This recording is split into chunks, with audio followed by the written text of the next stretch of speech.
Sure.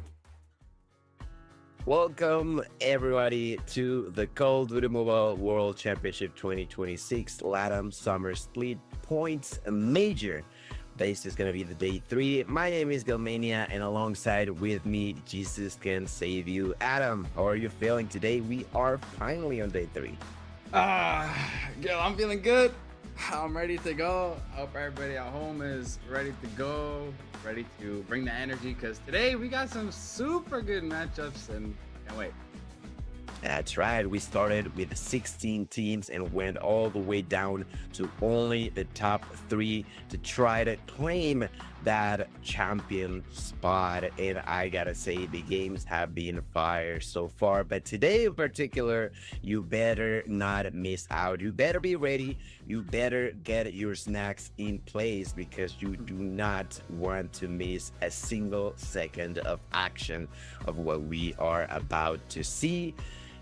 But Adam, I feel like after these 3 days, we've come to see all of these teams, all of these players, and well, it's only 3 that remain. Like I mentioned, it is only now Street Gaming, Amigos Gaming, and Free Agents. These 3 have been at each other for the longest time. As we take a look onto the brackets, as we were mentioning, we will start with the winners bracket finals. That would be Street Gaming versus Amigos. Whoever ends up losing will be on the lower bracket final versus Free Agents. And then we would move on to the grand final. Remember, these first 2 matches will be a best of 5, and the grand final will be a best of 7. And well, it's been a long way. They've made themselves try to maintain that position on the winner bracket because, as we know, Adam, it's a one map advantage, and when you're in a grand final, any single advantage that you may get is well appreciated. Yeah, without a doubt, that one map can really just give confidence to the winning team and kind of becomes a mental burden for the team coming out of losers bracket. So regardless of what happens today, though, it's going to be banger matches. And on both sides of the winner bracket, they both got pretty much 3-0s, 3-1s. So it's going to be an exciting, I'm sure, very head-to-head battle. And I'm sure the players right now are starting to warm up, starting to make sure their comms are good. They probably started even doing a little bit of warm-up scrims. And so, you know what I'm saying, yo? This is only going to get better and better as the night progresses. That's right, and it should be. They better be ready. They better do their homework on time because, well, you need to make sure that your beaters are also as good as they Mhm. can be. You have to make sure that you know your opponent, you know who you're facing, and you know your strengths and your weaknesses as well to make sure that you can. Implement that when it comes down to the map rotation. But before we get into that, let's also mention a little bit about the socials and the people who make this possible. Of course, I'm talking about these, of course, the official socials, I'm sorry, for Call of Duty Mobile Esports. Better follow us over on Instagram, X, and YouTube. Make sure that you don't miss any of the action. And if for whatever reason, maybe you missed day 1, day 2, you also take a look. There was a lot of good matches in there. So take a look afterwards. And also thank you to Play Mobile GG, the official Call of Duty Mobile World Championship 2026 tournament platform. If you, maybe don't have enough time to always keep up with the stream, you can also take a look onto those links. They are very, very useful and a lot of important information for this region and all of the regions that are currently being played. Earlier this morning, it was also India and Europe. And I unfortunately did not get a chance to take a look onto those, but I will probably do that afterwards, and so should you. But for now, Adam, we are getting now warmed up for the first match of the night. We talk about it. It is going to be Street Gaming going versus Amigos. We spoke a little bit on day 1, I think, in the matter of the fact that they tried unusual strategy, but it's not the first time that it's been done, which is trying to be secretive with your opponents, right? Yes. Try to not give them that information. And well, At the end of the day, Amigos tried that, but is that going to be enough against the street gaming? That's the question that I have. I'm not too sure, but how are you feeling? I think you said that with one of your teams, you guys tried that, right? Yeah, we did. And it did give us a lot of success because nobody knew what we were coming with. And it made them underestimate us because they're just like, we were out of the scene for like months, basically. Here and there, we scrim an NA team. But it was a pro slash con mainly because we didn't get exposed to them. And so we kind of had to adapt on the spot. But at least in our defense, it opened up a lot of different play styles because these different regions each has their own style. And I think what benefits a team when they're taking that approach is like, you can take the best from region here, the best from a region here, best from region here, and you have your own soup of what works the best for you. Basically the best of all the worlds. And that really can help strengthen a team in a way that just playing one region won't be able to do. Absolutely, absolutely. It's one of those situations where, for example, when it was, I don't remember if it was 2020 or 2021, where for the first time they actually mashed all of the regions together because of the, the COVID situation that didn't make that possible at first. But once it happened, it was interesting to see how the side of NA, Latam, and Europe would be facing off against the Southeast Asia, China, and Japan, and those play styles. It was like interesting to see how they would counter each other on different aspects. You know what's interesting? Behind the scenes, I'm not sure if people knew this, but as an NA like region, we would not even scrim the Chinese or Asian teams in 2022.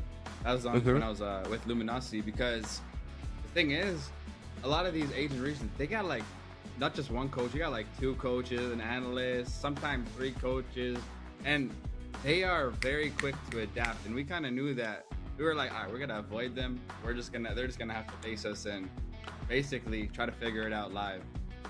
So that was a very interesting thing that happened, which definitely influenced the results. I'm sure it did. I'm sure it did. And well, now that it is easier for the regions to face off each other, because I feel like it's also complicated, for example, for NA to have those training periods against a team from China, a team from Japan. It is very, very difficult. But nowadays, a lot of teams are moving around, right? We've seen from Europe, I believe last year or the year prior, there was exclusive trying to go to the Philippines to try to get more of an edge when it comes down to practice, because they felt like maybe the region was not enough to keep up with the rhythm that other regions had. And we can also see from Latin American players and teams like Galorius who opted to move to India and as they try to adapt to what's currently being played the most with the tournaments. In here, we're going to take a look onto what the roster looks like. For the side of Street, they are not going to be changing anything. It's going to be Maggie, Suiwa, GTO, Chaotica, and Beagle there. On the side of Amigos, it is Crosine, King, Rafa, Sapuka, and Zeus. And well, on the side of Amigos, talking about the secretive strategy, it was the fact that, well, King, it's a player who has been competitive for the longest time. He was a stage 5 player 2 years ago, comes back into the scene, and it took him a hot minute to actually get used to what was being currently played on the qualifier 1, 2, and 3. It was a matter of Amigos trying to get that synergy together, try to just gather that practice that they had with other teams and actually have it against their regional enemies. And well, I feel like it took a very long time, but from the last 2 days, King has been able to do a little bit better, and that's exactly what Amigos needed. I feel like if you have one player, even a single player, not being at their best, it becomes really difficult to manage when you are at the highest stage. Yeah, it's like you can't have that, honestly, especially in the finals or winners finals, grand finals. One player down makes a big difference. And it reminds me of a story that I have. I don't know, I'll go into it very briefly, but similarly speaking, in stage 5 1 year, Had a teammate who was having a bad game, switched things up, and next day had a better mentality. Things worked out better. Anyways, we have the map's first map. We have Hacienda Hardpoint. Love this map. I think this is a better map to start on, especially for these two teams facing off. Map 2 is Search and Destroy Firing Range, another classic which we've seen, and Crossroads Control. If we do get to a game 4, we're going to have a Combine Hardpoint, and if we get to a game 5, Tunisia, S&D. As you see, the bans for Hardpoint were Arsenal and Takeoff. Bans for Search and Destroy are Slums and Coastal, and for Control, Raid and Standoff. That's right. That's right. And I mean, it's been difficult for the side of Amigos to go onto game 4 or 5 when it comes up to facing off against Street Gaming. But it is possible. It is possible. We spoke about the fact that Amigos have tried a different strategy, that they have been adapting as time goes. So I would like to see. I would like to see if they can actually put off enough of a fight to maybe bring in the first surprise. You know, I feel like a lot of these matches that we've seen, they are very one-sided in the majority of them. So I would like to see if the side of Amigos can put up a fight and maybe bring in the first surprise of the night, because the only time that we've seen Street Gaming lose a match in what we've seen from qualifier 1, 2, 3 and this major has been against free agents. No one else has been able to beat them just yet.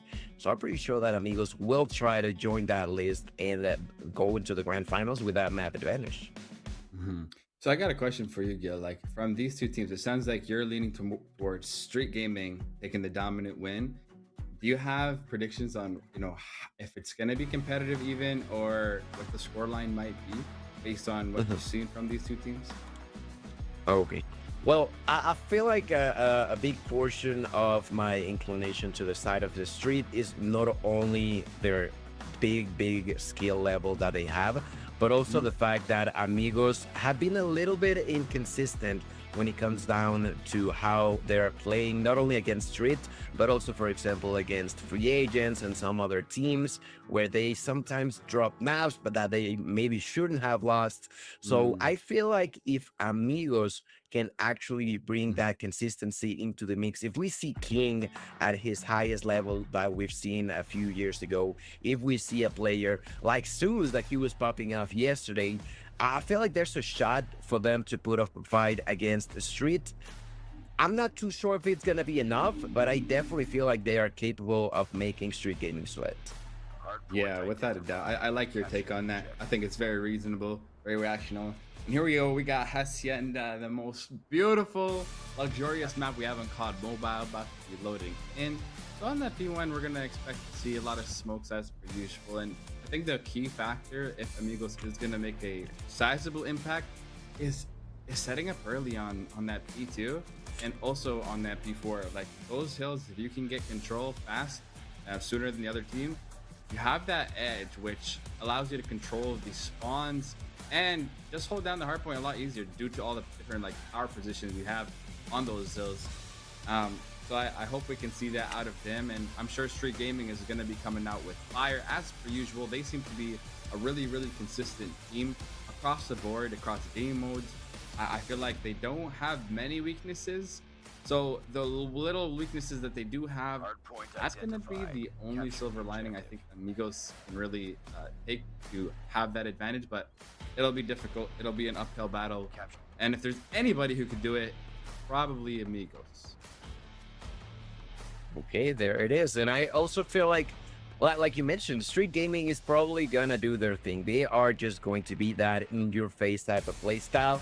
So Amigos will have to be smart about it. We'll have to make sure if they're taking fights, how much value are you taking off of them? Is there an actual reward to you looking to go for a kill, or rather just get together with a teammate or two to make sure that those trades are happening as frequently as possible? They will have to play smart on the side of Amigos, and I just love these views, you know, like you mentioned, this is probably arguably the most beautiful map. I just love it. It's just so nice. Imagine living in a place like this. Look at that statue of the lion. It is just gorgeous, you know.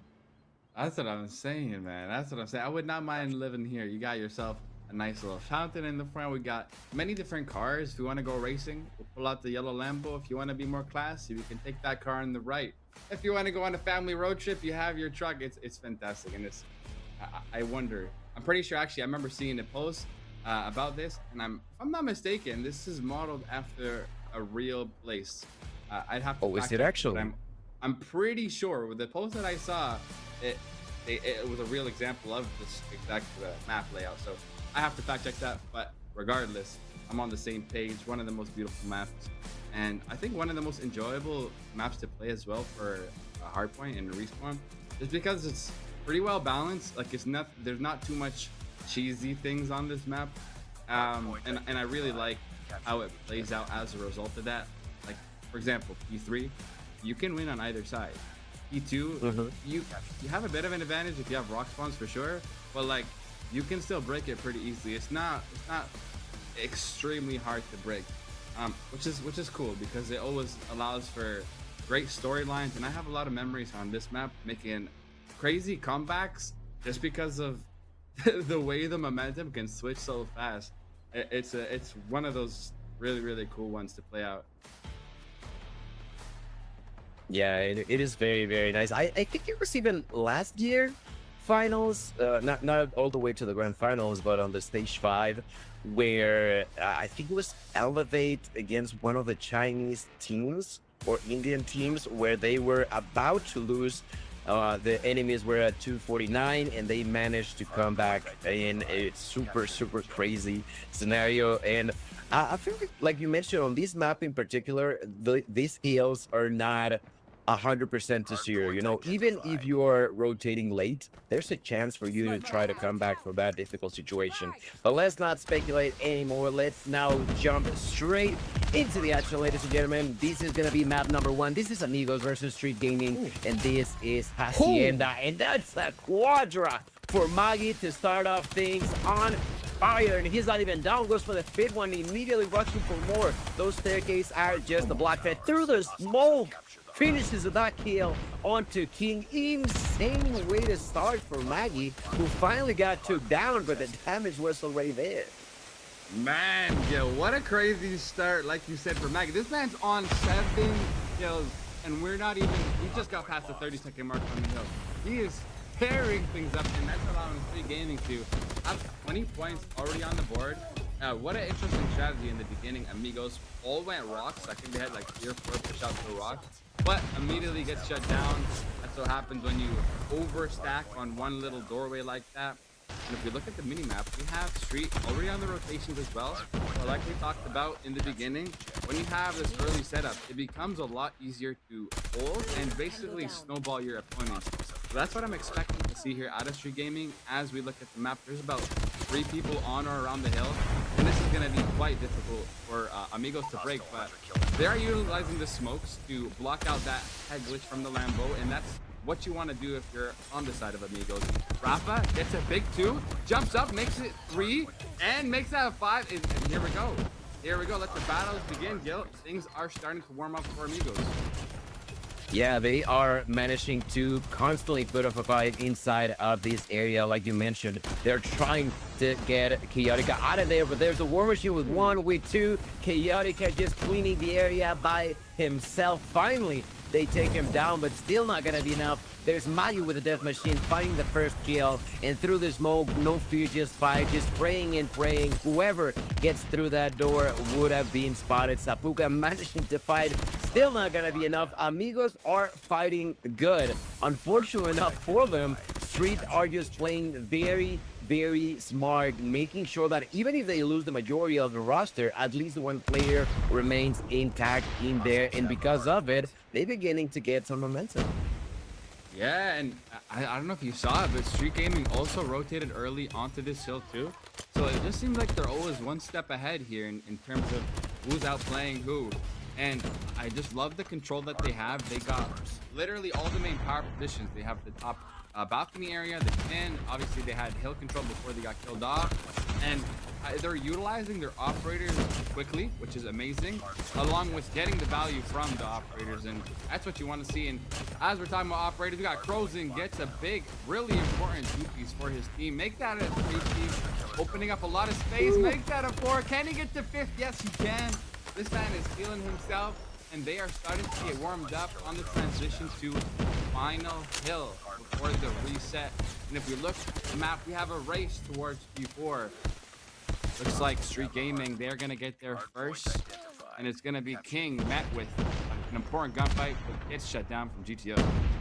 Let's see, they're going to be late to the rotation on the side of Amigos, but can they actually break through? There's a few operators that are available, and 2 of them are going to be popped on the side of Amigos. There's Zeus with a 3-piece using that death machine gear, shredding through the opponents, not giving them a chance. Then looking to Lambo, another 2-piece, and a 3rd one as well, making sure that he's getting those score streaks as well. Press missile from up above. It does not connect with anyone, but it doesn't matter. He gets the intel for his allies. He begins to shoot now with the bow. We'll get yet another assistance, and the side of Amigos with a clean 30-second period will make sure that the scoreboard is not going to get too far apart. The Street finally will break through it. But as you've said it before, Adam, even with a single hill, you can change completely the scenario of what's going on. Yes, absolutely, absolutely. It's a tight game all the way through.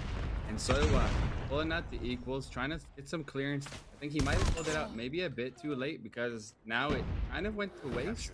The hill is just finished, and there wasn't much points gained from that. So hopefully we can see some better utilization on the next equalizer push. But overall, though, on the side of both teams, I've been seeing some good operator pulls, and I love the value they're getting. They're really using it smartly. In the right hills, also in the right positions. So back on the P1, I'm not seeing as much smoke. So here we go. Bigode, he's gonna try to dance his way around the hill before he can get spotted, and he's doing a really good job at it. Shout out to his team who's kind of holding it down. Maggie gets the refrag and also gets the hill in the place of Bigode. It's just battle after battle. There's no slowing down. And I think the meta in COD Mobile now has become so fast that if you're not sprinting and getting ready for every gunfight in the expected positions, it's just you're gonna get left in the dust.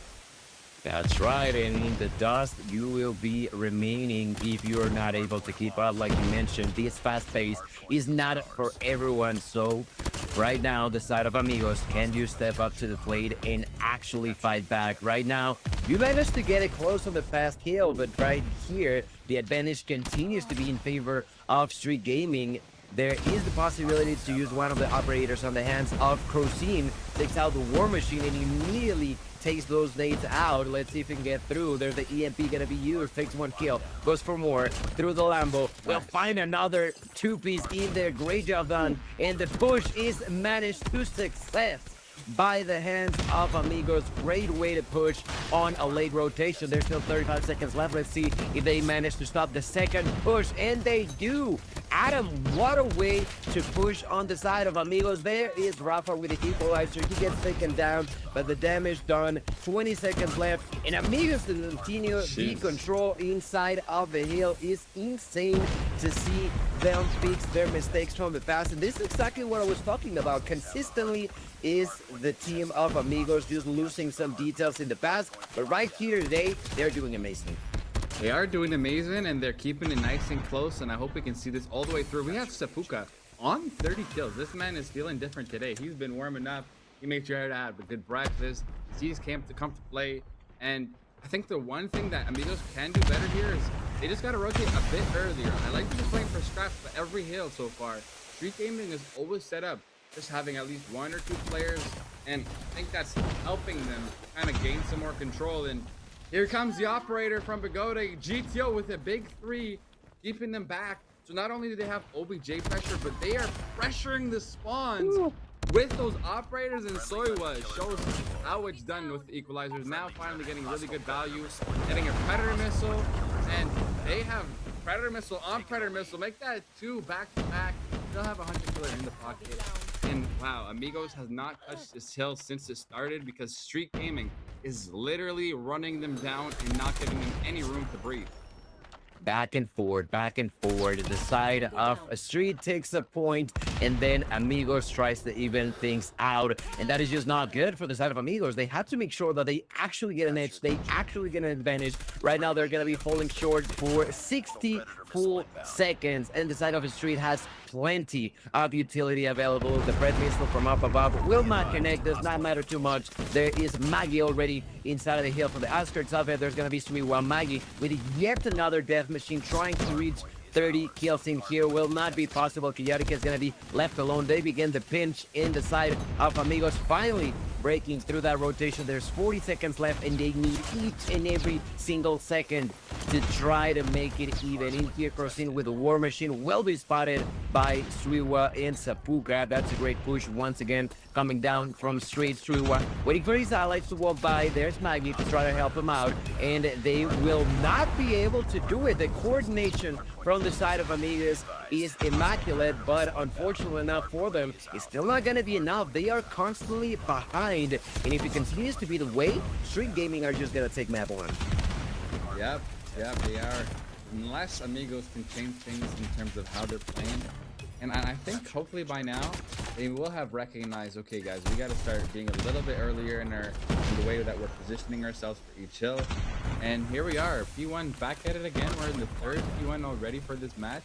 And things are starting to get really dicey. We have Amigos full control over the hill, but Street Gaming, man, they just know how to clean up and pinch from every angle in a way that Amigos is just not ready for. And so here they are, about to hit the 200-point club for Street Gaming. But Amigos holding on, doing their best. Bigode spots one in kitchen, gets the kill, but Frozen trades him out. And now Soiwa on a 42 bomb has another equalizer and an EMP, which can come really handy in those later game moments. And so, my goodness, Gil, this is quite a toss-up. A lot of gunfight exchanges. I feel like we haven't seen too much OBJ going down on the side of the street for this hill. So Amigos, they are starting to slowly but surely climb back.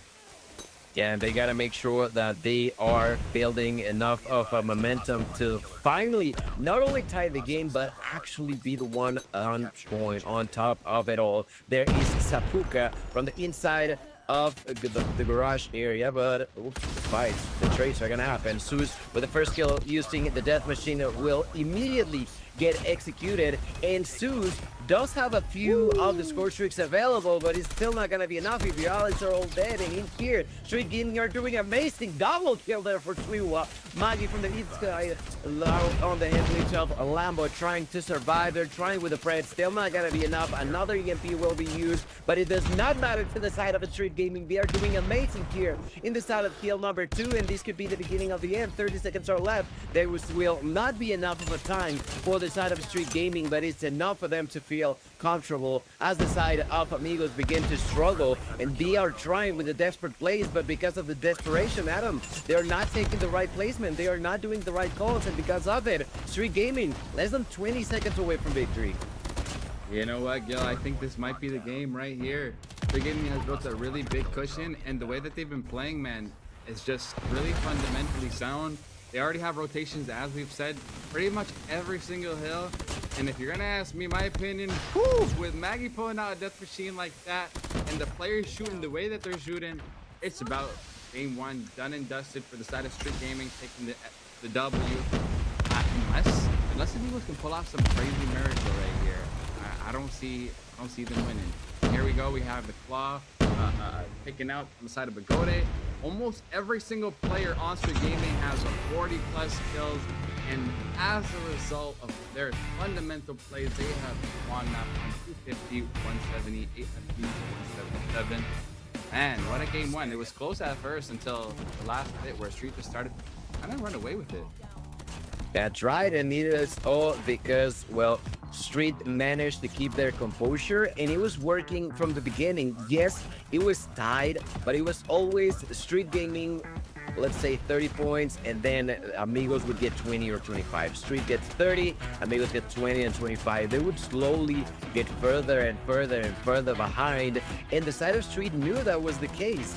Maybe they were doing good with the operators, but it was just still not enough. The side of Amigos were constantly on a difficult situation, and eventually that difficult situation got so bad that they tried to go for desperate plays that were very uncharacteristic, and because of it, well, they end up losing. It is what it is. In this map number 1, Street Gaming had a better way of playing. They managed to, well, constantly be ahead, and because of it, it pays off for them. That's the 1-0 lead. As we take a look onto these highlights, most of them being a lot of multi-kills coming down from the side of Street, like you mentioned.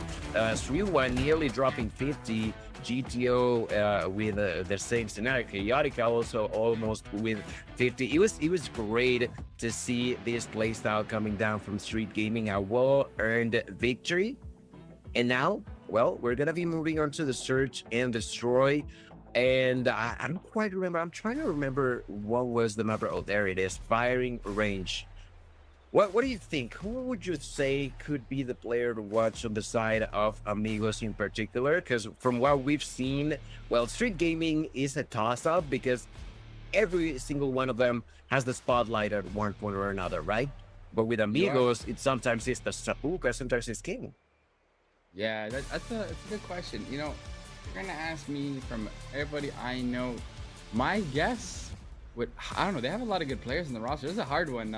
Maybe Rafa. I know he's really experienced. Zeus as well. I think it's between, for me, Crozen, Rafa, or Zeus. I know that you asked for one, but I'm giving you 3 because I really don't know.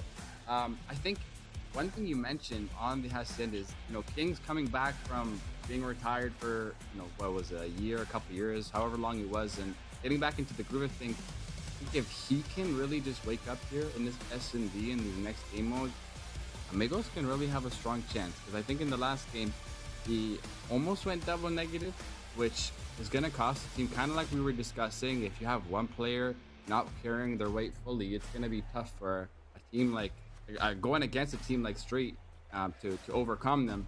But let me flip that question to you. If you were to pick a highlight player from Amigos, you know, having watched them before, what would you say? Who do you think is going to be the standout? Well, I think from what I've seen, I feel like Zeus could be a key player on this search and destroy on firing range. I feel like Zeus could have an impact to lean into the favor of Amigos. But although that he provides that X factor for the squad, I'm intrigued to see if it's gonna be enough. Fortunately enough for them, this hard point was good. It was not bad. They ended up losing. It happens. You can't win every single map all the time. But they didn't do that. They managed to keep their composure.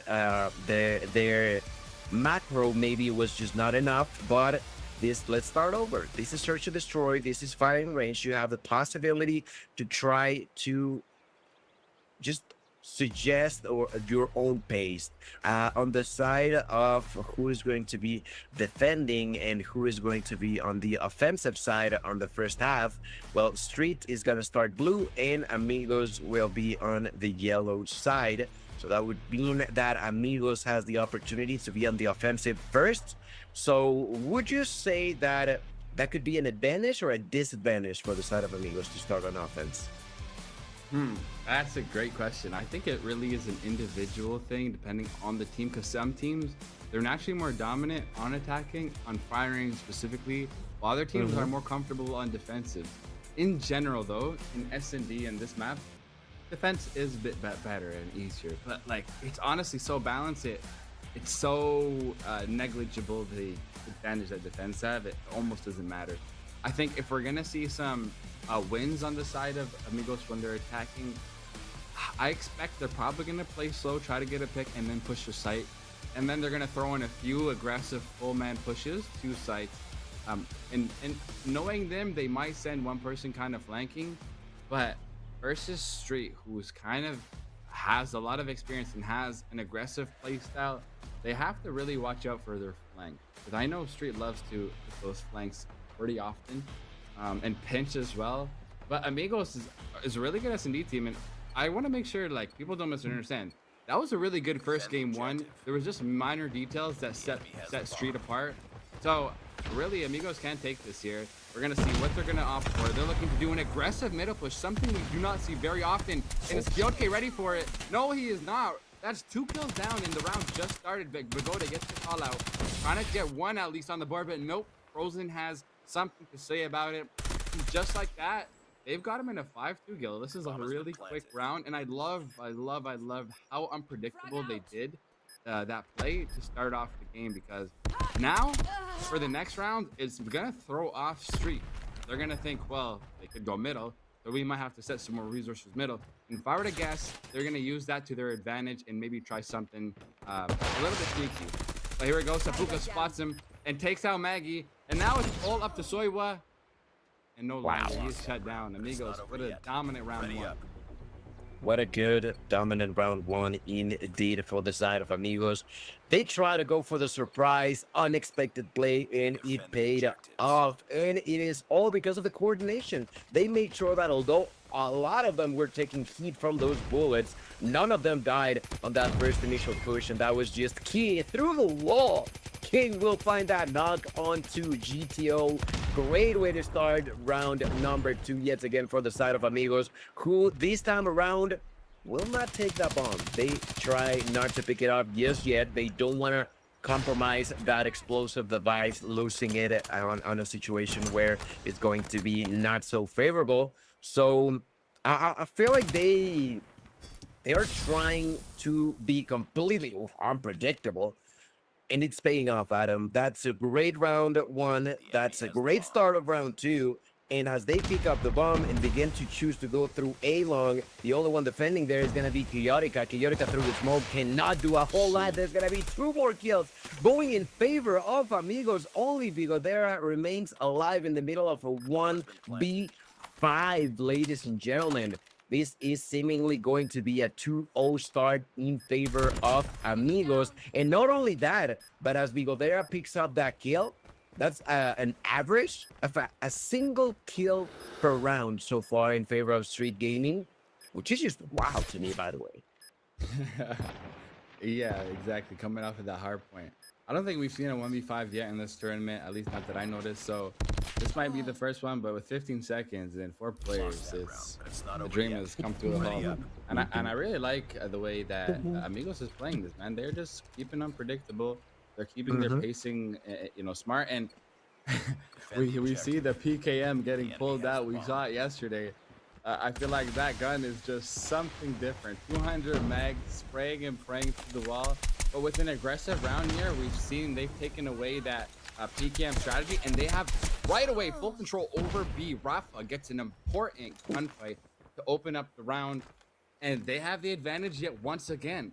Full site control, bomb going down, and now the pressure is onto Street to make a play, because all Amigos has to do is gotta chill, wait, and re-aim just like that. Zeus gets the first kill, but Maggie and Bagode get 2 more, so now it's a 3 versus 3. Every angle is being watched by all the players. Now, what is Street going to do? It looks like he's opting for a tunnel and middle push. Bagode gets a hit marker with the nade and cleans it up with his gun, but Sapuka gets the trade, and now it's 2v2, 15 seconds on the clock, all down to Maggie in a 1v2, 12 seconds, and shut down, making it 3-0 for Amigos. What a great play out of them. I mean, if they wanted to be unpredictable, they are succeeding at it. It's crazy that they've tried 3 different things. And Wall Street Gaming, at this point, they're trying to guess.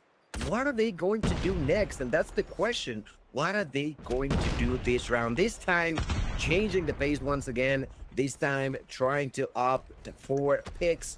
Let's see if it's going to work out for them. They're going to be pushing through A-long. The one defending here is going to be Bigodera. Takes 1, takes 2, goes for 3, nearly misses the last few shots. But King, now in a difficult situation, as his teammates are now being shredded to pieces. A headshot there for GTO, as all of a sudden now Christine is in the middle of a 1v4. And for the first time, Street Gaming being able to caught on to what's going on. That unpredictability coming down from Amigos was wild, but finally, Street Gaming manages to stop that leading.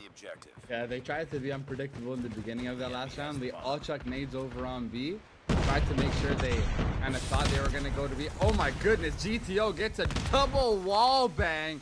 That's got to feel good, but it doesn't even matter. It's 3-2 just like that for Amigos. And so now we have Soiwa, one of the biggest difference makers for this Street Gaming squad, and Chaotica in a 2 versus 3. Look at player number 1. I think we have Soiwa up in tower, if I'm not mistaken. Oh, sorry, Sapuka up in tower. So I think they're trying to plant for him. Look, it looks like the bomb is making its way to B, and they're going to want to plant for him. And there he goes. Sapuka cleans it up. I think he gets information on Soiwa, and what a team out of Sapuka for the 2-piece. Wow. What a game so far, Gil. Okay, I see you, Sapuka. 6 kills already. I do gotta mention that usually we could see like very good numbers, as you mentioned, for Suiwa or even Chaotica. This time around, they're struggling, and they're struggling bad. So far, Chaotica yet to find a kill inside of this game number 2. Let's see if it finally manages to break through that in round number 6. Because his team needs him. And so does Suiwa. They need to wake up. Amigos are being too clean with these rounds. They are changing constantly so that Street Gaming can't easily adapt to what's going on. There's GTO finding that first blood with a great headshot onto Crocine.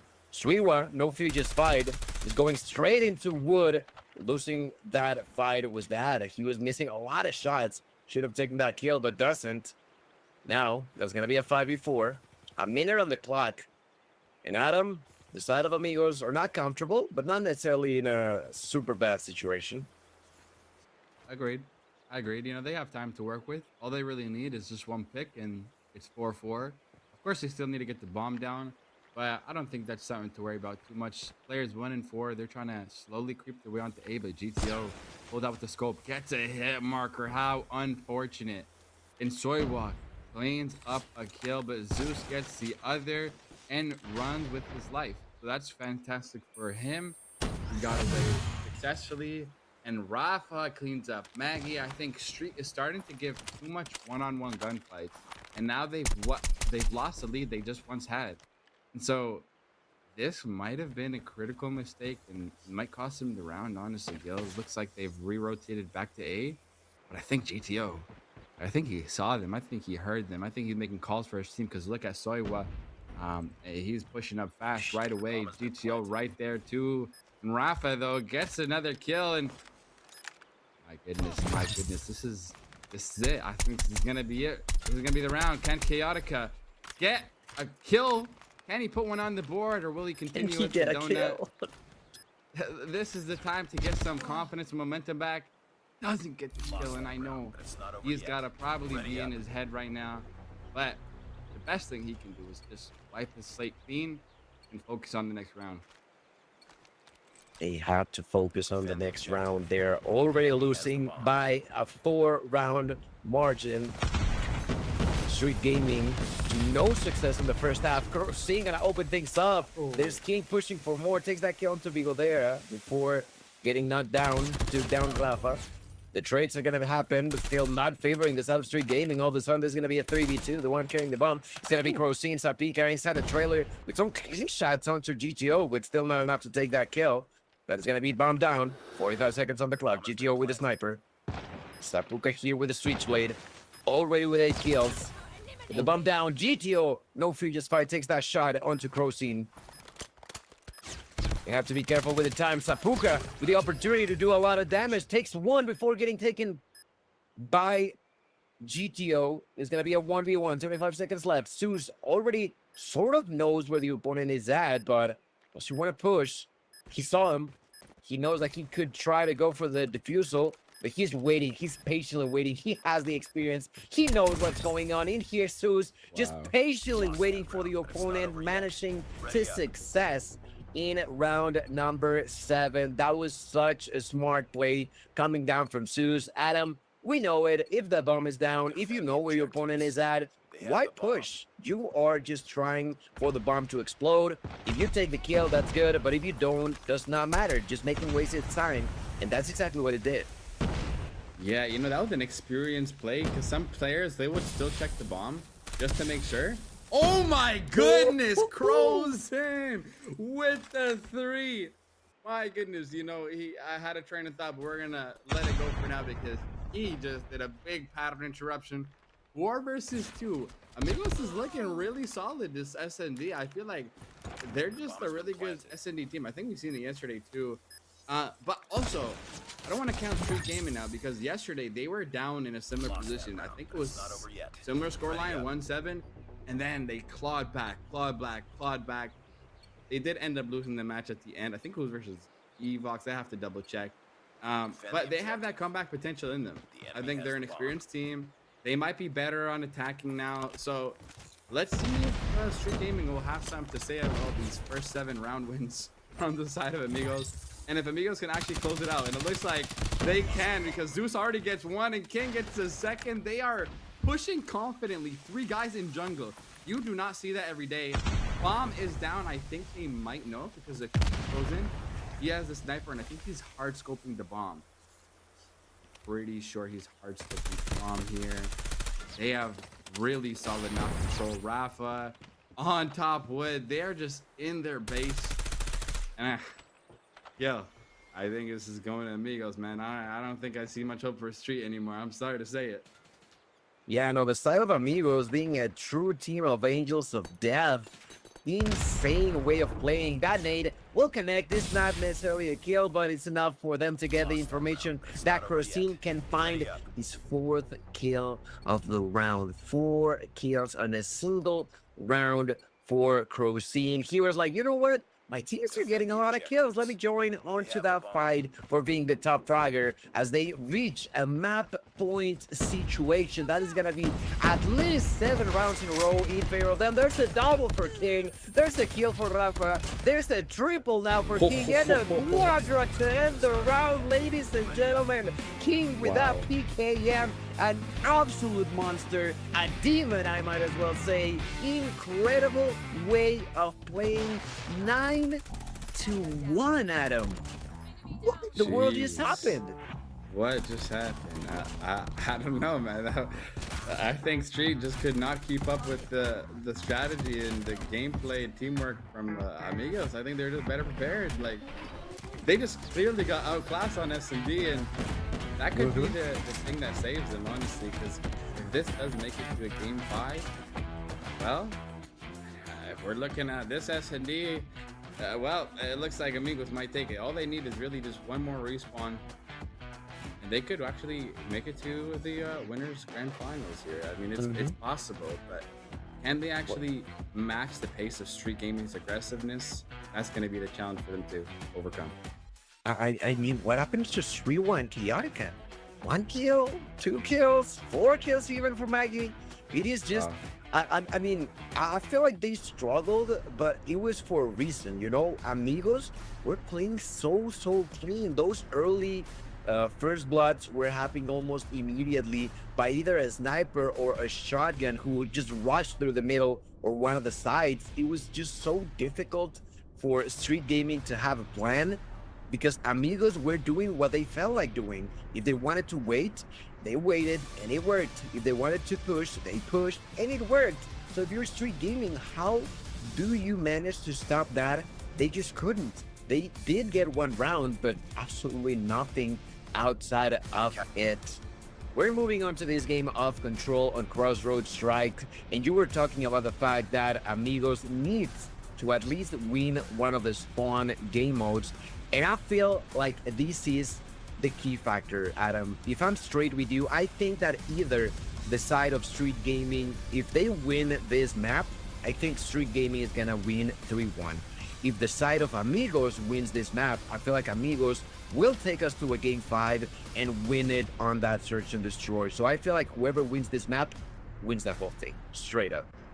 I kind of actually agree with you. It's so interesting how games can really change just the momentum of teams and players, because like technically like why did it have to be the case? I think it's a lot of it boils down to the mental side of things, and that's just so interesting to me, so fascinating.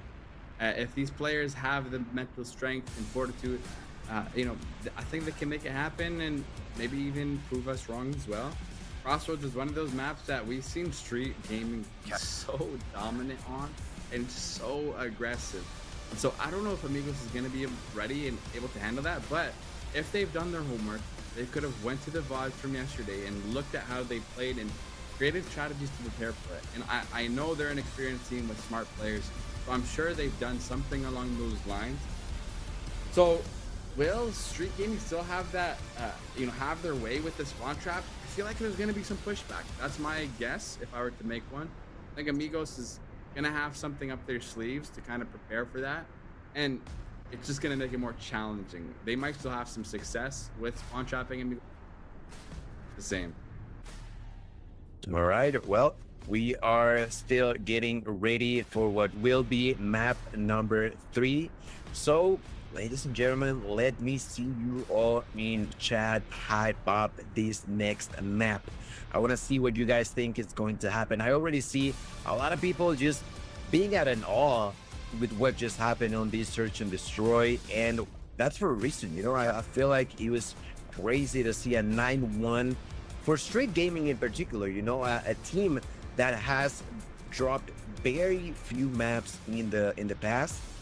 To see them now not be capable of taking more than a single round in a game was completely unexpected for them. So for now, let's see if the side of Amigos can just continue that momentum and help themselves reach a situation where they are finally feeling more comfortable. Because yes, you won this game 9-1, but that hard point, although good, it felt like it was not polished enough against someone like Street Gaming.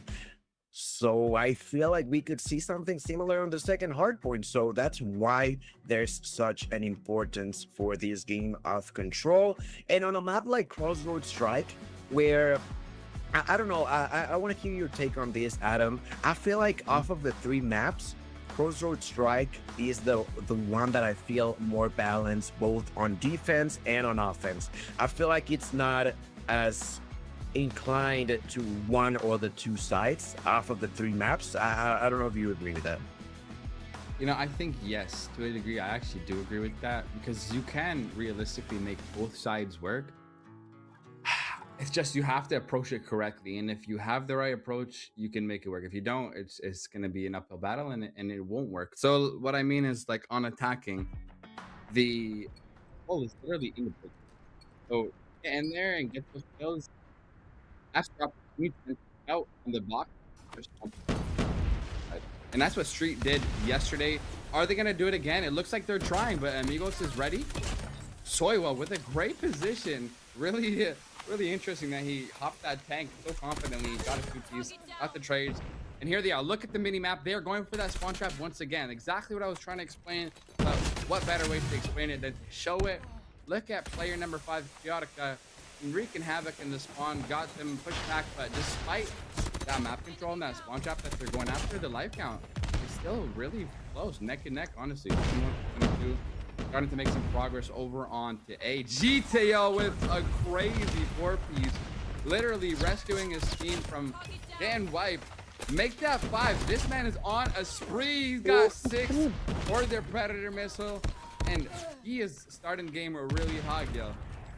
Yeah, insane to see that. This time it was not Maggie, it was GTO with that insane spree, and he still has that Pred missile available. That is going to be important, because in here, the set of Amigos are managing to keep up with the kills and also prevent them from hopping inside of those objectives. Now, the one seemingly pushing for more is going to be GTO once again, finds that kill and immediately pushes for the spawn trap situation. There's only 25 seconds left, but he had him pinned. In this point in time, Street Gaming, they gotta be careful, they gotta be cautious, because the clock could be playing against them now. We're running out of Yes, 15 seconds, 5-8. GTO, he has his Tempest. He opted to pull it out already. I think he just wants to close this out, and oh my goodness, he could have done some huge damage. But honestly, I don't even think it's gonna matter. It's 2 versus 6, 14 seconds. Like, it's done. Yeah, it's done. 1v5. There's no way unless Zeus can do something absolutely unheard of. But straight, It's not over yet. not gonna let that happen. They take the first round, and man, it's that aggressiveness. They just keep pushing their spawn. They just suffocate them. It's like they know if they keep on going, they're gonna catch them off guard and keep collecting those kills. And they're gonna do the same thing over on the defensive side. Watch on the tank side of the screen, the left side. They're pushing up already, trying to get them spawn trapped on the bottom crate area. And the round just started, and already they've got them where they want them. And now they just need to finalize it with a finish. The side of Street Gaming likes to go wave after wave after wave, trying to push deep into enemy's territory. Amigos have managed to stop most of them, but on round number 2, they struggled a bit. They're losing by 3 lives. Nothing unheard of, but it's still gonna be not easy. That's a great kill there for GTO. Still not enough. Now there's gonna be Maggie with the death machine. Maggie with a great spot here. Takes the kill into Rafa. Tries to push for more, but gets stuck a little bit there. They know where he's at. Still manages to get 2. Goes for a 3. Takes it like it's nothing. Still alive. Maggie causing pain on enemy's territory. Now Vigo there trying to push to do exactly the same thing. Vigo there here with a claw. We'll find 1. Vigo there with a claw. We'll find 2. Vigo there with a claw. We'll push for more. Streetwa also with the equalizer. The operators taking so much value in favor of Street Gaming. Amigos will completely lose control off of this round. But be careful though. They do still have not 1, not 2, but 4 available operators for the next round. Yes, Adam, they're gonna lose it on this. But I feel like that's not necessarily a bad call to just save all of that utility. I agree. I think it's a good call. But part of me also wonders, is it even gonna matter? Technically, it really should make a big difference. But just with the way Street's playing, man, they've been shutting them down left and right. But here we go. Operators, all right, we got the claw from King. Can he get any value from it? He's got some tags up, but not a kill. And so here's where things need to change. Yep, finally gets his first kill with the equal. Gets a bit more, tames him a bit more. But like, still a Street lead, and they've still got 4 operators. They gotta start using them sooner than later before this lead gets out of control. And Rafa gets shut down with the equals. Can we get some better value from Zeus Frozen or Sapuka? That's gonna be the only hope, because right now Street Gaming is clawing down on their prey, and they are ready to take the kill. And I mean, at this point, you gotta question, you're saving those operators for when exactly? Finally, we're gonna see Crosine using the Annihilator at a distance. We'll miss 1, we'll miss 2, we'll miss 3 shots in a row. Going up for the 3rd one, still not gonna connect. Gets killed by Vigo there, and that's a total of 3 operators being used this round for Amigos, and only 2 kills taken with them. In here, GTO with the Tempest will find that kill and immediately push for more. Finds a 2-piece now, gets concussed. He does not care at all. He is still alive, up and running to take the next victim, and that is going to be King. A great kill there. Sapuka with the Tempest of its own takes a knock onto GTO. Sapuka with the Tempest trying to change the balance of this round that has been, unfortunately enough, horrendous for the side of Amigos. They managed to have a great start of this game, but Adam, they are slowly but surely falling further and further behind. Yep, and now we have... That's gonna be it. I think that's gonna be it. 9-5. Chaotica has got his Annihilator. This is really gonna be heartbreaking on the side of Amigos to lose so fast and so dominantly after having an amazing SND. And I think they just couldn't handle the gunpowder, the pressure from the side of Street Gaming. It's just a matter of getting outclassed. They're just too quick, They're too aggressive, and they will punish you for every little minor detail of a mistake that you make. And look at these highlights. We got Soiwa on the tank, so confident, getting the trades and kills with his team. GTO, every member on this street team, really just pulling their weight, having a great game, getting good trades. They're moving in sync. I could already tell the communication between them is really healthy. And I mean, people in the stream may be able to correct me, but I think that Zeus didn't use the operator once this game.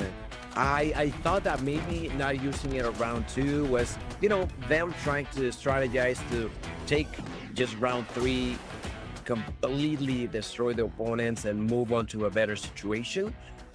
But for you to have the operator in the packet for the whole round and a half, I don't see a situation where that should be the case, you know? And on top of it all, for them to use 4 operators and only take 3 kills total, that is just bad news. You know, the actual value they take on the side of Amigos was so bad, and if you compare it to the damage that Street Gaming was doing with their own, it was just a matter of time for them to win it all. And 3-0 after a 9-1, like you said, that's gotta hurt. That's gotta sting. Yeah, I'm sure it's taking a toll on their mentals. So I really hope they can bounce back. The operator value, you nailed it on the head, man. That's what was one of the main difference makers, aside from their pacing being more aggressive on the side of Street Gaming. But like the operator value, I feel like we barely saw kills on the side of Amigos, and it's like every time they got popped, maybe 1 kill, maybe 2, but like right after that, done, dead. And then Zeus, I was looking, waiting. I'm like, is he gonna pull it out? Is he gonna pull it out? Is he gonna pull it out? And he didn't. I don't know why.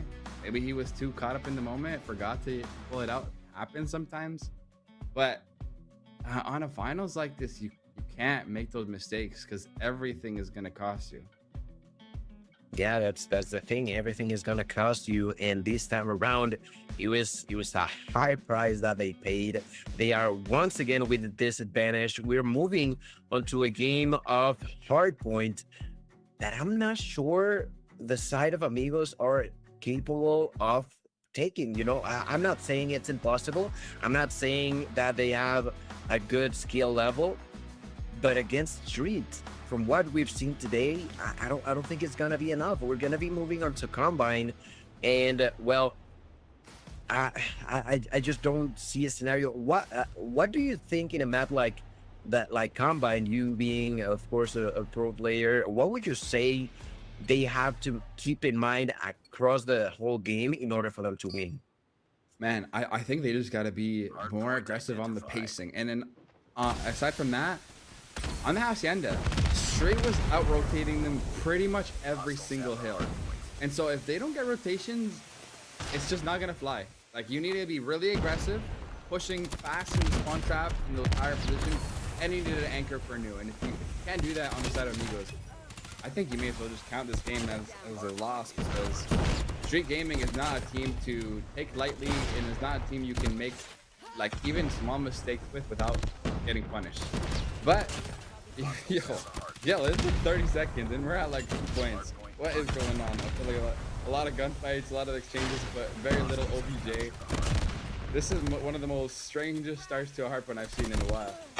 Yeah, no, absolutely. It's almost one of those scenarios like, you know, fighting sport where they are like, all right, let's get in the middle of the ring and just go at it. You know, they were just pure raw gunfighting without a care in the world about the OBJ, just checking to see who would get the most kills. And if you look at the numbers for just a single round, to have, I want to say, just a quick glance, about 30 kills total, they were just going for blood, you know?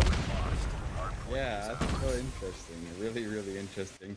Amigos does have the lead, and they do have the spawn point. That's what you like to see. This is what it's gonna take to take down a team like Street Gaming. A really, really good gunfight out of all members on the squad. Zeus with this 3-piece, really good plays, and it's so hard to break this if you're trying to like come in from the bad spawn point. Like, that's why spawns are so crucial, because you have to run, if you're Street Gaming, through two little tiny doorways. And it's just so difficult. But Bagode gets the death machine and gets a 4-piece. Ends up getting spawns for Street Gaming. And that could be a little bit more signs of life to kind of bring that scoreline back. We have Yarka pulling out the War Machine. Honestly, kind of think it might have been a waste. Because, like, you have, what, 10 seconds? And what value did you get from that? Really not much. I would have liked to see him save that. But, Amigos, very start to the game. We could see something different here, Gil. I totally agree with you. The value was just not there for that War Machine. Talking about value, let's see how much value he can take with that Claw for King. Just making sure that they can't go through that door. One of those situations that maybe you don't get a kill, but you're making sure that no one will go through that. And in here, that someone is actually going to be Suiwa with the usage of the Equalizer. Let's see if he can do it. Through his smoke takes one. Suiwa is shooting, spraying and praying. Let's see if he can find two. He does, but gets killed by Crosine. Crosine with his own War Machine will clean this area up. Also a nade from King. Insane value. Rafa with the Equalizer will take one, will take two. Rafa now with the opportunity to crush people through that hallway. Finds the next victim and to the ground he goes. Finally, they take him down. It's still not going to be enough. And ladies and gentlemen, Amigos are going to shut my mouth. I said that they did not have what it takes when it comes out to the hard point against Street Gaming. And in here, already reaching 99 seconds, already now onto 100. While Street is at 13 is insane. And not only that, but they're also going to be early on the rotation, which, like you mentioned, they were struggling with in the past. But in here, they are just near perfect. My goodness, yo. 107 to 13. They're getting them at pretty much 100 points of a difference. And it's just the first, like, set of rotations from the hill. What is going on? They seem so comfortable on this map. And honestly, the difference maker, they've just been rotating early. I know, like we talked about, they just needed to get set up. And as a result, here they are shining. Really powerful positions, really powerful value from each of their players, each of the operator pulls. Rafa with 24, he is leading the lobby right now. And it's just exactly what you want to see. Now, if we can have King also continuing to feel confident, get more frags, I think this could really just be a slam dunk from Amigos. And it looks like we're about to see a game 5. I think it won for us to see a game 5 indeed. Let's see, we're going back onto point 1. On the first time around, none of the two were that interested on the objective. They were just more interested at going at each other's throat, just trying to kill one another.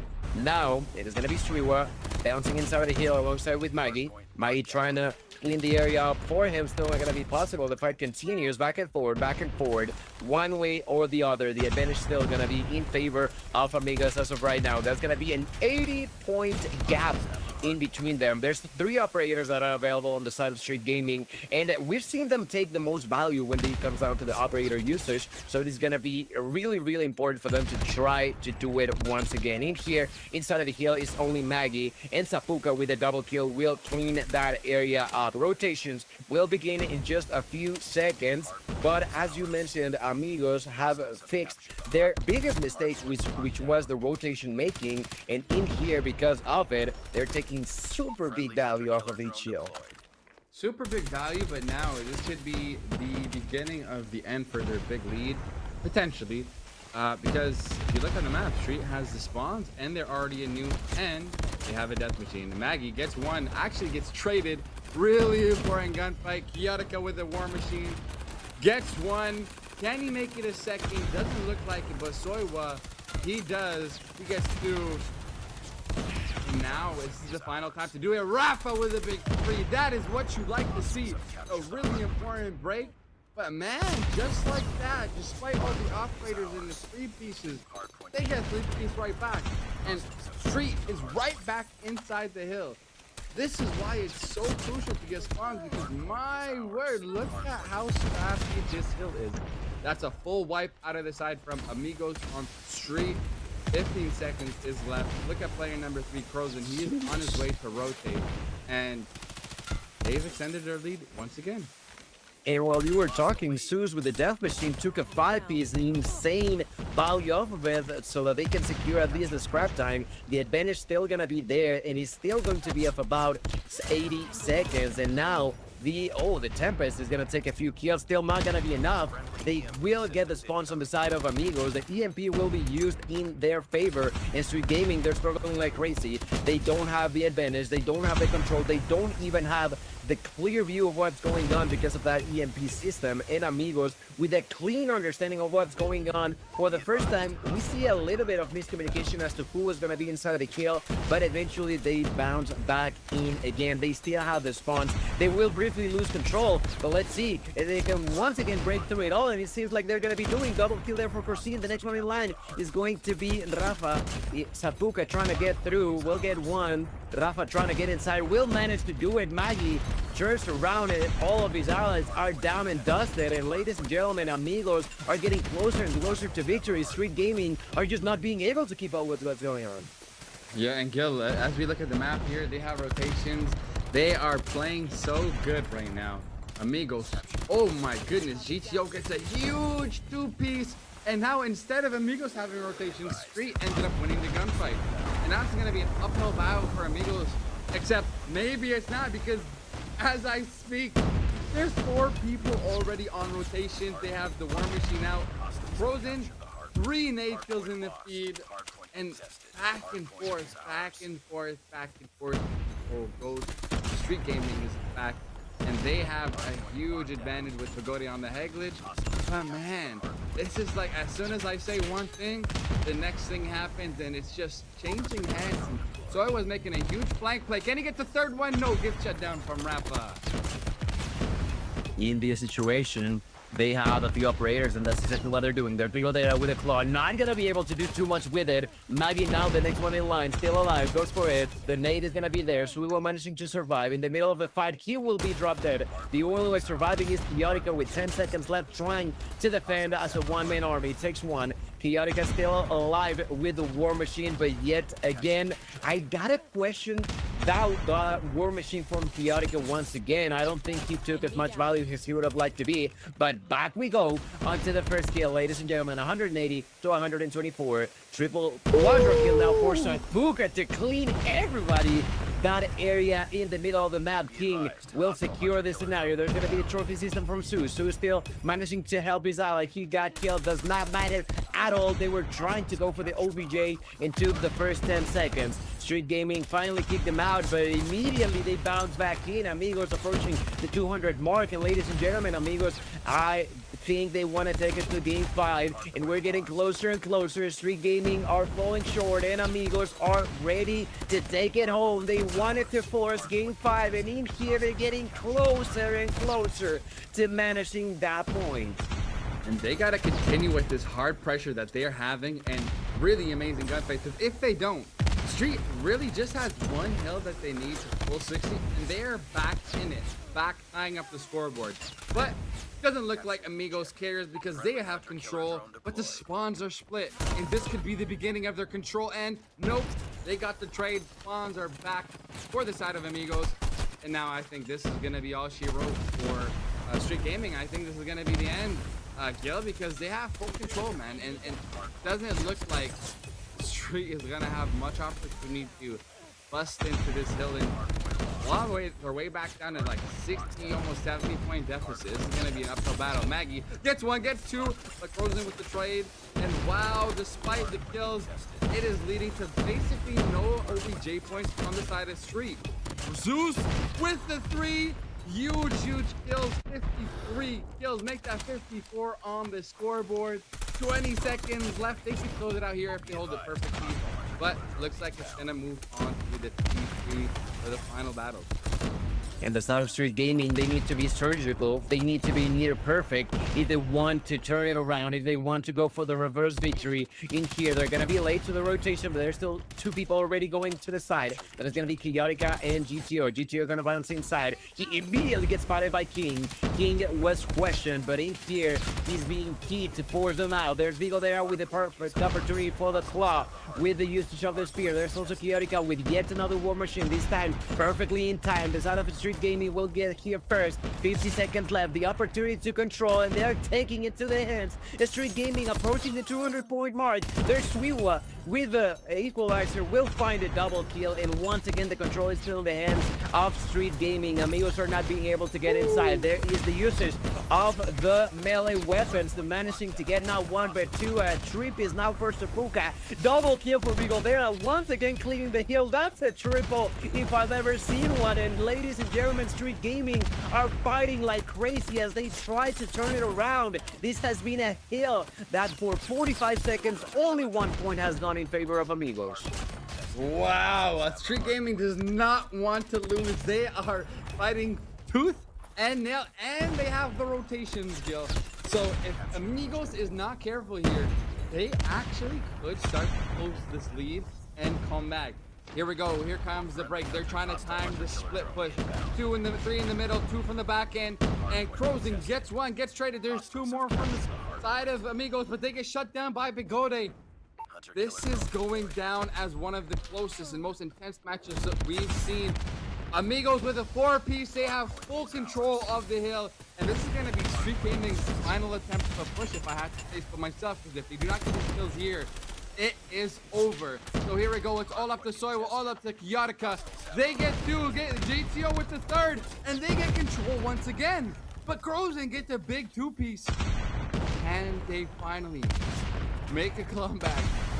Or is it going to be the end? Here we go. Final scrap. Amigos gets taken down. Zeus gets taken down as well. Maggie with the death machine, putting amazing kills and amazing plays for this final hill. And what could have ended a hill ago, this game is getting dragged out to another P1 kill. Incredible. We could see the end of the game on a .1. There's Maggie here with a ball. We'll take that kill, immediately trying to clean up the area. 4 seconds for it to open. The only one inside could be Swiwa. Swiwa the opportunity to get points for the kill. It's actually going to be GTO with the Tempest, trying to survive. Takes one with the Tempest. Will try to defend himself. He's the only one alive. And Nate from King will clear him out. Still not going to be enough. The side of Street Gaming eating numbers out. They have the control inside of the kill. Mag with the opportunity to take it all. Kyotika will be destructive. Kyotika takes that kill. Kyotika with insane comeback. What a comeback indeed. How in the world did Street Gaming pull that off, ladies and gentlemen? Insane to see such a perfect rotation from point to point to point. The last 3 kills, all the side of Amigos needed was 20 seconds.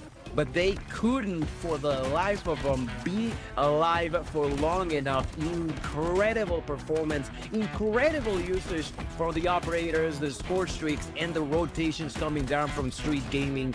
They had to pull their weight at the very end and get the miracle comeback, if I've ever seen one. You were saying it. They needed to be just perfect, and they were. Oh my goodness, Gil. As my Latino teammates used to say, no mames. That was a crazy comeback, and the way they played that was insane. Zeus. Oh my goodness, I know that's gotta be so heartbreaking. Drop 64, 59, 50, 51. And despite such a big slaying difference, Street Gaming, he'll come out on top. This has got to be one of the craziest comebacks. Adam, I'm sorry, but I still got to point it out with King having the bottom frag spot. Yes. It's something that Brian and I spoke about when we were on the qualifiers. We feel like that, unfortunately for Amigos, it has not been working out the best for them. You know, he has historically been a super top tier player, but he has not managed to keep up with what's been going on.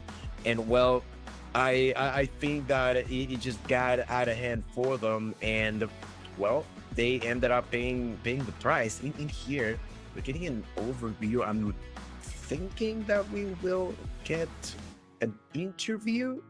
I'm not too sure for that, but I would say that I don't know, man. It's one of those situations where, of course, you like the player, of course, you know his story, but I just feel like it's not clicking for the side of Amigos, if you know what I mean.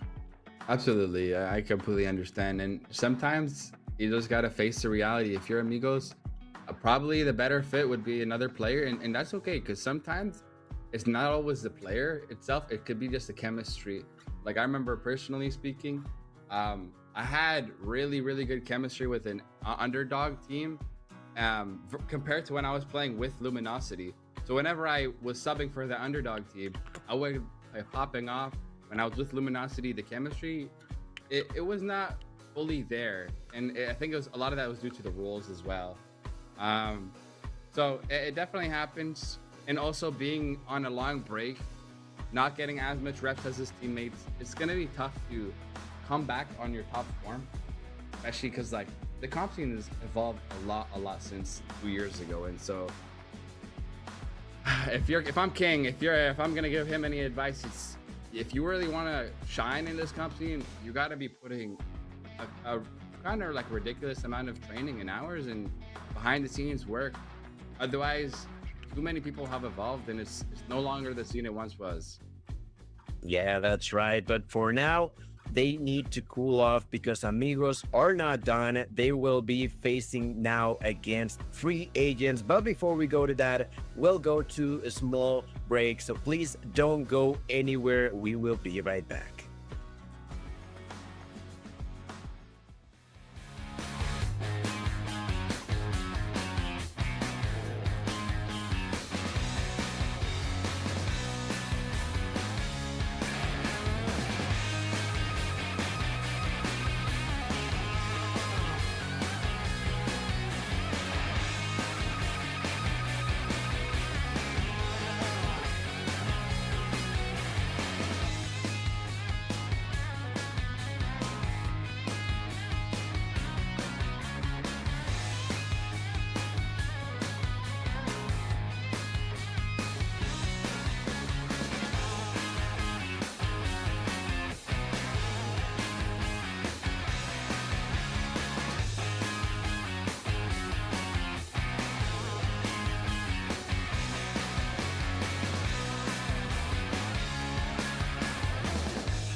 And we are back with our Call of Duty Mobile World Championship 2026 Points Major Latam region. I'm Igor Lanex. I'm for the first time here today, already alongside my great friend Adam. Jesus can save you. Adam, talk to me. How's it going, man? And give me your first takes on that last game, which was crazy. Was nasty. I was watching it. I got you, man. So, man, it's been good. First off, I'm doing great. The last game had me on the edge of my seat, especially near the end.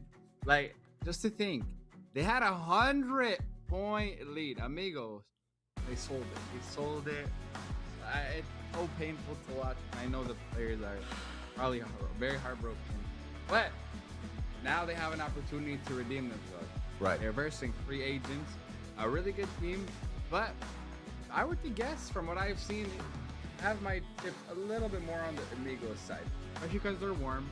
They've already had the games. And they sure have kind of realized what they've been doing wrong and what they need to adjust going into this losers finals.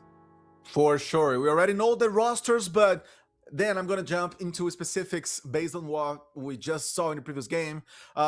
Zeus catching 64 kills on that very last map. So, and even so on Combine, they were not able to convert.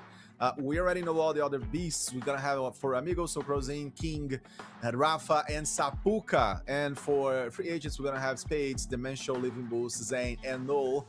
This is going to be, for sure, very entertaining and interesting, Adam, because as you said, Amigos come warmed up. They already fought versus the Street. They got a lot to do now to, set stuff right and straight. And we have quite a change when it comes to the scenario. I'm going to begin with Arsenal for Hardpoint, and then Firing Range for Search and Destroy, Standoff for the Control, and then potential Combine, and also a potential Coastal.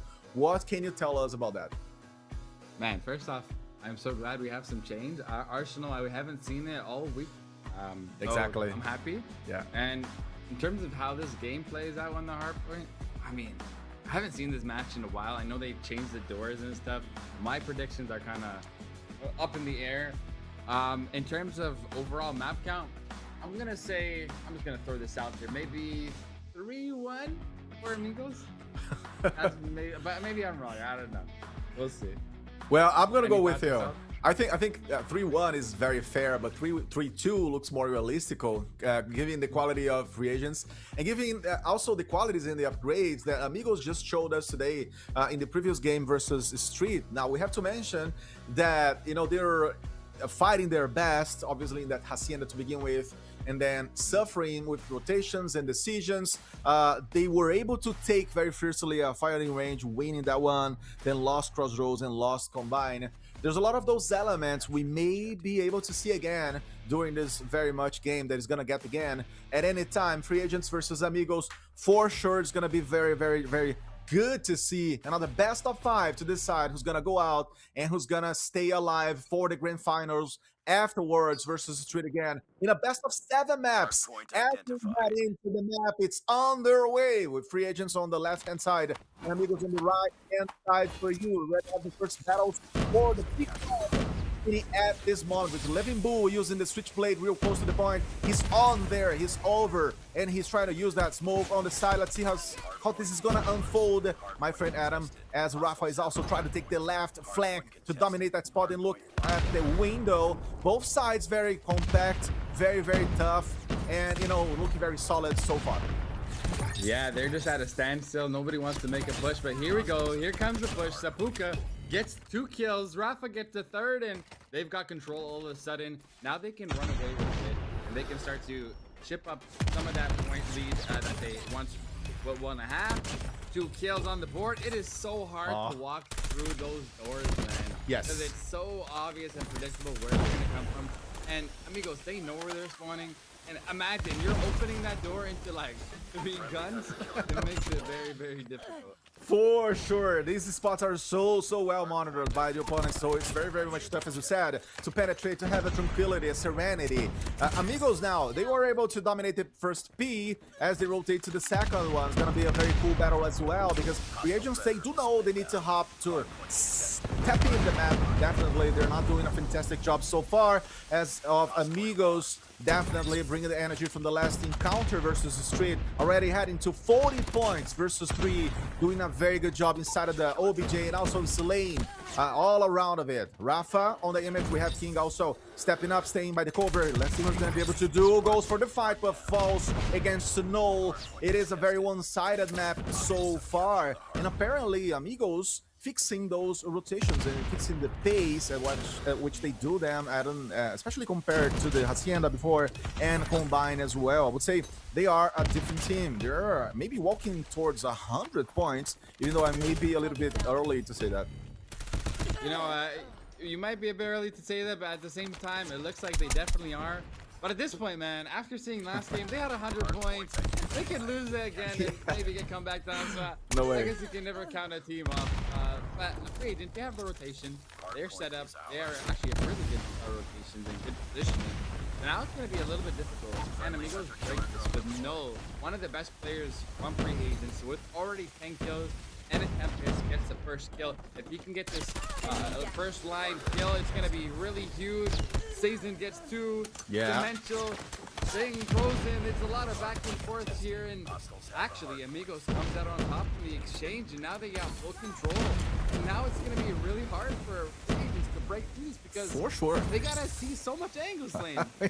I mean, free agents had the perfect setup before the breaching. And then Amigos were able to retake this one. Fantastic effort to counter the Hispanic Latams of free agents. And that's now how much they're going to get to 100 points real fast, real easy. Take a look at Zeus. Take a look at Prozin. A lot of those kills, a lot of the kill feed is actually very much yellow, more than blue. As we head to the next point, we're going to be seeing a very, very cool battle here. I love this P4, to be very honest with you. It's an opened up one. It is very, very much tough to keep inside of it. It is all a matter of how you get in there with your teammates, or you're not going to be able to do that anymore, because it is a very, very interesting layout, physically speaking, in the map. And free agents, apparently, they had the upper hand. They got here before. They're able to walk towards 40 points, as Spades has already a death machine to bring up. He has been doing a fantastic job using that operator. We have now Amigos responding though. Look at Spades, comes out, takes 2. Rafa goes for the same path. We have King in the left flank. He comes in against the main show. It is the case of Amigos mounting up to 100 points of difference versus free agents. Let's see if that's gonna become a reality. Yeah, let's see if that's going to become a reality. They have full control over the hill right now. And King just watching that window, knowing somebody has to come through there. Otherwise, I mean, actually, it looks like they're just opting to leave it lane. They said, screw the old hard point. Let's just rotate new, because even if we get that, it's not going to matter. It's going to be 10 seconds, and then we're going to lose rotation. So even though they get the rotation, Frozen cleans it up with his 3, and Tapuka coming back for the trade. My God. And it didn't even matter. They rotated, and just like that, they got broken. What a crazy exchange. Like, that should not happen. You gotta be ready for that. You gotta make sure you get the trade. You cannot get raped by one person. Because now that's gonna cost them quite a bit. For sure. For sure, Amigos. I mean, even so, they're able to stay inside of it. You see Zeus in the main window, ripping opponents off. Comes again with the death machine. So it is the case of Amigos, feeling a little bit, but then getting back out on top, as free agents are not managing to respond so fast enough. We have a very, very, very good game to watch, guys. So make sure to hit the like button and share the stream. Also follow the channel. Stay with us, because we're talking about a best of 5 here and then a best of 7 in the grand finals. And I really hope to see you all in the chat, really rooting for the favorite players you guys got. I see a lot of people already rooting for free agents, rooting for for the man show, and that is beautiful to see, guys. As we begin to see free agents rolling to the mid of the map, Adam, I think they're gonna definitely fight for this P1. They cannot afford to have a bad second P1, let's call it this way. 100%, but it looks like they might, because Amigos, they have control again, and they know exactly where they're coming from. And Crozin cleans up 2, and King's got a claw, and now they have to face operators plus like 3 different angles. Like, this might be done and dusted. Here we go. Kings only gets 1. Great trade from No. Spades gets 2. Yeah. What a great pinch out of free agents. What a way to claim that territory on P1 again. That was a really hard play that they just committed to, and actually pulled off. I'm impressed. And that's where I guess the danger begins coming for Amigos, because it's beginning to look like the combine they just had versus Street a little earlier, in the sense of Amigos, they built a very nice edge. They built that beautiful cushion, but then, you know, through the mid of the game, potentially getting to the end part, they begin fading away, they begin losing intensity, and they begin allowing the opponent to grow to the occasion. Now, it seems to be the case at this moment as free agents are rolling nicely. They are going strong. They're gonna come for a very, very solid hit at the second point at this moment. As we see Crozin falling down to the ground, not able to hold spades. We have Zeus behind the cover. Good connection versus Dimensional. He's gonna load it up and reload it fast enough to roll to the next portion of the map, as we have a lot of smokes here. Contention happening, and free agents are able to respond, Adam. Yep, chipping away at that lead that was once 100 points is now 85, 86. And here we go. Even though Zeus gets a two-piece and Crozin gets a third, Sabuka with the fourth, they're going to be right back in the action, actually. Free agents, they're coming from the top side. They're going to go ahead and do a pinch from the middle map. Player number 5 is one to look out for. Rafa, or with the Null. Null with 26 on the board, as per usual. This man is always on something different. I mean, anytime we look at him, he's just putting high numbers. This guy is...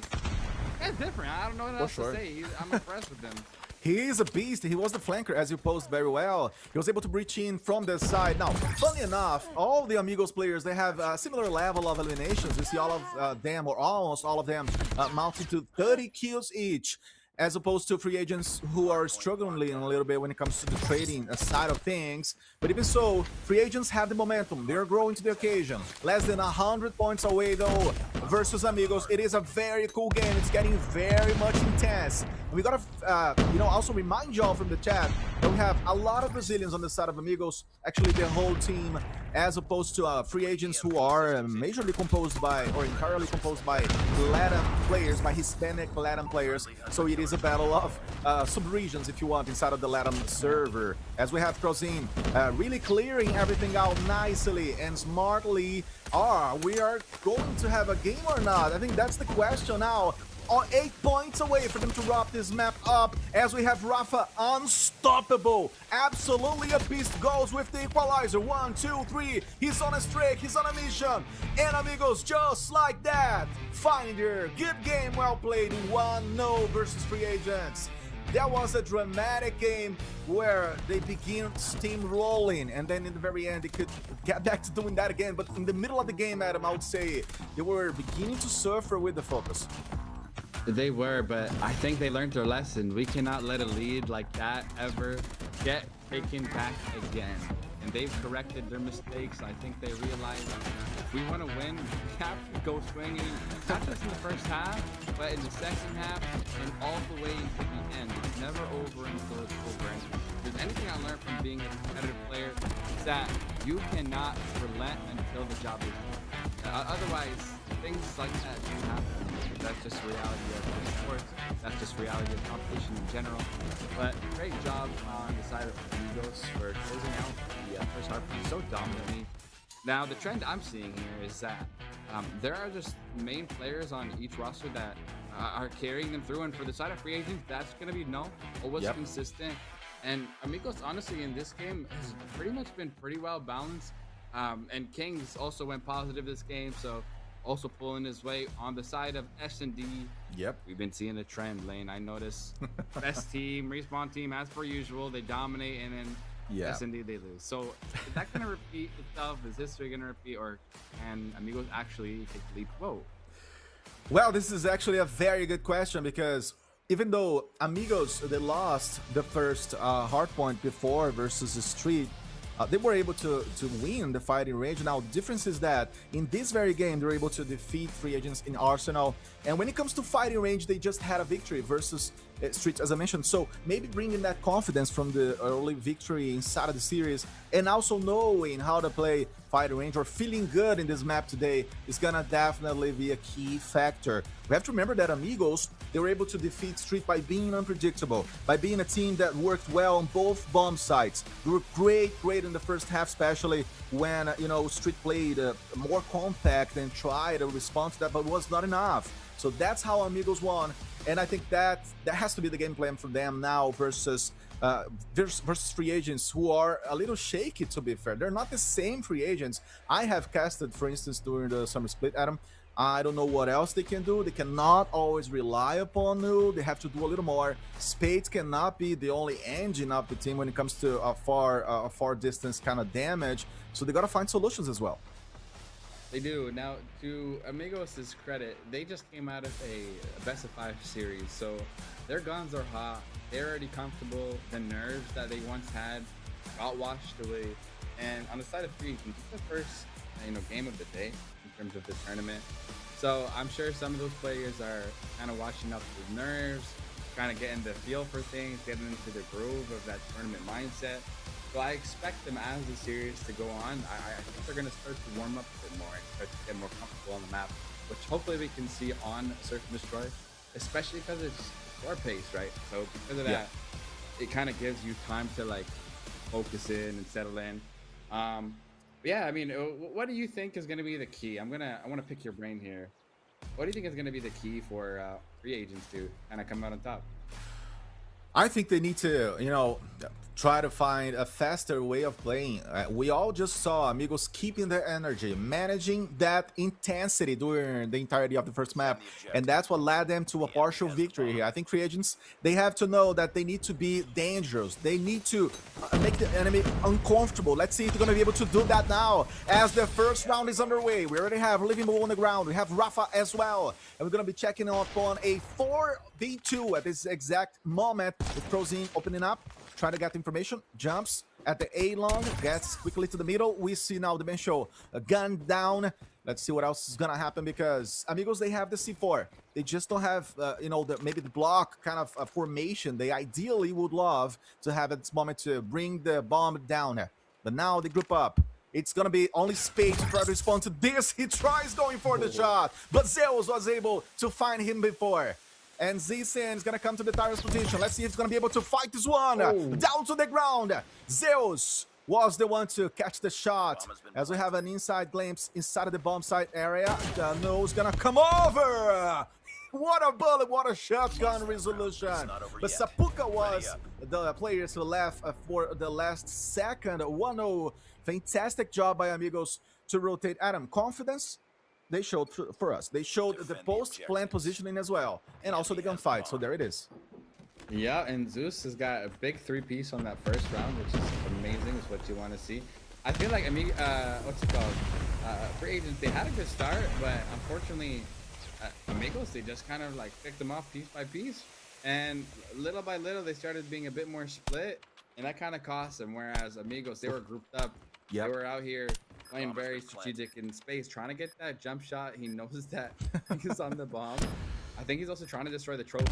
And now I expect a teammate probably is going to chuck a nade. If you see Luenbu, player number 1, he is cooking it. Will it land, though? Let's find out. What a great strategy.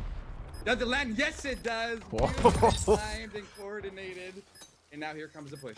20 seconds left. They need to make a play right now. They know they need to put a trailer. Here it goes. Rafa gets taken down by Luenbu. But Zeus is there for the 2-piece. Now it's Spades. Can he get the kill? Yes, he can. Last 7 seconds, and it's not gonna matter because he shuts them down. Ready up. Double elimination in the end. Yeah, it had to be him to solve this this quagmire, this confusion, this carnival over here. What just happened inside of the trailer, outside as well? A lot of side battles converging towards Amigos, pointing out to this 2-0 and crossing, still on fire. Let's see if he's gonna be able to do that again, but his Spades was right there before. What a game, guys, and Amigos definitely on fire, definitely not stopping to work. Spades with a suspicious kind of pixel, but anyways, he was obviously trying to make the penetration with the bullet, as we sometimes see, especially on the slums map.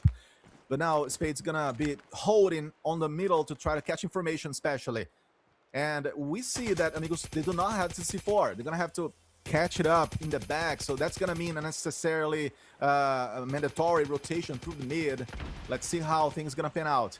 We have a potential work from King and Rafa on the B side, I guess, to try to open up the terrain, open up the ground for their teammates. As we have CZN on the protection mode. see if he's gonna be able to catch someone off guard or maybe pop in the face, popping the head out. It is a very intense game so far, guys. First half of Amigos in fighting range earlier today, Adam, was fantastically well done versus the Street. So there it is. Maybe they're feeling themselves today in this map. Yeah, I mean, they just did Look at a this. dominant performance. Spreading the bullets. trying to get some sort of information, but Yep. he doesn't get any hit markers. But at least he knows there's nobody posted up on that wood. I find this PKM strategy so funny. Yeah. Stay in phrase, stay in phrase. Here we go, 25 seconds. They have to make a push. And Demento, he clears out Zeus. Can Spades hit it almost, but not quite. And if you look, they're about to do a group push, it seems. And Yeah. Rafa, he does not care. Middle of the map with a sniper shotgun combo. Gets a hit marker. Ooh, Cleans it up. Now it's wow. a 1v1 Season versus Rafa. But Season knows he is running. He cannot die. And if he doesn't die, Gosh. decide to be agent. Just like that. A little bit more even out. 2-1-2. Wow, what a phenomenal capacity by free agents players to stall time and to not allow Amigos to enjoy any of their bomb sites, not to enjoy any kind of rotation or response. That was such a beautiful job when it comes to protecting spots and spaces in the map, as we already have done round number 4 rolling for you guys. A lot of smoke. Look at this. Looks like London. Fantastically bad capacity of observing things from a distance. We have Spades crossing, catching him. We're gonna see Rafa taking him down as well. Bomb goes to the ground. And now it's gonna be a 3v2 in the favor of Amigos. They're gonna have the chance of cooking this one, protecting the entrances, and holding the fort. That's what they need to do. They need to have a dialogue with the time, with the clock. Let's see now from the mid position. It's gonna be tough for free agents to respond. But there it is, Zé! Catches him from very, very far. As Crozin was trying to get the info as well. And Zeus is in the back. It's gonna be a 2v1. Free agents on a critical spot, and King finishes him off. Beautiful capture with the switchblade. 3-1. And Amigos, they are making a name for themselves. I think this has to be their best day on the points major so far, Adam. Defend the objective. Yeah, man, they are tearing things up, and they're looking really dominant and really comfortable. I think Firing is probably just one of their maps that they've had so much reps on, and as a result, they just know what to do, and they know how to also play versus these different Latino teams, like free agents. I'm sure they've had some reps.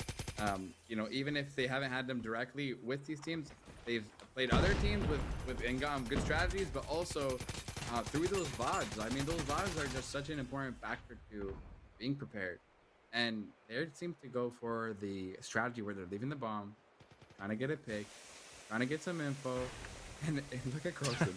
This man is middle of the map. He does not care. It looks like he's ranked. trying to put on a montage. Yeah, Right? literally. I mean, Gets shut down though. Spades catches him with his pants down. yeah, maybe a little too exposed. You're gonna try maybe using a cover next time. But anyways, who are we? Who am I at least to talk about Crozin or how he should play? Fantastic player, a beast in the Brazilian region, let's say, inside of the Latam, of course.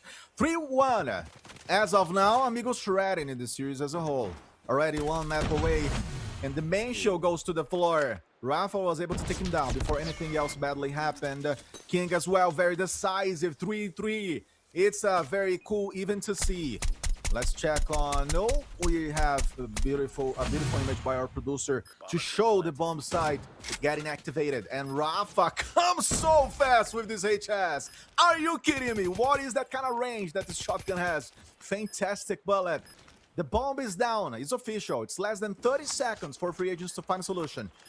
Zane holding up. He's side by side with No. Just waiting for the call. Just trying to decide what is the best way to come up. Rafa was taken down.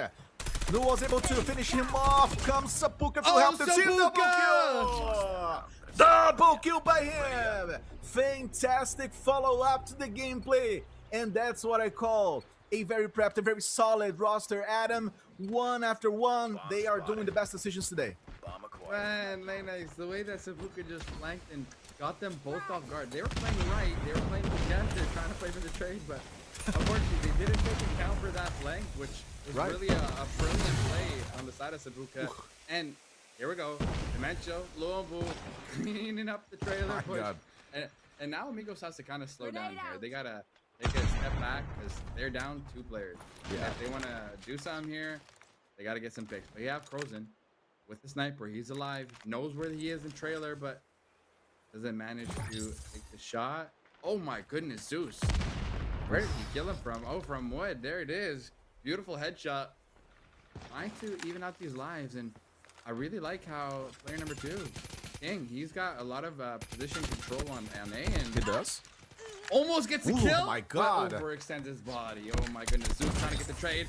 Can he do it? Oh, Yes, he look at can that. with the SKS. And now it's the 2v3 lane.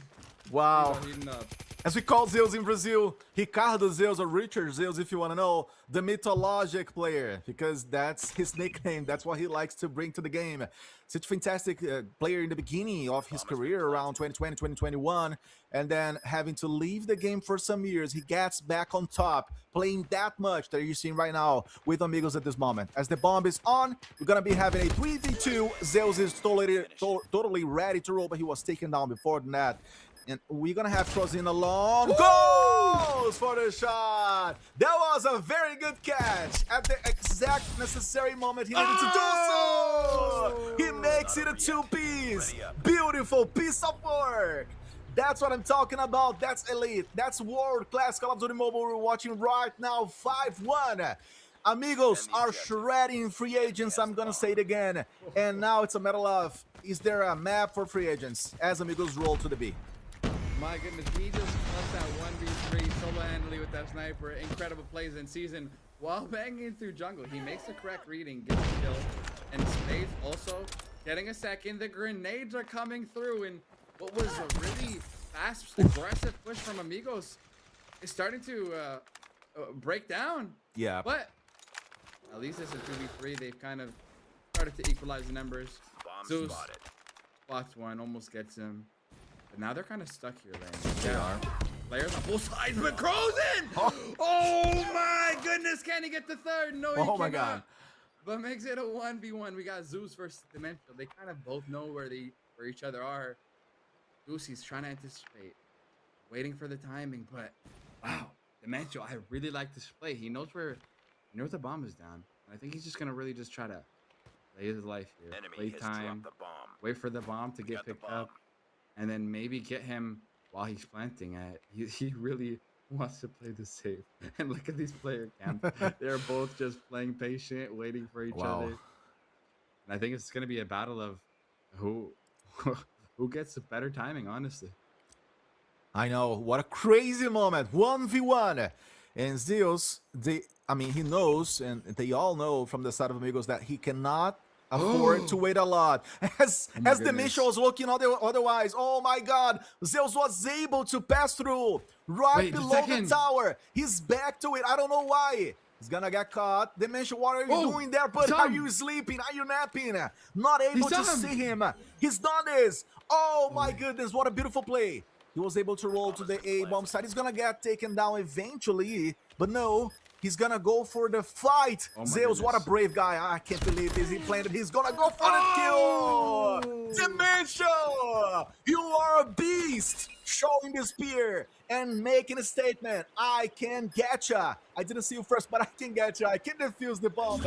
Beautifully done.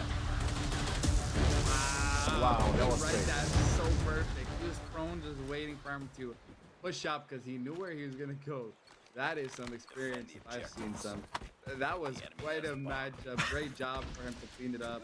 Now we have a full push over onto the A site, and they are coming out on top. Free agents. Look at this. Wow, what an exchange. It's automatically a 2-2, and Season getting another with that PKM. Man, he's putting in some work with that thing to the wall, and I love what Fade's doing now. They're just backing up, playing together, kind of switching positions to be unpredictable, and I think they're going to do a full wrap here lane. They are moving quickly, and that's exactly the kind of IQ that you want to see on the finals, because this is what's going to help you win the round. For sure. And now they got to go fast, because it is a matter of time of when King is going to plant this one. And let me tell you this, King is a very, very cold-blooded player. I've seen him, I've casted him in so many occasions in the last 6-7 years. Also, one of the oldest active in Brazil at this moment. So he knows exactly how to read the situation and what to do.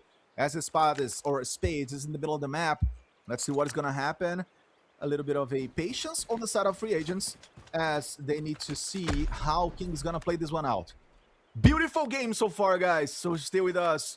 Thank you so much for sticking out. And obviously, hit the like button and share the stream as we are checking on the clock. And it's less than a minute, less than 40 seconds now for the round to be over. Amigos, totally differently posing themselves with a composure that, you know, does not resemble whatever we saw yesterday or even on the last weeks. But they have grown so much, adjusted so many points here. As King's gonna be checking on that spot, he's gonna come for the slide. That was a little bit, I don't know, not ideal. He should have waited. I mean, you were alone. He got the double slide, and then that was enough, Adam. Yeah, he just overextended. He like took the gunfight too open. He's gotta be ready for that 2v1 because free agents, although they've been losing here overall, they're not a team that plays dumb. Like they have the good foundation. And the objective. So if you want to win a 1v2 like that, you gotta isolate the kills and be in a position where you can escape. So he didn't do that, got punished, and now we're on to round number 9. Hey, let's roll the 9. Grenades. Yes, sir. Let's do it. Let's make it happen. What are they gonna end up doing? It looks like they've got the first blood. So now are they gonna continue to just play passive? It looks like that's the case. But it also looks like they're getting ready to do a push onto his side. Look at the numbers on the map. They are moving. And I think they're moving on towards more on the B side almost, but they still want to play this patient. Amigos position themselves so that they can see every single angle. And Sapuka, he's in a really, really good position right now. Oh my goodness, frozen. This man is does not care. He's just gonna push anything with that sniper. Gosh. And he gets a second. Oh my goodness, this man is so good with that. And I love his confidence in Sapuka. Sees the last one onto Luambu. And there it is. Up the round. Wow. Here we go. Not over yet. What a beautiful collective work, I'm gonna say this time, as each one of them were able to help so much when it comes to the damage dealing side of things. And just like that, we're heading towards the round number 10 as we're looking at a 6-3 for Amigos. Beautiful game so far. If I was you guys, I would not miss anything here. But King goes for a triple kill. King Monster, the definite king of B side. Fantastic gig, as the main show is was waiting on the outside, but it does not catch what is happening here. 7-3. Amigos definitely walking over Adam to finish this one off. This map is totally on their hands. Dude, that was incredible. Yeah, they have it in control. They're reading them. He pulled out the PKM in the most perfect spot and gets a 3-piece. That thing is so good on the wall. Oh no, Zeus killed himself. I don't know how that happened. But that thing is so good with wall bangs, man. It's absolutely absurd. Well, unfortunately, on the side of Amigos, we have 2 players down already. And so now free agents, they're in a great position to make a push. And looks like this time they know that King is spraying on B. So I think if they read that and remember that correctly, they should probably make an A push. It's totally open, but they're opting to just still play for picks and kind of take things slow. They want to get information. Kind of feeling it out. And here we go. I think the players here are going to make a decision any moment. Well, apparently, it seems to be the case of free agents trying to slow the game down. And definitely, you know, cool it off for Amigos. Take that pace down. As obviously free agents are going to be attacking, they are the ones responsible for bringing the pace and imposing a certain level of decisions towards Amigos. Let's see how that's going to roll. Interesting patience. Very standard hold in the middle of the map as they're trying to do what else? They already have two numbers up. I don't get why they're not rushing towards anywhere. Now maybe with the four-man hit coming down to B, and let's see how that's gonna pan out, because you're gonna find no one. They were just patient enough to find the whole space of the map empty, as King is gonna almost catch him, giving his information, and it takes him down. Now it's gonna be a 5v2, 5v1, 4v1. Rafa is the only one alive. The C4 is pinging. Let's see what Rafa is gonna be able to do. It's always a ball decision when you roll down that way that he just went through with a shotgun. You know, it's a long distance to fulfill all the spaces, but he was confident enough to do that. And then that again on the sequence, but he was gunned down by No. 4 points for free agents. Fantastic level of response.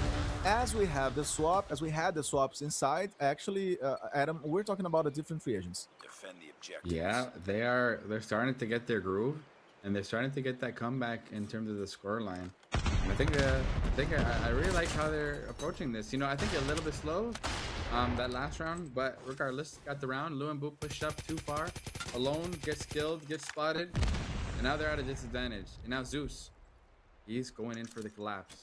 He knows those players are gonna push, and he's holding it down. Kings with a beautifully timed nade. And I love this. Look at how they keep on putting up more and more map control as a team. Zeus there gets the shots in.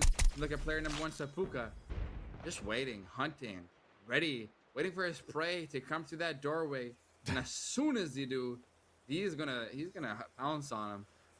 And I love this. I really do. Here he goes. Starting to get more and more comfortable around wood. Frozen. Knows that he's top. He gives that information to Sapuka. Sapuka ends up pushing up. Gets seasoned. Knows there's one more player. Gets dimensional. Wow. And now there should be one more player that he realizes is it. No. Can he do something spectacular here in a 1v5? Oh. Frozen. Lays it up with this guy. 8-4. Wow, that was magisterial. Good job on the guys on the side of Amigos to be patient as well, right? And wait for the proper time with Crossing leading the pack easily with 15 kills at this point. He's such a natural leader.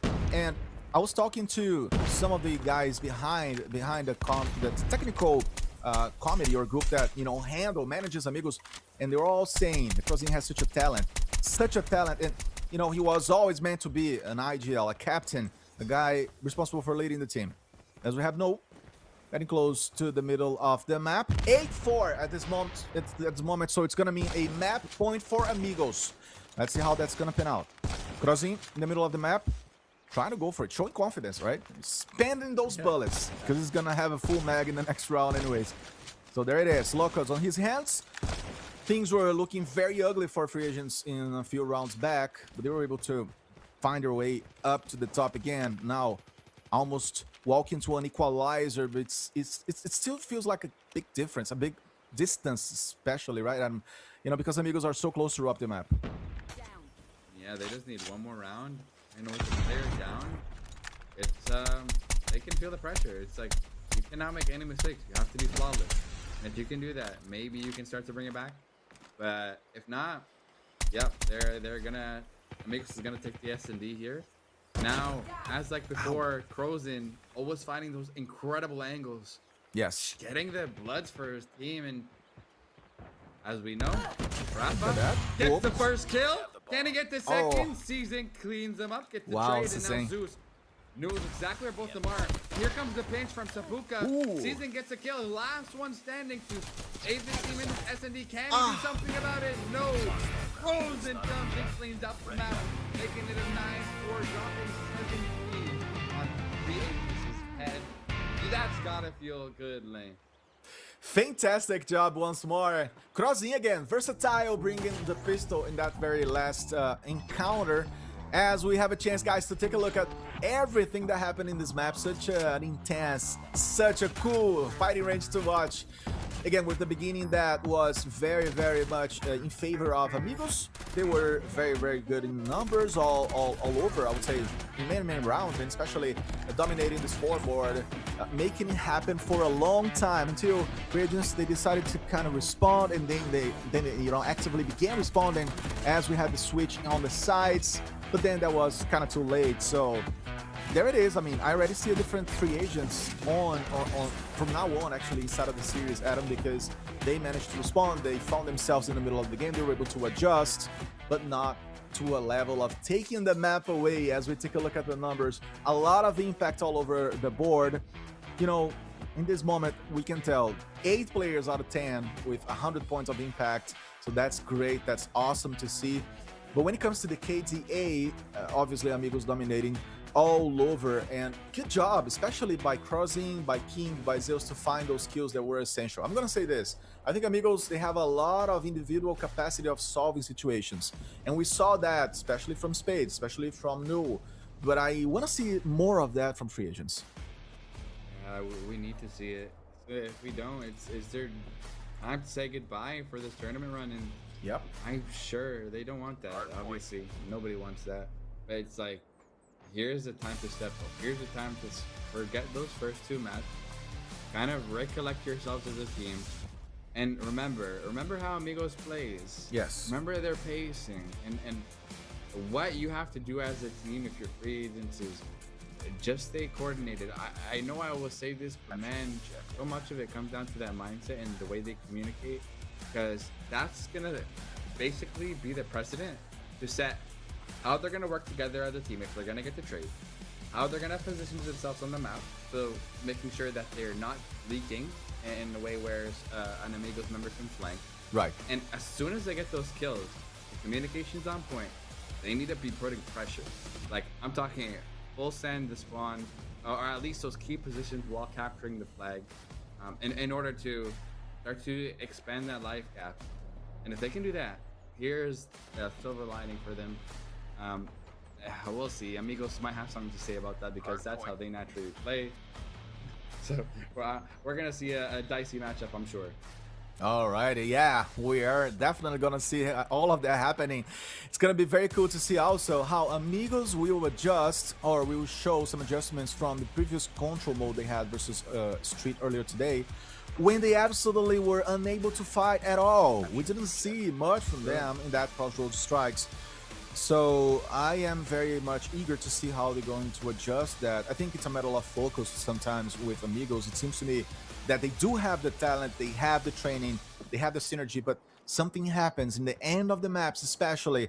But let's see all of that in practical terms actually, to a gameplay level, because we are on our way in our third map of the series. Let me remind you guys that this is going to be the losers finals. All right, so whoever loses here is gonna be locked as the third power of the Latam region, but then whoever wins gets back to the grand finals with the 7 maps game later today versus Street. As we already see, free agents really going for it, and you know what? Wow. Controlling the map and prepping the spawn trap, I'm gonna say. They're getting so close to the spawn zone from Amigos, and the difference in lives is already massive, Adam.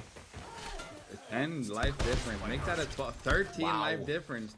Oh my goodness, they are not messing around. They've come to play. And I think they realize all the chips are on the line here. And so we gotta get our mentalities polished.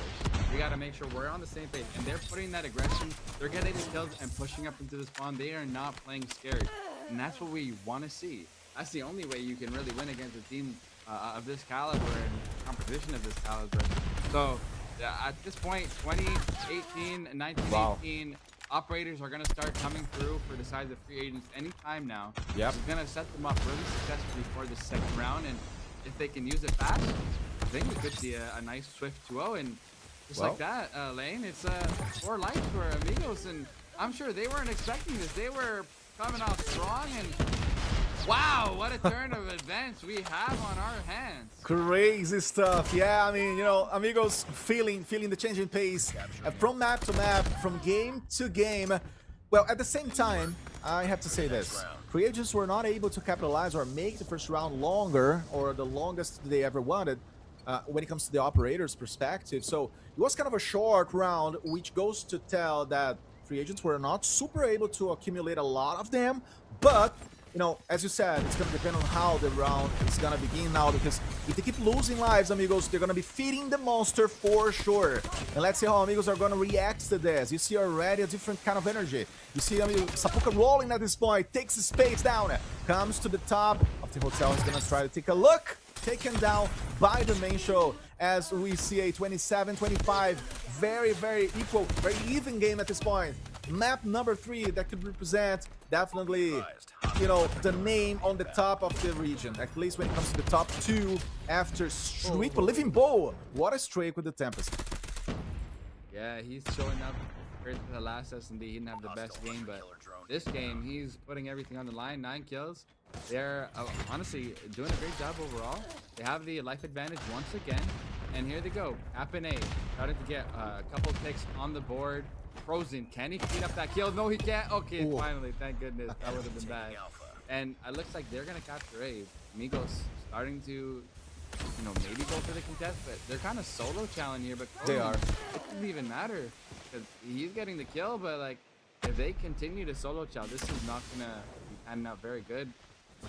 8 caps just about done. Here we go. King's on the cleanup for the final player. And here we go. We got a 16-17, pretty much even life count with B. Totally wide open, but Amigos so pushed up into this spawn that if they cannot get those kills, it's going to be tough for them. I think you nailed it, to be very fair. Those pocket battles, those side battles rolling on the sides of the map, not really helping Amigos to compose a block, to respond properly to free agents. But at the same time, they're not the ones attacking, so Amigos, they just need to hold the lines. They were able to hold to a point. They lost the A, obviously. Now it's a matter of defending the B, which they're doing so well. Take a look at the perimeter. Take a look at the area that they have built for themselves all around the B. They're even like pushing the free agents players back to the respawn zone as we have Sepulka fighting another one nicely. 9-5. So it is going to be a third round based on operators, 4 on the side of free agents and 2 for Amigos. So all the utility stacking up from this point on. Sometimes in these last minute moments, players will pull out their operators here. So it could you happen. can see some of that. Yeah, they might try to secure this round, but they know exactly where they are. And Frozen and Zeus and Rafa, everybody getting a kill. And here goes. This is a round most likely for the side of Amigos, unless we can see the impossible Luwinbu in a 1v6 with a sniper and an SMG in hand. It's crazy. Even losing the battles, even killing last, free agents were able to accumulate, obviously, 5 operators. So good luck, Amigos, with that. It's going to be a very tense next round. And for Amigos, I love, again, the power that some of the players have to find those bullets by themselves. We saw, Zeus doing that by himself. We saw Crozin doing the same. So it is a team that is very comfortable when it comes to dealing the damage without any kind of utility. As we see Crozin Joe is just doing that again. Crozin has the Annihilator activated. Let's see how far he's going to get. Now, Spades responds with 2 kills. Sepulka in the back of the map. Living Bull comes to the middle. Let's see who's going to be finding across mid. Getting closer and closer to the B. Living Bull, good job. Tempest, the claw in the hands of Cezanne. Good job. A peck of a kill. And then we have the man show with the equalizer. They're not kidding. They won a game. They want to fight until the very last minute, Adam. Wow. Oh, wow. Look at there that. we go. 24-17. They are waking up the beast inside. This is what you like to see. This is how you got to play it. And here we go. Spades has the death machine. He's pushed up deep into the deli. Knows where they are. Oh, catches one off the top, but gets a trade on. Gets a trade. But it doesn't matter. As soon as they die, look at them coming right back, getting control right away. They are not relenting. They're not. It is really working really well for them. King and Zeus also have an operator, and on the side of free agents, they pretty much use all of theirs. So this next round, if you're Amigos, you're probably gonna want to hold on to them. Make sure you're set up so you can try to even out the score count 2-2. Wow. I think that's going to be the lifeline in, my goodness, season. Gets a great 2-piece. Frozen, he saw somebody, but kind of loses him. And Rafa pots him 14-4. This is just about done for the side of Amigos. 14-3. They know where they are. Trying to get a little bit of cap. But at this point, it doesn't matter. Just kind of... I think the sooner the round ends, the better because of the operator pulls. Exactly. That's what I'm thinking too. Amigos absolutely in shambles. So we're not able to understand, to quite capture what was happening. I mean, they were looking so good, I would say, some rounds before or back, but then tough moment for them in the game to try to reset the mentality towards this. It's a very complicated mission now. And let's check how that's gonna keep unfolding. We have King coming through the back. We also see Zeus, Death Machine rolling out. Let's see how far he's gonna get as well. Moving and bouncing back from side to side. Smart play as King's gonna try to get to the guys.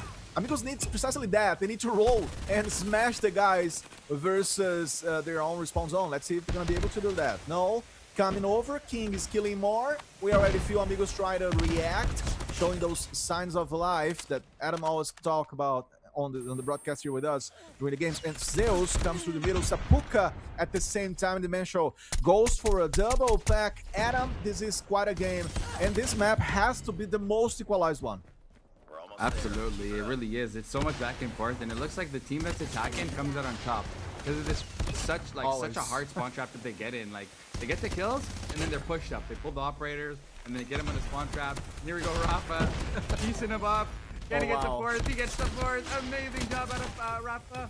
And King basically non-stop action. Zeus as well on the other side. He's last alive though. Tries to steer him. Here we go. This is gonna boil down to a final third round. And on the side of Amigos, they use a lot of operators and free agents. It looks like theirs are starting to get charged. So they have an advantage here. If free agents can really do something with those operators, and with the team that comes out on the attacking side, it's gonna be free agents. So if history doesn't fail, free agents is gonna go ahead and get those initial kills. They're gonna push up, and they're gonna continue to do that same spawn trap we've been seeing all game long. This is a very critical moment for Amigos, I would say, because free agents have been playing so well the defensive rounds inside of this control map, and I don't know if they're gonna change for the best or for the worse their gameplay from this point on. Let's see how that's gonna roll, because Zeus is coming up to the middle of the map, taken down. It is sure one of the most complicated rounds all over for them when it comes to stand-up so far in this points major. We see a lot of kills, but we do not see the scenario, the big picture changing so much. Adam, as of now, no, is able to take Zeus down though, has an annihilator in his hands, and we're gonna be checking how that's gonna roll, because Rafa was bringing that Pred missile very, very, very skillfully, as we have King holding up. Free agents try to get to the respawn of Amigos. Let's see how far they're gonna get. That's gonna be even able to send Dimension with Equalizer. What a bunch of nice operators pulled out by free agents. It's definitely a moment. It could mean their map. Yes, they are putting the pressure on, and I love that play from Dimension with the Equalizer. Right. Just sneakily playing up into their spawn, trying to get the right timing, and my goodness, this is gonna go to another game, because free agents, they are dominating in this round. That attacking side has been so powerful for them, for both teams, honestly. 8 seconds left. Can they try to at least just pause the time? 50 skills and pause the time. Not anymore. Doesn't look like it. Free agents coming out with the win. We're going to a game 4, ladies and gentlemen. Game number 4, because it's good game, well played for free agents. Fantastic reaction power on their very best map control and also control map, which is a standoff. They could show this. Amazing, amazing, beautifully done. What a response, what a bunch of nice kills. And especially, you know, what a capacity of managing their own energy, not falling down when it comes to focus. They had map control, they had bullets, they had it all, they had the ops. So good job. That's all I can say for free agents. Trying to reopen the series over here. The best of 5 series for you guys on our losers bracket. And you know, I am lacking words here, Adam, to describe what Amigos went through, because I think they went from the heavens to hell, if you want, from the first maps in this game to this third map, which for sure represented quite a change, quite a, you know, a reversion of scenario. They were fleeing themselves, and then, you know, they even found the Equalizer. They went to the 2-on-2, but then taken down after that. It was tough for sure. Yeah, but you know what? Amigos kind of understands. Sometimes this like maps are like that. They're kind of lopsided, and standoff is kind of one of those maps. So I already guess they're not really sweating it too much, especially with how dominant they've been on the respawn. So going into this hard point, here's where free agents really needs to step it up. They need to carry the momentum forward, because here we go. We have the one and the only, this beautiful map. Remind me of the name Lane Next. This is not coming to my mind for some reason. It's the beautiful Combine. Yeah. Yes, there we go. The map of modern science. Look at the glass, look at the flange, the way that's all stacked up. It's this is crazy. One of those maps that's like very interesting, because like we saw, I know Amigos is probably getting some flashbacks about the game they just Capture the had where they objective. lost after they had a 100-point lead. So they're gonna want to make sure to Capture first the off objective. secure their rotations because they weren't doing that the best versus Street, and then actually close the game out. Like that's gonna be the key to victory for them and keeping that fire all the way through. As for free agents, I mean, what are your thoughts? Like, I know they just won, and even though it was a really tight game, like, what do you think is going to be one thing for them that they can take in this matchup? I think free agents, they have a very strong late game when it comes to the hardpoint mode specifically, and that's where Capture the that's what they objective. need to explore actually here as well. They had before the points major a 100% of win rate victory inside of Combine specifically. Wow. As Amigos, they, on the other hand, they had 82% of win rate.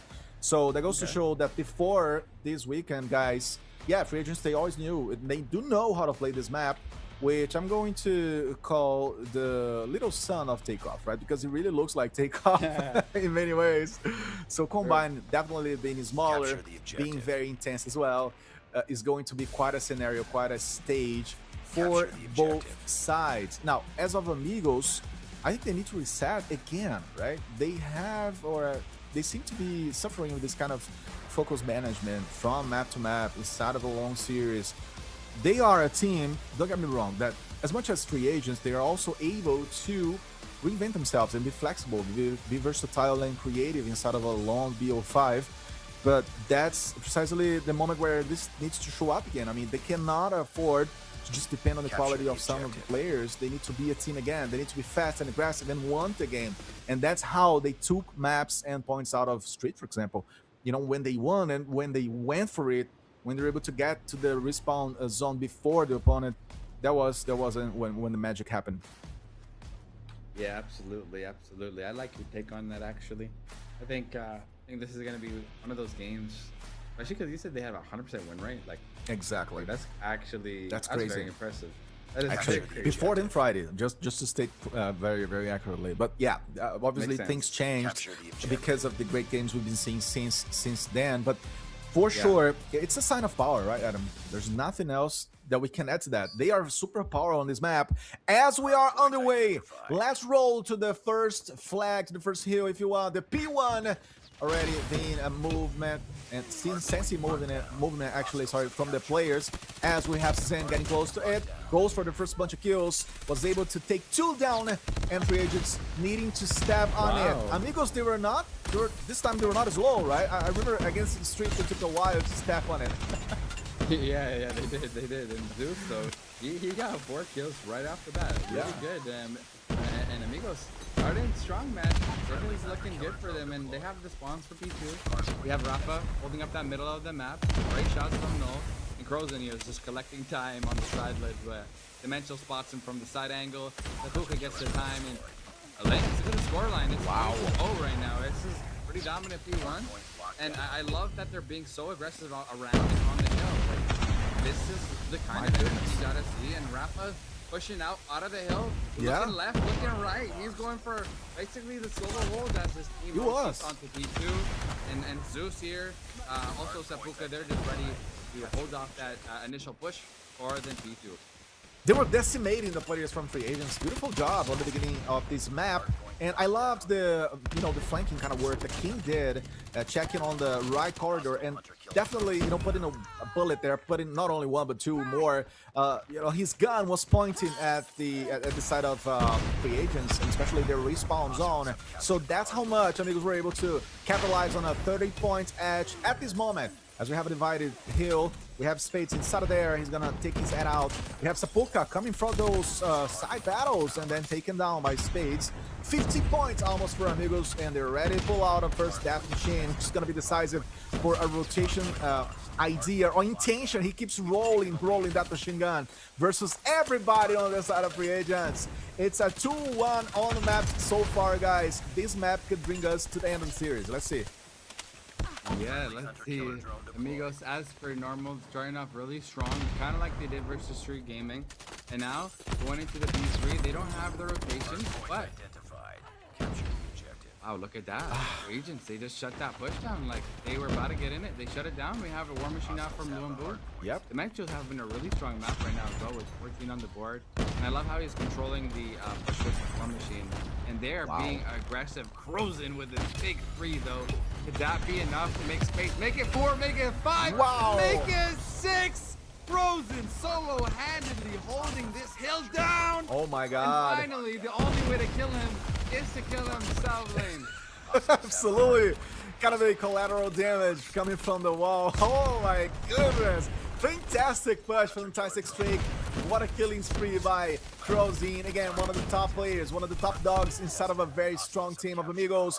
At this moment, guys, free agents responding. Finally, they found a hill to call theirs inside of this map, and they're able to breathe, you know, and say, okay, Amigos, we get it, but you guys are not alone in this one. Let's also show our qualities, as we have Crozine already rolling in the middle of the map. We have Zeus also killing an opponent again, and we're gonna be checking upon the P4, which is usually very decisive, also because it's very close to the next P1, right, Adam? So whomever dominates this hill is gonna have a huge advantage. Absolutely, well said. Well said, and looks like Amigos is that team who has that big advantage. They got a full wipe onto free agents, and now this is going to be the uphill battle for free agents, because as we see, operators are coming out for Amigos. They have the Tempest and the Death Machine, and they got full map control. So, wow, shut down from Season, coming out with the claw. Wow. He's trying to get some points for his team, but also gets shut down from Rafa. And Amigos showing great control on this hard point here. They're the team that's soaking up most of the hill time, and as long with the time on the OBJ, look how they push out. Look how they just I know. make sure to put that pressure on. Like, that's so well played. Now, Spades what a response. with the 3, right? Wow. Free agents not giving it up and fights back their way into the P4. Now remember, that's how Amigos lost precisely this combine versus Street earlier. They were unable to connect the P4 with the next P1. They just watched basically Street dominating the 2 flags, and that cost them a map. And that's why they're visiting now the losers bracket versus free agents. So Amigos definitely attentive to that occasion and fixing that situation, as we already have them rolling into the core of the map again. 120 points. Try to push down, try to smash free agents once more. Let's see how Crozine is gonna come from the side. Goes from 1 for 2, potentially 3. Look at that King, catching from behind. Good job. Falls against the man show. Not able to sustain that pressure, as Rafa is gonna come with the switchblade, jumps over and comes with the equalizer. Potential nice pick. Reloading, coming back to the main stage of battles. And Amigos, they have a very beautiful cushion here. Adam, help me with the math. 70 points, actually. Let's see, yeah, about 70. 65, 70 almost. Exactly. Amazing lead, good cushion, and they're really doing a great job at getting those spawns on P2. This is the second time that they've been rotated early, set up early. And even though Rafa just had an equal full, I feel like that could have been a bit more strategically pulled, because they're only 5 seconds, and like the value there wasn't necessarily translated. But I don't even think it mattered at this point. They've got that cushion. They're comfortable, but they're not too comfortable like last time. I think they've learned their lesson. And here we go, Luambu with the War Machine, but we're in response to Seppuku and King with the claw, along with the Tempest. And here we go. The lead is getting greater and greater, but the spawns have flipped. So free agents, if they have anything to do now, it's like now's their opportunity to start to bring those points back. But it didn't even matter, because Seppuku gets 3 and Are you throws kidding him in me? the spawn trap. Oh my goodness. They don't need spawns at this point. Lane, they are doing it all by themselves. With or without it. Wow, what a work. Beautifully done by Amigos indeed. Going for the battle, winning this one, using your arm and saying, hey, I'm able to fight better. Almost 200 points for Amigos from Brazil. Potentially defeating free agents in combine, but let's see if that's gonna be in the game. Not just yet, because we got some stuff to see. Yeah, we got some beautiful 60 points ahead of Amigos to decide or to see who's gonna be the winner in the end of the day. As we see Rafa protecting the left flank. Let's see, crossing against Zhang. Beautiful, dealing up damage. You have No coming to the back. He's gonna try with the Tempest. Had a ball in his hand, and nothing else happened over there. As Amigos dangerously are gonna hop into the point, just like that easily, apparently, right, Adam? Because I didn't see any resistances of attempts from free agents. Yeah, absolutely. You know, amigos, this time around, they're saying, we are going to the grand finals. We will not get comebacks on. We've done that once, and we've learned our lesson. So here we go. They've got spawns. They've got pressure. Free agents, though, they've got control now, fighting for their absolute life. This is their only chance in the tournament to actually stay in dimensional with the equalizing play, equalizing the opponent on the hill. Can he get the third? Yes, he can. Doing incredible work with that. Now, listen, now we have amigos. They're just opting to rotate. They don't even care about the old hill because they know this new hill is absolutely vital in order to extend the lead and close out the game. They Because know of how dominant it is. And C10, he pulls out the claw. King ends up killing him. Rafa actually kills him. And it's a back and forth. Oh my God. The rotations. Oh my goodness, Lane. Despite the rotations, Free Agents has gotten control. And can we see a back-to-back comeback, or will Amigos come out and close it out in the next couple hills? Such a messy kind of battle, right? One player going after the next, and there's no block effort anymore. Now we begin to see some level of organization on both sides. But before, they're just trying to claw their way inside of the hill because they know it's a decisive one. And Free Agents already learn and notice that Amigos love these people. So that's precisely where they're going to be.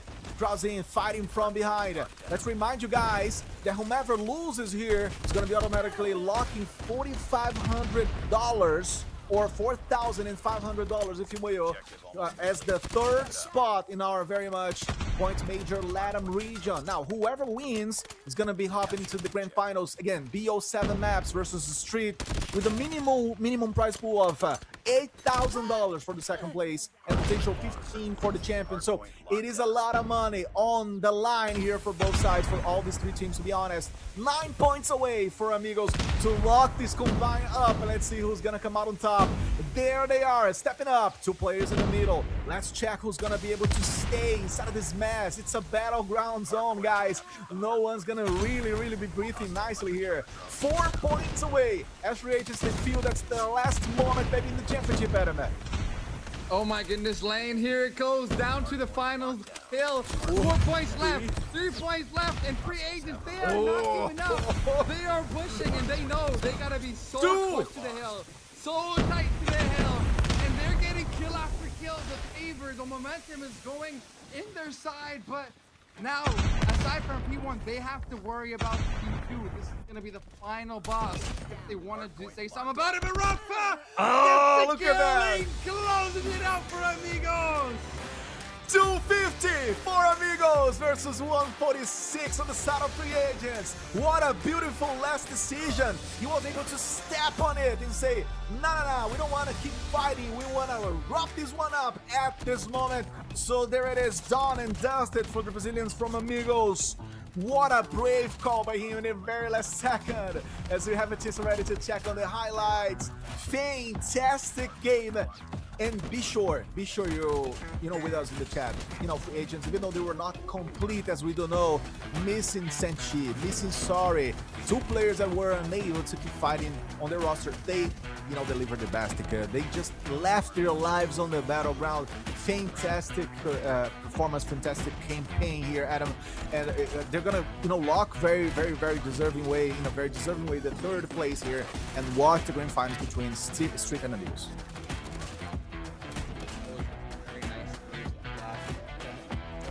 Very spicy moments as well. Some cool highlight plays from both sides. We're looking at the scoreboard.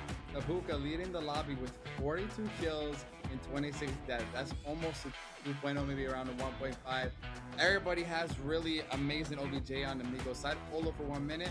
And on the side of Free Agents, pretty good slaying power out of Lewin and Dementia. Fortunately, on the sides of Noel's season and Spades, it was a bit difficult for them to keep up this matchup, but an amazing game nonetheless. Fantastic run, beautifully done. And Free Agents, just like that, they lock themselves to secure the third spot, as I stated before. Now, as for Amigos, they're gonna have to fight to step up and try to beat Street. Now, that has never happened so far since the beginning of the previous summer split till now. So Amigos willing very much to do history here in our Call of Duty Mobile World Championship 2026. Let's see how that's gonna unfold itself, guys. in a little second. We're gonna have commercial breaks, but again, stay with us. Stick with us because it's gonna be massively interesting, right, Adam? It's gonna be so good. And I'm gonna tell you this, before anything else, before even tossing to the breaks, we're gonna be taking a look at the brackets, and then we're gonna have a chance of talking to players on a live interview. Look at that. How solid can Street look at this point, and how you know how beautifully done Amigos were able to do to come back out on top to the grand finals. Yeah, look at the run. Street Gaming 3-0, 3-1 onto Free Agents, and then 3-1 onto Amigos. They have been a force to be reckoned with this tournament, and you best believe with that advantage they have in the BO7, they are not going to be relenting and taking it easy because they know Amigos is feeling hot. They just came out of a 3-1 win, and their guns were firing. Sometimes when you cool off after a win and you're waiting, sometimes you can kind of get out of that zone. So for Street Gaming, I think they'll be all right, but they have to make sure they're warming up and getting ready because this grand final, it's about to go down. And let's see, can Amigos make history? We're gonna find out here after the break real soon. But stay tuned because we have a interview coming up real shortly. Alrighty, so apparently we're gonna be talking to the Amigos player Zeus, the mythologic creature that I said in a little while we're gonna be capturing and catching from him, Adam, how that game rolled down for them. As I tend to hear him already with us, or in a little second, I'm just anxious to ask him so many things, dude, because this has been quite a run, and I think Amigos, they are already a different team. They're feeling themselves in a different spot here. Yeah, absolutely. There's a lot of questions, and I think picking his brain, especially coming after a win and going to the finals, I'm really curious what he has to say. I remember being in that position myself when I was getting interviewed, and it's just interesting because in the moment you have so much things going on in your mind. You just come off a win, and you're excited and looking forward for the finals. And anyways, can't wait to hear it. For sure, it's gonna be very, very rich and interesting to hear him on all those topics, especially. And make sure to follow us on the social media, right, for more. Always catch up with us to get information. So right below, we're gonna have you following us on Instagram, play CODM Esports all together. The same handle for the X, and also on YouTube, you're already here with us. So CODM Esports all together. Make sure to follow the channel and hit the like button, as much as sharing the stream to bring all of your friends and family and dogs and cats, all of them together with us, maximizing that YouTube stream on the Living Room TV. Why not? I'm hoping everybody's watching us because I know there's a very tempting football match rolling on the side. I don't want to talk much about that because I don't want people to give up on us. So let's just stick with Call of Duty Mobile, Adam. For sure. I mean, regardless, we got so much good stuff coming up. Of course, yeah. We gotta stay in our lane for now. For sure. So many things to ask Zeus. So I'm also gonna bring the chat aboard, guys. If you want to ask anything to Zeus, right? Such a high-level professional player. So be welcome. Feel free to drop some nice questions on the chat, because we're going to be translating them to Zeus. I don't know how many time or how much time we're going to have to talk to him. So I'm going to try to synthesize some ideas that we can definitely check with him. But I'm going to definitely ask him, Adam, about this whole roller coaster, right? That this whole day has been for Amigos. I mean, when you drop down from the upper brackets to try to fight for your life, but that's in the very last portion of it, what goes through mind? I mean, you got to reset so many times during a day. It gets exhausting, right? And you know that for a fact as a former player. Yeah, absolutely. And I'm also curious, like, where the team's head is at right now. There could be like in the comms, where's their communication? But it looks like we just heard word there's no longer going to be an interview at this point. All right, unfortunately. Okay. But I guess we'll go to the break now, and maybe after the grand finals, we may have one on board. That's correct. We're going to see you guys right back. Stay with us. It's been an amazing run. See ya.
And we are back, guys, with our Call of Duty Mobile World Championship 2026 points major Latam region. And I'm Lenex, your host commentator, also now with my friend Gilmania, also another Latam caster, as we are hopping into the grand finals. 7 maps. Let's see if that's gonna be a full game. Gil, what do you expect for this one? I'm expecting a lot. I'm expecting a lot coming down from this too. We know that Amigos, well, did not perform the way that they would have liked on the winners final, but as they get a second hit on the grand finals, I'm hoping to see them show us even more sparks as they face each other. For sure. We always expect a lot of things from these two teams. So Street versus Amigos. And for Amigos, yeah, definitely finding a way of managing, having more, how can I say, steadiness from a map to map and, you know, back to point to the next. So they need to find that stability that has been lacking, especially versus strong opponents. We have the lineups. And as for Street, we're gonna have Maggie, Suiva, GTO, Chaotica, and Bigodeira or Bigode. And for Amigos, Crozinho, King, Rafa, Sapuca, and Zeus. A fully Brazilian final or grand final here in our Latam region, Gil. So it's going to be very, very good to see how they're gonna battle each other. They have been facing each other in many different occasions in the last 6 or 7 weeks since the beginning of the summer split, as I say. And for Amigos now, it is a chance to cement themselves in the top 2 and show that they can definitely try to beat Street, potentially beat them, because the talent they got. Now it's more of a matter of like managing focus and mentality. Yeah, no, that's the thing. To manage your mentality is going to be really, really important for both sides, even more so specifically for the side of Amigos, right? We know that they are not necessarily the team that comes off better when it comes down to the stats, but when you are able to already take a map or 2 off of them, it means that you can actually defeat them if you play well enough on a complete set. And in here, we have already what's going to be the map rotation. 6 maps totals, because remember, whoever is coming from the winner's bracket has a map advantage. And we will be starting with map 1, hardpoint on Hacienda, moving on to Search and Destroy Tanisha. A third map of Crossroad Strike Control, moving on to Combine hardpoint, then Control on Raid. And we could go all the way to a map 6 on Search and Destroy Coastal. Also remember, the set of rotation of maps and game modes changes a little bit when it's a best of 7. So for you all to keep in mind, it would be hardpoint, Search and Destroy, and Control. Then it would be a hardpoint, Control, and Search and Destroy. So with that change of map rotation and the way that Amigos, I would say, didn't really perform that well on Control, I feel like this change actually hurts them in a sense. It does, for sure, because they were not able to show a solid gameplay level versus the Street. They just lost for a 3-0 on that Crossroads Strikes earlier today. Very complicated mission for Amigos. First of all, to stabilize the hardpoint, right? You're able to do a very, very good job on the combine when these two teams met before. But, you know, as before of that, Hacienda was tough enough for Amigos. So that's how I want to see things happening. I want to see Amigos maybe showing more, Street managing also that quality coming from the side of Amigos. And yeah, to begin with, the first mode, I think it's going to be very, very interesting to see how they're going to behave, especially given the fact that they have already played each other before, as we said. And not only that, on that occasion, but before, during the last 7 weeks. It's going to be a matter of how focused Amigos are going to get into this map, because whenever they come in, you know, strong, come in hot, and do the rotations fast enough, are aggressive, that's how they can provoke or deal some damage against Street, who are expected to win. So the pressure is already on the side of Street, but then Amigos need to prove ourselves wrong. Yeah, no, that's right. Amigos will have to try to prove us wrong, and let's see if they can do it, because let's be reminded, the first time that they faced each other today, it was also a hard point on Hacienda, and Amigos ended up losing at 250 to 180 or so points for the side of Amigos. So it is going to be interesting to see if, well, by allowing them to play once again on Hacienda, they can actually take up those results. For sure. As we are on the way, guys, on the first hill, T'Chaka is going to be able to dominate the spot for a longer amount of time. We have Maggie falling off the ground with a lot of smokes. He's going to roll. He's going to try to stay with the ball on his hands, but taken down by Rafa, he goes. And then Amigos are trying to ramp it up to 30 points already, as Street is finally making an appearance into the first map of this grand finals. We are taking a look at Street Suiva as well. And I'm gonna remind you that Street Gaming have one map of advantage because precisely they come from the upper brackets, and this is the layout that you know, gives them this kind of edge. This is what Amigos need to ignore. Actually, they need to play this one as if it was a 0-0 in the beginning of this BO7 game. We have Zeus rolling through the garage. It is a very critical rotation from the P1 to the second point here, Gil, because we do know that the P2, specifically on Hacienda, is the money here for sure, and it's very tough to take off.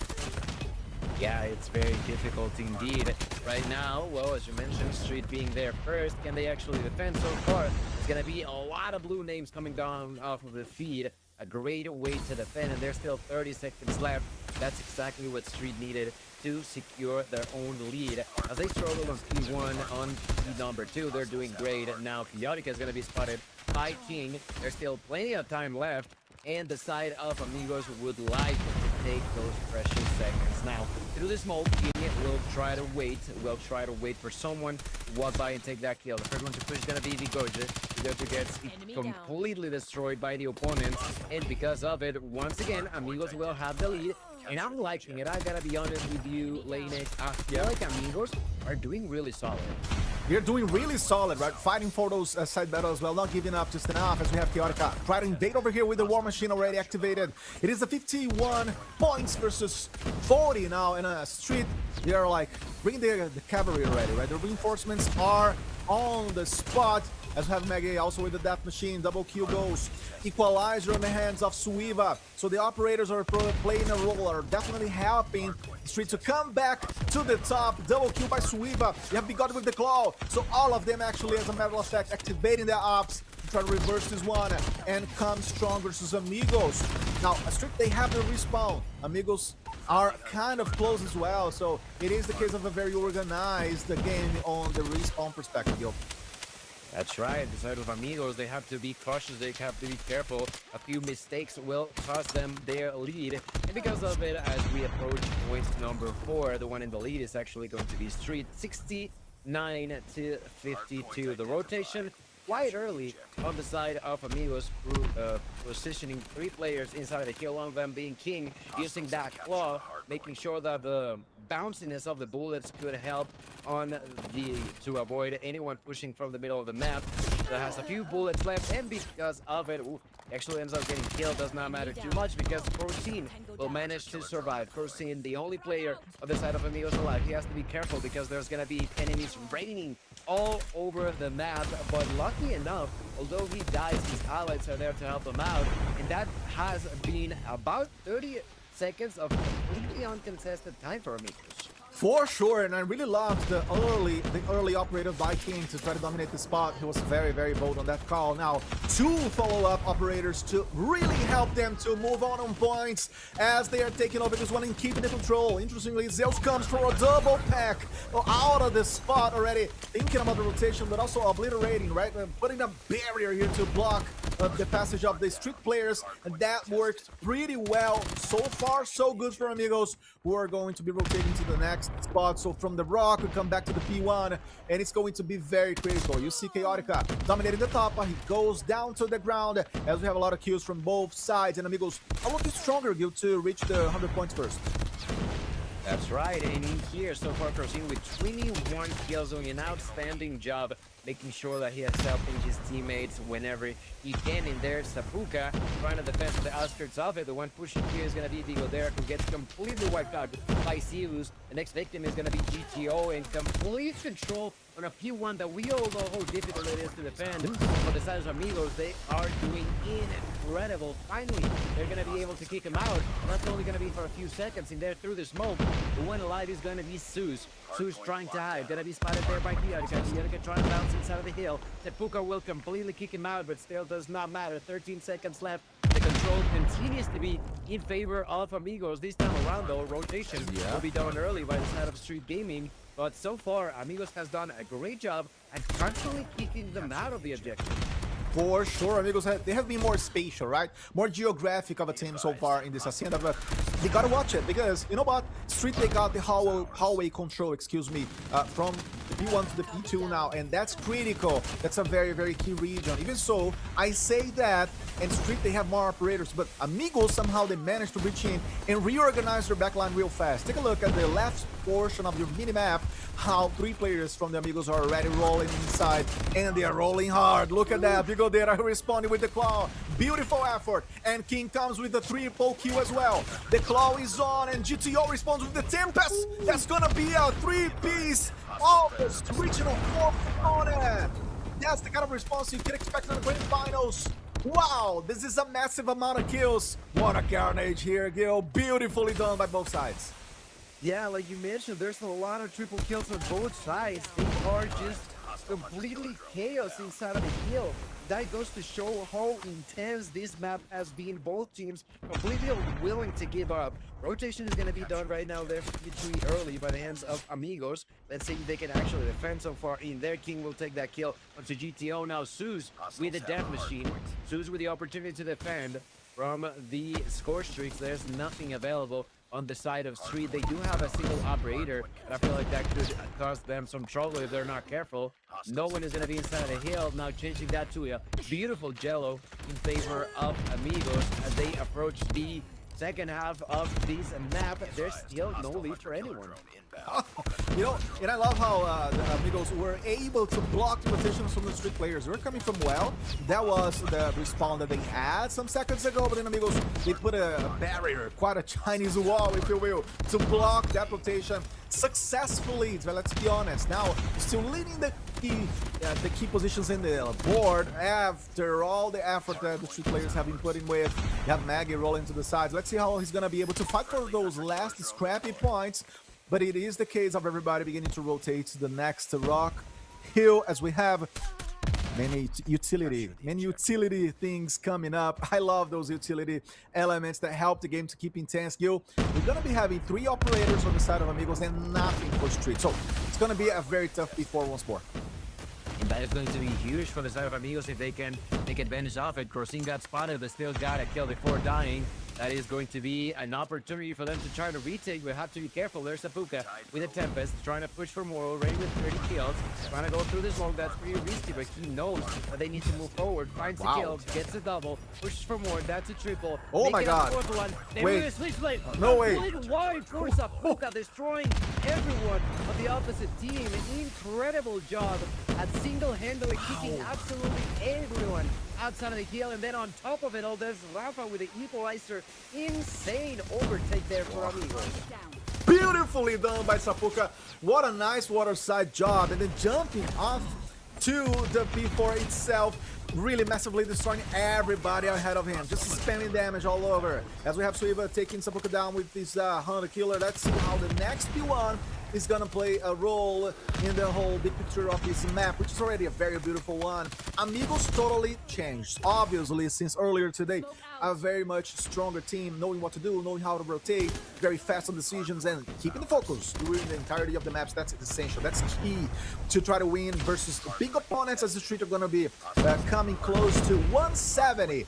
And Amigos are gonna be using an equalizer on the hands of Suiva. He's gonna hop in. There it is, trying to catch those kills on the top. Gil, beautiful game, and we're not gonna be seeing the sun colors once more today because this is gonna take us to the night.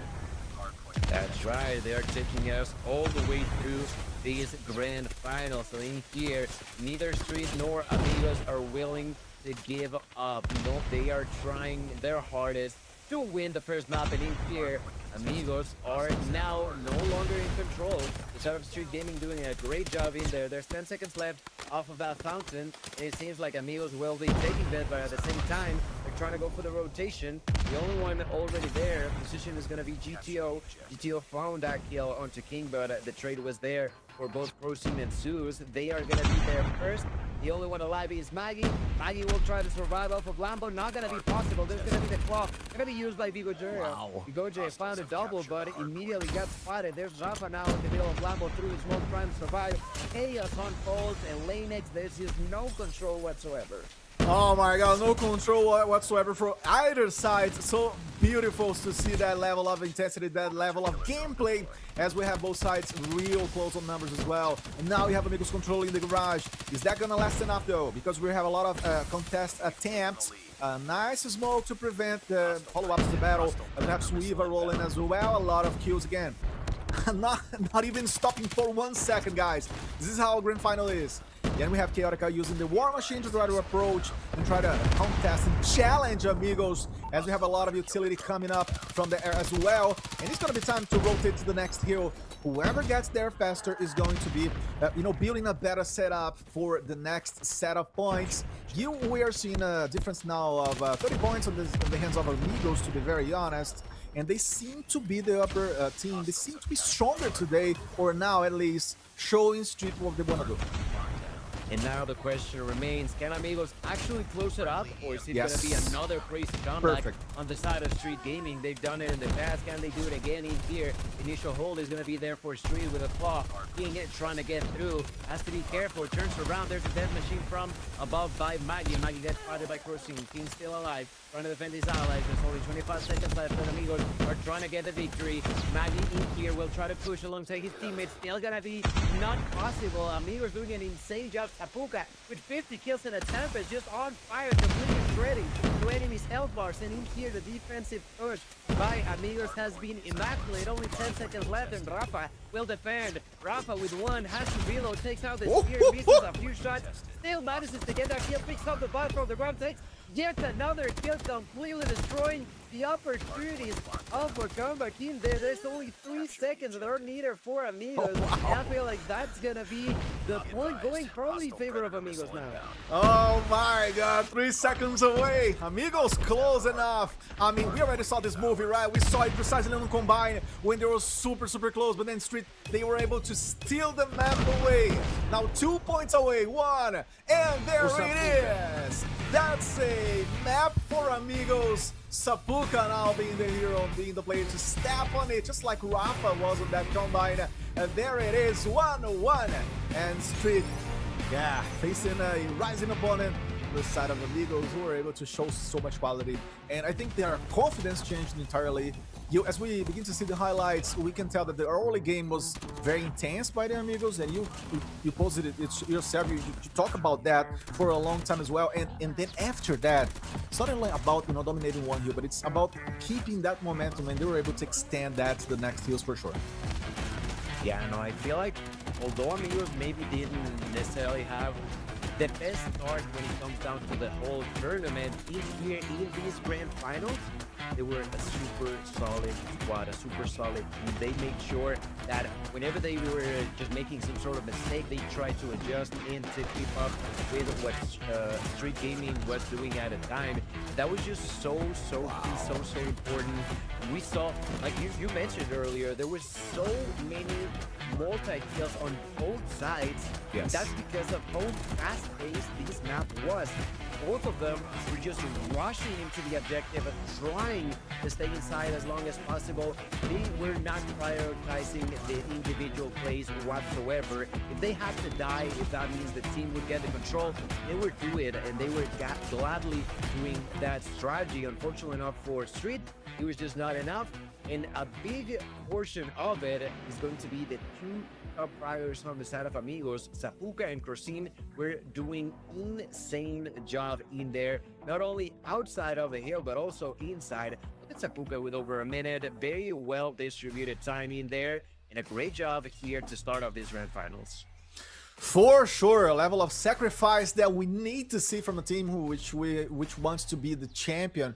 And as you said, I mean, some of the players were above their own average levels. I love how Sapuka played. I love how many of those players were behaving, and especially when you don't let your opponent just roll or have the respawn advantage, because that's how Street usually likes to play the hardpoint mode, right? They love to create an advantage and then snowball that back to the adversary.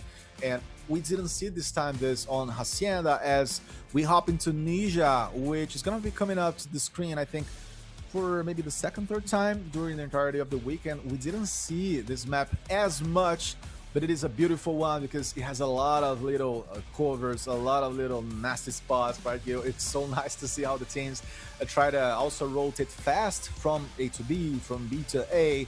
There's a lot to happen here, and it is a beautiful map to obviously accommodate these teams.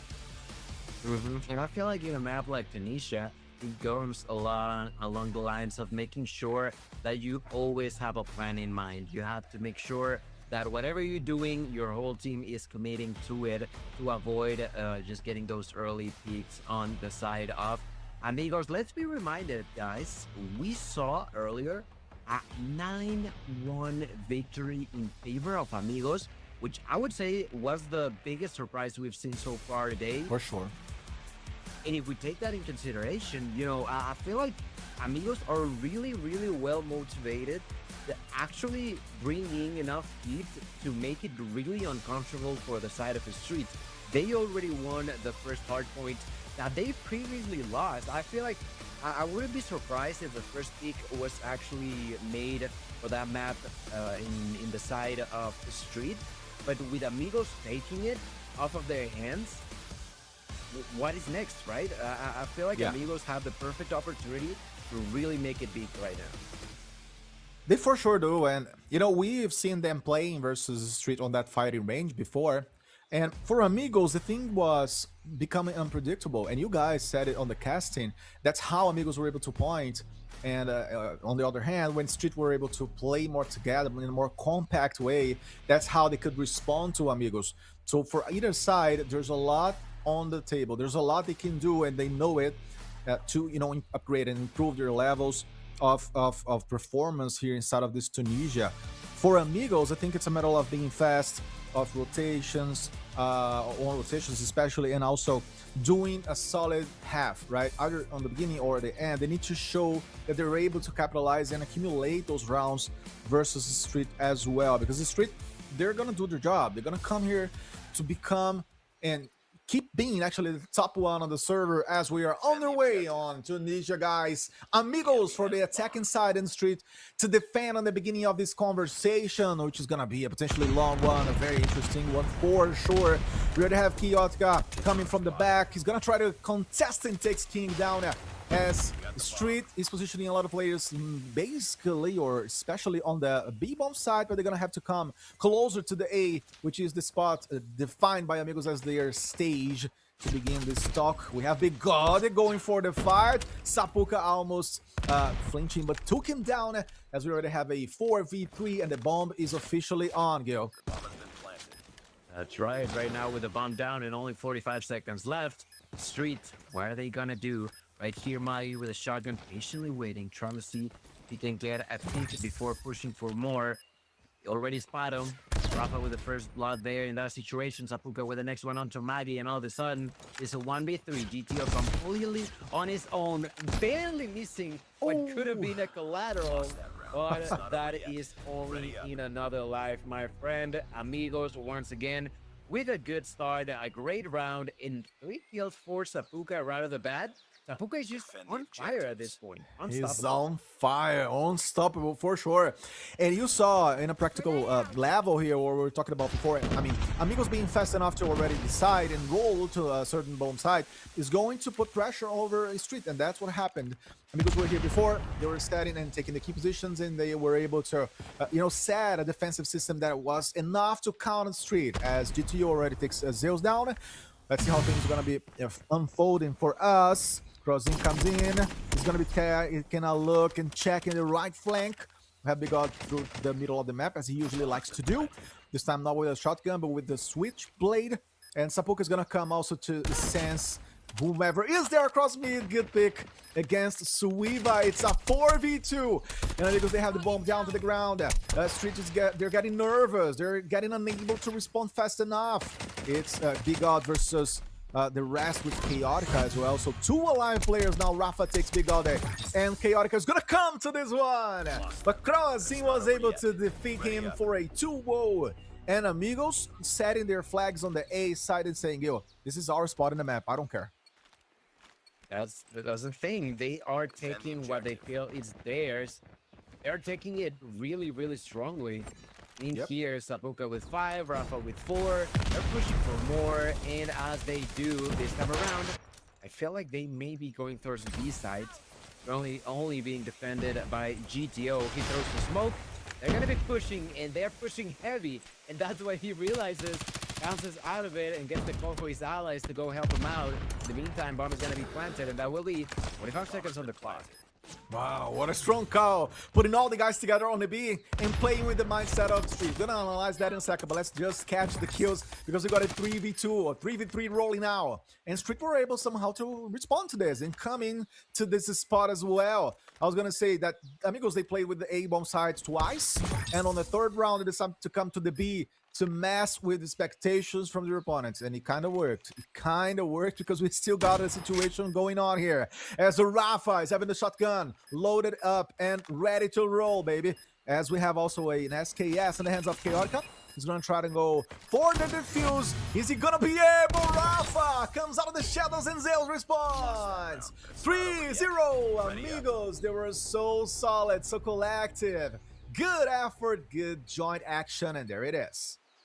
And through the power of friendship, a 3-0 start is just pretty much a copy-paste of what we saw in the first Search and Destroy. Amigos are doing, once again, whatever they feel like they want to do. This time around, they want to rush for B. That's exactly what they're doing. Through the smoke, they are not going to be able to defend Vigojera in quite a difficult spot, but still manages to take one before getting dropped by Sapuka. The next kill is going to be there for Zeus against Suiwa. All of a sudden, Sapuka pushing for more. That's a double for Sapuka. Chaotica here with the SKE is going to reveal his position. There's Sapuka trying to take him out. That's a 3 piece for Sapuka, and another one. My God. Now reaching the first, I think that was the first blood for King, if I'm not mistaken. Yes, it was.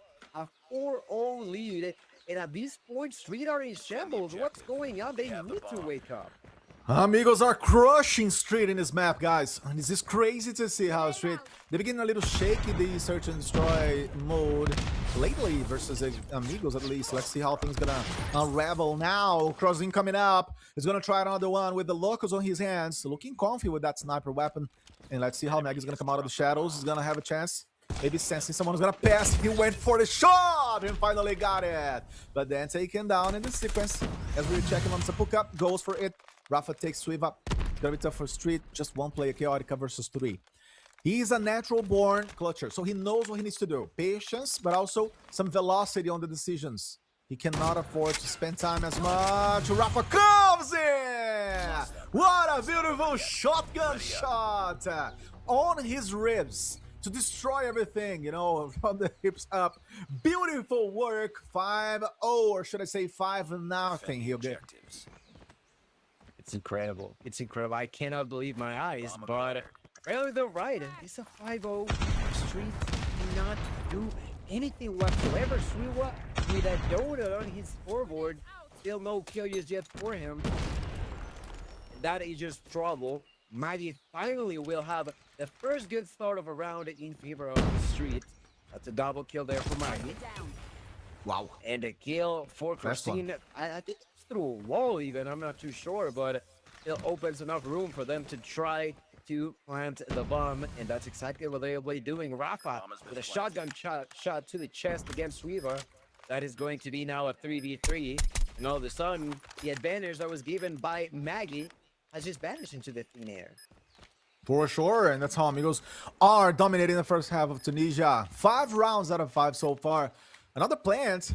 And for Amigos, it's a matter of holding the lines. For Street, it's a matter of doing the first attempt here. Potentially a strong penetration on this bomb site. And let's see how that's gonna happen. Crossing, goes for the shot. Not able though. Rafa takes him down, amigos. They were solid on the objective. They were solid on keeping the entrances lines defended. You know, on the bullet level as well. They were the master team on this one. So 6-0. Gil, I don't know what is happening to Street today when it comes to bomb mode or search and destroy, but they gotta talk about this. They gotta fix this. Somebody's got to pinch them because he feels almost like a dream, but it's not a dream. This is just the hard work showing off results in favor of Amigos Gaming. We knew that from the recent story of maps, of matches, of times that they faced off each other for so many months at this point. They are finally doing it, and they are in a situation where they are the ones who could bring in the advantage going their way. For here, sure. Wow. Rafa with his Goodness. 13 kill. 13 kills in only 7 rounds, Linux. They are doing a tremendous work. I feel like Amigos is a completely revamped team. Listen, Rafa has more kills than the whole team of Street summed up. The, Street has 12 kills as of now. He does. And Wow. Rafa has 13th. That's quite a stat to talk about. Let's talk about that. Let's talk about a team that is coming out on top, but is also proving their point. You know, they're opening up their mouths with strong teeth and say, hey, this is us, you know? What a comeback when it comes to the championship as a whole. As we have Rafa taking Maggie, Bigot also falls down. Let's see how that's gonna keep going because Trozin is already here on the B. Beautiful job. Now, let's check on how Rafa is gonna solve this rotation issue. We have a 3v4, and the bomb is in the hands of King. He's cold. He's cold enough to do any kind of play you can imagine. That guy has already showed that to us in many different occasions, as Sapuka is down there, and it's gonna be the chance for Amigos to set the pace. But Suiva coming out of the shadows gets the first one, the second as well. Suiva, what a play! And Street just like that, they bounce back. What an amazing comeback! Post-plant work was masterful. That was a masterclass on how to react, Gil. Incredible. Finally, they do it. And now, as they switch spawns, they switch sides, they're gonna be enough of a switch on the minds of Street to actually make it happen. Oh, we're about to find out in here. When carrying the bomb is going to be Maggie. No one has the ideas yet. 20 seconds have passed. In here, it seems like Street will not follow the same strategy as Amigos. They want to play for picks. They want to play it safe. They want to make sure that they have some sort of advantage before actually they commit to something. For sure. My God, what a great final, guys. I cannot express enough how I'm loving this much, all these decisions. We are seeing a beautiful game of Call of Duty Mobile here. Because the Street, they're able to prove a point and say, hey, this is our first round, you know, coming to the attack, and we're gonna make it happen. And they have been doing so. They just responded in the last one, obviously, coming in to defuse the bomb. And now it's a matter of attacking well. It's a matter of doing a fantastic second half. We have Zeus, nice pick. Rafa at the same time takes Maggie down. This is a 5v3, 5v2 now. Amigos, though, looking very solid when it comes to the players alive. And we have just GTO up. He's gonna have to try to find a solution, but Sapuka was right there. 8-1. And Gil, this is the interesting thing about our game. When you build such a streak, when you build such a cushion, no matter what the opponent wants to do, no matter how strong the opponent wakes up in the game, it's kind of almost done and dusted because it's close enough. Absolutely. Right now, a single mistake would mean victory for the side of Amigos. That's exactly what we want. In here, Rafa with the opportunity. They're going to be pushing like crazy. This time around, no Fugios fight just pushing through it. Look at that. But there's King to stop him now. There's also Proceed with a sniper shot onto Maggie and all of a sudden they're the ones in trouble. There's going to be a 4 versus 2 in there. Yarlik and GTO will get a kill for each of them. Now King, they're going to be pushing for more. You know where they are, but you lose control. You lose the sense of where they could be. And because of it, they will suffer the consequences. Finally, the side of Street Gaming will breathe again. At this point, once again, it's the same scenario. A single mistake, and that's a victory for Amigos. That's gonna be enough, I know for sure, guys. Beautiful game so far. Amigos trying to do what they didn't do during the entirety of today, and I would say the weekend. They have never won a hard point, and then a search and destroy versus street. So they need to do this today in order to try to be champions. They want to do it for sure as fast as possible. Now, as we begin to check on how things are going to be rolling from now on, Rafa, a nade on his hands to try to block that move.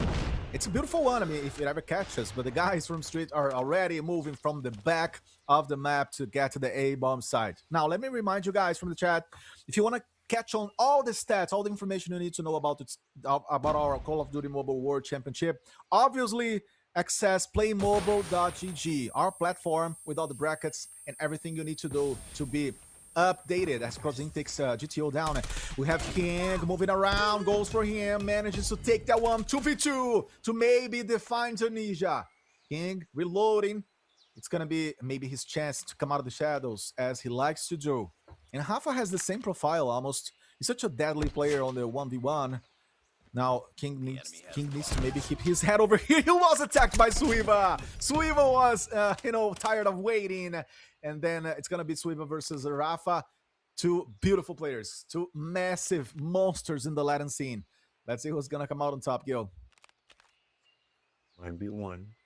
Slowly but surely, Suiva walking forward. Very problematic. Rafa, with a shotgun, he's got the advantage. He's got the edge. Suiva has to be careful. As he decides to approach, he finally backs out, opts for a plant. Ooh. Bold. And I feel like that was a smart. Bomb has been planted. For sure. Because he also got a lot of cover close to that, so he could plan and just hide now. That's what he does. As we have Rafa taking a look, taking a peek. He already found him. He comes to the inside. But Suiva was smart enough to slide out and slice him apart. Beautiful job. Look at how Suiva has that protagonism, right? He knows what to do in some occasions. I love that for them. And third round on the table, showing you that Amigos maybe are getting a little nervous to wrap this one up. It could be. It could be that they are, in fact, getting a little nervous. Change of sides. Now they're the ones on the defensive side. So, yeah, you just need one more. And they actually grab it. Let's see in here. It seems like they are trying to push through mid this time around by the hands of Street. Landing there is King and Rafa. A good nade nearly takes Rafa out. Oh, and he answers back with another great nade that is going to do a lot of damage. Namuka took his kill before getting dropped to the ground by Chaotica. That's going to be the 1-for-1 trades. What a game. 8-3, guys. Brace yourselves in the chat. Let's see who's going to come out on top. GTO takes Rafa down. This is the moment. This is a chance that Amigos have been working for so long. Try to do this streak of 2 maps potentially versus the strongest team in the region. As we have King rolling through the mid, Zeus is going to be taking a look at that passage. See, someone's going to come out of there. He's dying for that kill. There's not a player in Amigos that wants more of that victory, especially because he got 64 kills in the previous map versus Street, and still they lost it to Street. That was crazy to watch. Zeus behind the cover. The head lit now as usual as he's gonna come to the battle. Let's see how he's gonna unsolve this one. Zeus versus Chaotica, and CODM takes another player down. It's gonna be Big God versus 3. He comes for the fight. He doesn't give up. He's gonna back down. He goes for it. Big God comes from the shadows. He goes for the attempt, and King finishes him off. That's gonna mean good game, well played. 9-3 for Amigos. Responding and waking up in the series. Humania best of 7 grand finals is just getting dicier and dicier.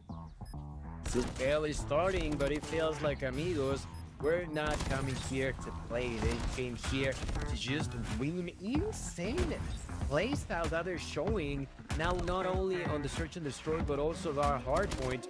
We're gonna be moving on to control, and I mean, at this point, I don't know what to think. If you were to tell me that this would happen before we started this best of 7, look at those stats. Oh my God. 17 kills for Rafa. Can someone please do me a favor? Go to his house and check if he has a pulse, because I'm starting to suspect that he might be a robot. Look, he has the same amount of kills as GTO and Suiva summed up on the side of Street. So that goes to show how strong he was himself, being such a beast, such a player. And not only him, but obviously Zeus, Sapuka, we casted him many times, King and CODM. So what a strong gang these guys are, to be very fair. 2-1, as we're going to be having a chance of move towards the potentially traumatic crossroads strikes for Amigos, because it was exactly here, Gil, that they lost for a 3-0 versus the Street today earlier. So it's a matter of seeing how Amigos are going to adjust to this one. It's a very tough map, obviously, to control when it comes to rotation points and spots. And, you know, as Adam usually said in the past broadcasts, we have a very narrow bridge in the middle connecting the two houses. So very tough, deadly spot to roll over. But let's see, man. I'm expecting a lot of gameplay, a lot of good decisions. And above all, I would say, Gil, a lot of individuality, right, shining up. These guys like the stage. They like to be the ones to decide. They do like to be the one who's making the calls first. But let's see if they can do it. Let's see if they can do it. In the past, they shredded Amigos, but this is apparently not the same Amigos. They have managed to completely regather themselves as a whole and change their energy, their playstyle, and their overall macro to a point where they are not only facing neck to neck, face to face against Street. Right now, currently, they have been the better team. And of course, you can have bad days, you can have bad matches, but the moment of truth is where it matters the most. And in here, Amigos are doing an incredible job. At this point, it doesn't matter if Amigos never won any of the qualifiers. These points major, they are the ones with the perfect opportunity to actually get into a situation where they could be the champion. Oh, for sure, but 100%. I'm gonna have to agree with you, because Amigos, they have been behaving differently, and their level of conversion when it comes to points and situations has grown so much in the last maps. Now, talking about potential strength on these maps specifically, we do know that Street is very strong. They have been dominant on Crossroads, as opposed to Amigos, who have been losing in some occasions. They have been stumbling. It's not their best map, to be fair, when it comes to control mode, and they know it. But then guess what? It's like you said, Gil. It's all about that mentality. It's about the magic that you can bring that your opponent cannot predict, that you have not been able to prep yourself for. And you gotta do that, and you gotta do that fast, because we're gonna be on the way, guys, with another map on these grand finals. Our third map played between these two teams. 2-1 for Amigos. What a game, what a beautiful battle. As we're seeing already the first rotations, and Swivel was taken down, Big God as well. It is going to be the case of Street defending the flags, and Amigos trying to attack. Amigos are trying to group up on the right lower side of the map, if you want. They're trying to group it up to make a heavy hit kill, because that's what they need to do. That's exactly what they need to do. In here, they are just neck to neck when it comes down to the kills department. 22 to 23. One with the most kills. So you know what surprise is going to be yet again for the time being. Either Rafa or Sapuka. Sapuka or Rafa. These two have been on a mission to carry his team on to a potential championship. In here, they are close to it. Let's see what they can do now. There's 40 seconds left. And Amigos seemingly not caring too much about the objectives. Not so much, right? I mean, yeah, their focus seems to be on the level of trading that they can provoke or have versus Street. And then, you know, the consequential, let's say, stacking of utility. That is also a very, very smart call and strategy that they're following at this point. You observed very well, as we have an equalized number, excuse me, when it comes to lives away for both sides. Crozin trying to take a look at the middle. He was almost able to catch someone, as now he is finally versus Big God. Again, two talented players, 10 talented players playing today in these grand finals, as we see that Amigos are stepping over to B. So it's a single cap kind of call. They're gonna be, you know, doing a heavy hit on the left flank, excuse me, of the map to try to get close to the spot as a Street. They obviously have to defend the A now. They know that B is lost, and Sapuka is gonna come in, tries to go for the trade, but not possible. A lot of smoke took over this region of the map, yo. What a battle, and Amigos, they just could not survive. They made a very costly call, and they lost all the lives. Yeah, no, I feel like he definitely didn't help the fact that it was not only the pressure of the enemies, but also the pressure coming down from the time. They were trying to go for the objective, but it was just too late. And because of it, you have to take those risky decisions that ended up not favoring you whatsoever. Here's Maggie with the death machine and a great kill by King, making sure that they don't take that much value off of it, actually none whatsoever. You're gonna get a single kill from up above though. Maybe not with the operator, but that's a double kill there with the Pred. That's a double kill right there as they have Crossing going for a double based on the weapon. And Chaotica go score a triple kill. 24, 23, 23 now. All the lives are equal and the game is so balanced. There's not a chance to predict who's going to be winning this one. As we know that Street are going to have they're gonna have to be more aggressive, as I was trying to say, to go for either of the flags. They cannot just stand behind, they cannot just wait and let the time pass. Rafa comes from the up, try to kill someone who's passing below, and it's going to be a critical moment for Street to make a decision, right? They need to be aggressive, but in the right way. So as of now, they're just losing those lives. Maybe, you know, playing on a kind of a passive pace to maybe save those operators, but hey, you know, the rounds do not go back, the operators do, so you gotta use them somehow and fast. Yeah, no, and that's something that, of course, we have talked about before when we saw, for example, Zeus, who held into an operator for a round and a half and never actually got to use it. Yeah. And if you're not using it, you're not taking value off of it, so why have it at all? At this point in time, there's 13 seconds left, and the side of Street are trying to close that gap by committing with 2 more operators, Laney. Oh yeah, they need to do that. We can tell. Amigos, they have 2 operators. I mean, the next round's gonna be so Amigos-sided. Let's see how that's gonna play out. Suiva comes out of the shadows, able to take Sapuka, maybe try to connect to more people, and there it is. He was able to move like Mick Jagger from Latam. Beautiful job. Such a sway player. We have a 4-2 at this moment. Let's see who's gonna win this one. It's a tense moment. We have an Annihilator on the hands of Crossing, already activated. Crossing to stay behind the shadows. Nice pick versus Maggie. Was able to do that one and bring that point to them. 3-2. Less than a minute kill. Just one final flag. It's gonna be B that Street needs to focus on, but I don't see that happening. It's gonna be more a matter of trading, I guess, because GTO already finds Rafa. And that's exactly what I was talking about when it comes down to the operators. They have to use them. There's no point of you trying to seek a perfect round. It doesn't have to be pretty. It doesn't have to be the best round ever. Right, You just need to win it. And that's exactly what finally Amigos have managed to realize. They used 2 of the operators. This is a difficult but a manageable situation for Crossing. In here, there's a little bit of time left. You just have to be careful because he knows that there's 2 enemies. Finds the first one, misses that shot, and Chaotica makes them pay the price. And they lost the round, but I began to question Lanix.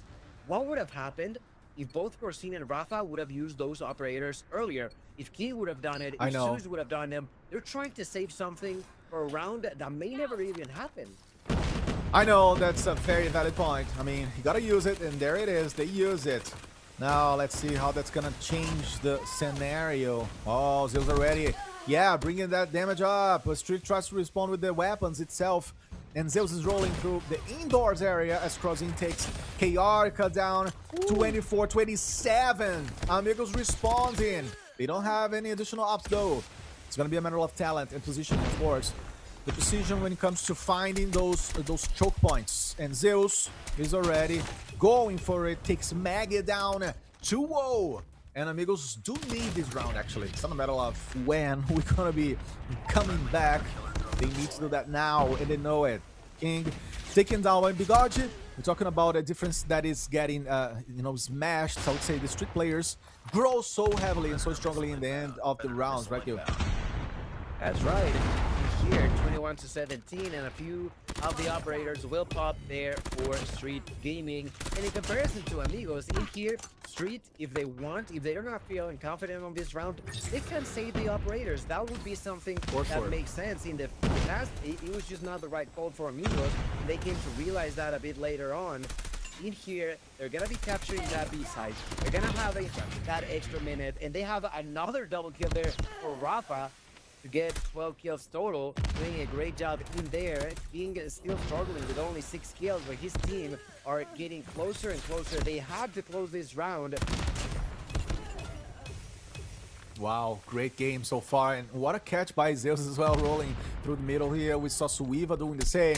9-11, guys. Let's see how that's gonna pan out. Zeus comes up, rolling with Rafa. Amigos looking so solid. Look at that amount of kills. Three lives on advantage. Now they are feeling themselves. They are coming back, guys. Let's check how that's gonna get finished. Crozin behind the barrels. He's gonna maybe find more kills. They are trying to lock this one up. They do need that, actually. As we have Rafa in the middle. Nice positioning. Nice pixel to defend. And Crozin takes Codica. Once more, we have 5-2 on the screen, on the board. Look at GTO. Slightly banged, slightly, damage on that occasion when it comes to the vision. And now he's back on it. He's just waiting. Rafa takes him down. It's going to be the last player for Street Alive, and it's Suiva. There we go. He takes King, but it's too many people there to deal with.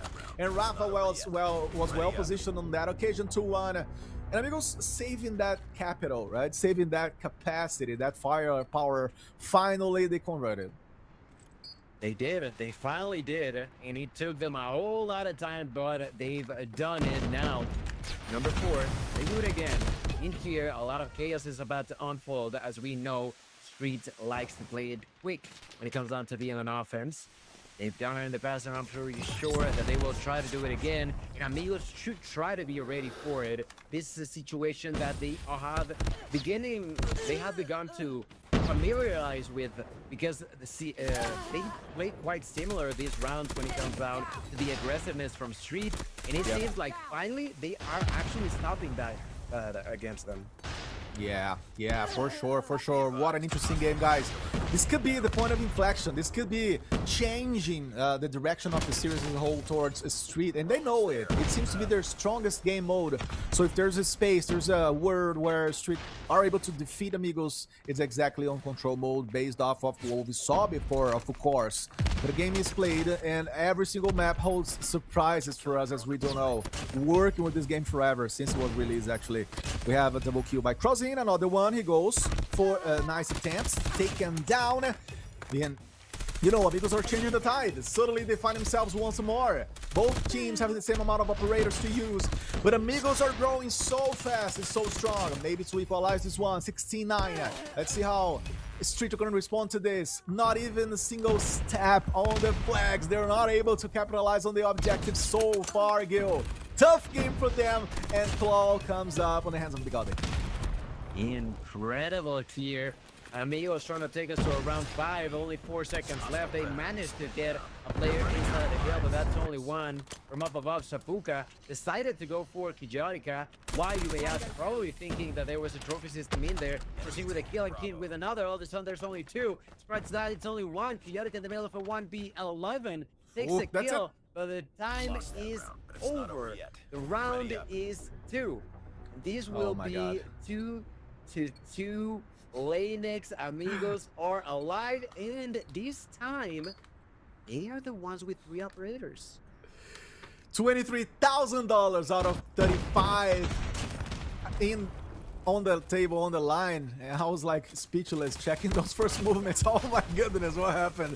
These guys are beasts when it comes to play Call of Duty Mobile. Have King rolling as well. So again, it's a lot of money, it's a lot of prize pool to be decided on this best of 7 maps, meaning whoever loses now, it's not really out yet. Gonna need a 4th map to discover the winner. A lot of back and forth. Gil, beautiful edge though for Amigos.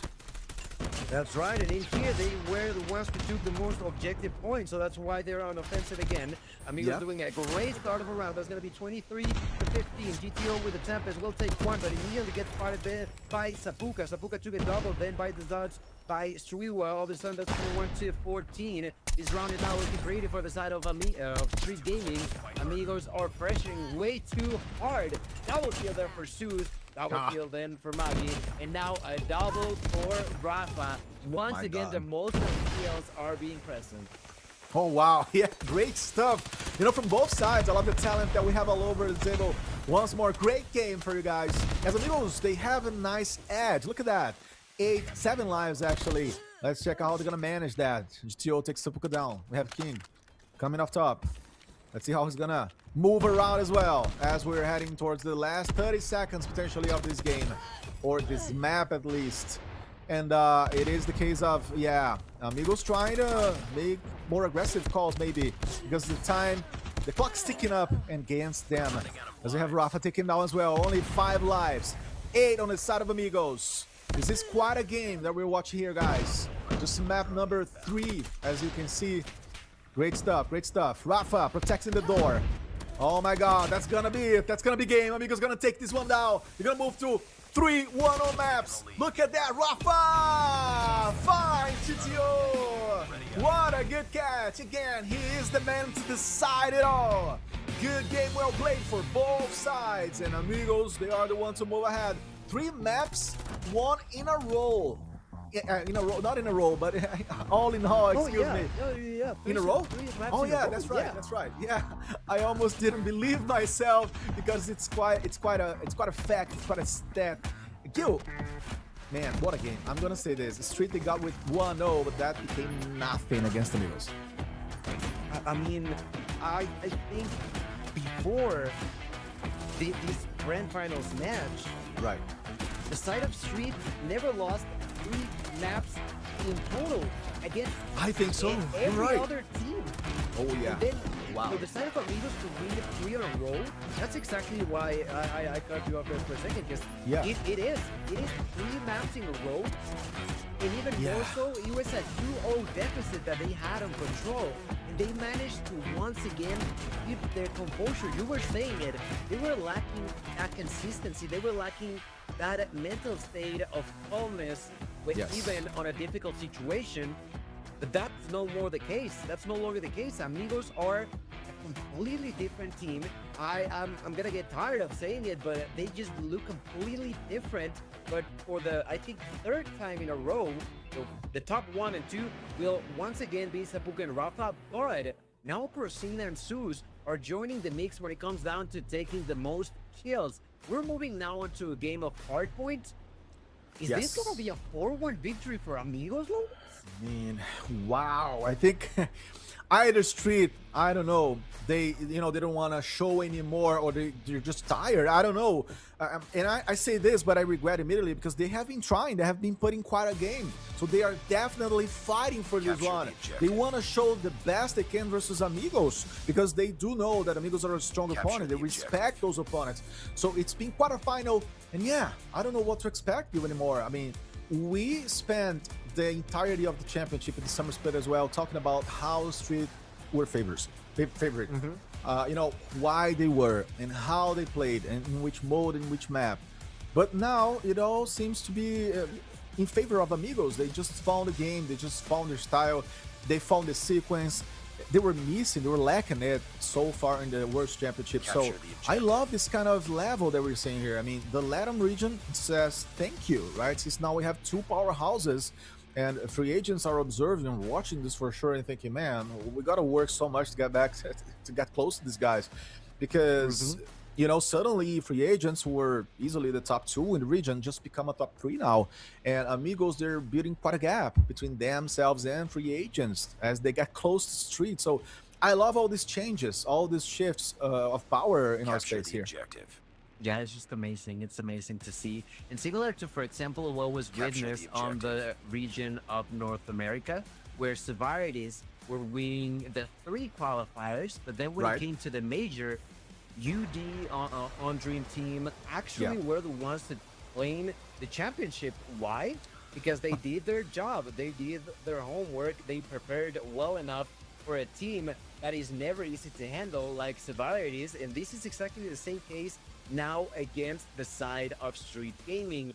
And now what I would like to ask Lanex, Yep. what I would like to ask is, because we know that Amigos, they look for a secret strategy, right? They tried not They to do. play any games against their other teams on the region. They try to practice with others.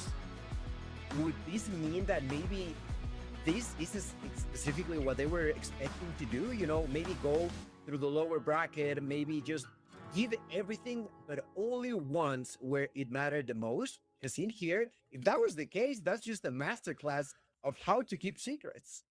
For sure. I mean, you have a very, very good point. I think, and I was checking my notes here to observe how it all happened between these teams on Combine as well, but I'm going to talk about that in a little while because your point is very good.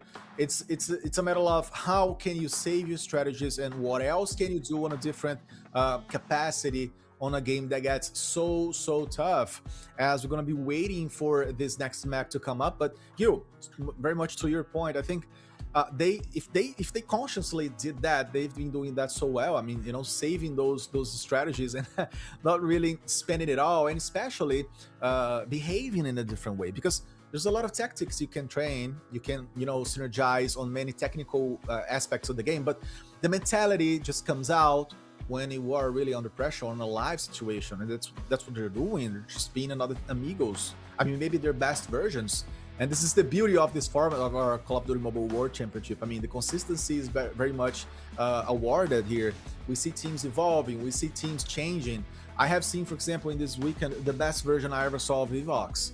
I've seen the best version of Amigos. I have been seeing a very consistent Street as well. Many teams growing so much. And that's the beauty of our World Champs, for sure. Absolutely. To have more teams joining the contest or being the top 4 even has been great to see. And like you mentioned, I feel like Evox is also another perfect example. A team that, at least on the qualifiers, was always, I want to say, at least on the top 8. But Yes. never that much more than that. And in Top this 5, scenario, top 6. they improved a whole lot more. You know, they Yeah, were already a good team, but Yeah. they were doing even better when it came down to these points major. So I gotta say that I agree with you. It's just the beauty of these type of qualifiers in major. For sure, and as maybe you guys need to be reminded of, this is a strong multiplier here onwards to the World Championship points system. So it's a 3.5 you know, times whatever you win on this current championship. That's gonna take you closer to the World Finals in the end of the year in December, from 4 to 6 in the Mexico City. We are on the way in the next hardpoint map. We're talking about Combine here, as the Street are gonna be moving to protect the area. Now there's no joke, there's no late attempt at guild here, really on it. That's right, ladies and gentlemen. We are back in Combine. In here, Street Gaming will have a good start. The side of Amigos are not moving properly. It seems like, unfortunately enough, they are struggling against the big opponent, which seemingly is the Wi-Fi, and that is just not a right way to start. A lot of problem coming down from Amigos here. For sure, they seem a little slow, but that's because they have been having late movement. Take a look at that. Players 1 and 5 taking so many seconds to just get out of the respawn zone. So potentially Sapuka and Rafa having those issues, as you just observed. And you know what? I mean, Street, unless the game is really paused, but Street has nothing to do with that. They're just rolling the game as they should. And they are already on the respawn zone for the second heal. Let's see how that's gonna pan out. 50 points almost on the line versus 2. And Amigos are gonna have to wake up fast. I don't know how they're gonna do that, because, you know, taking 50 points away from a team like Street is always a nightmare. Yeah, that's the thing. It's a nightmare to overcome a situation like that when you're against Street Gaming, and even more so when it feels like your team is just not playing at 100% anymore. With here, Street Gaming, as you mentioned, just doing as they should, just going for the objective, getting the points as quickly as they can. In there, Sapuka tried to join the action inside of the hill.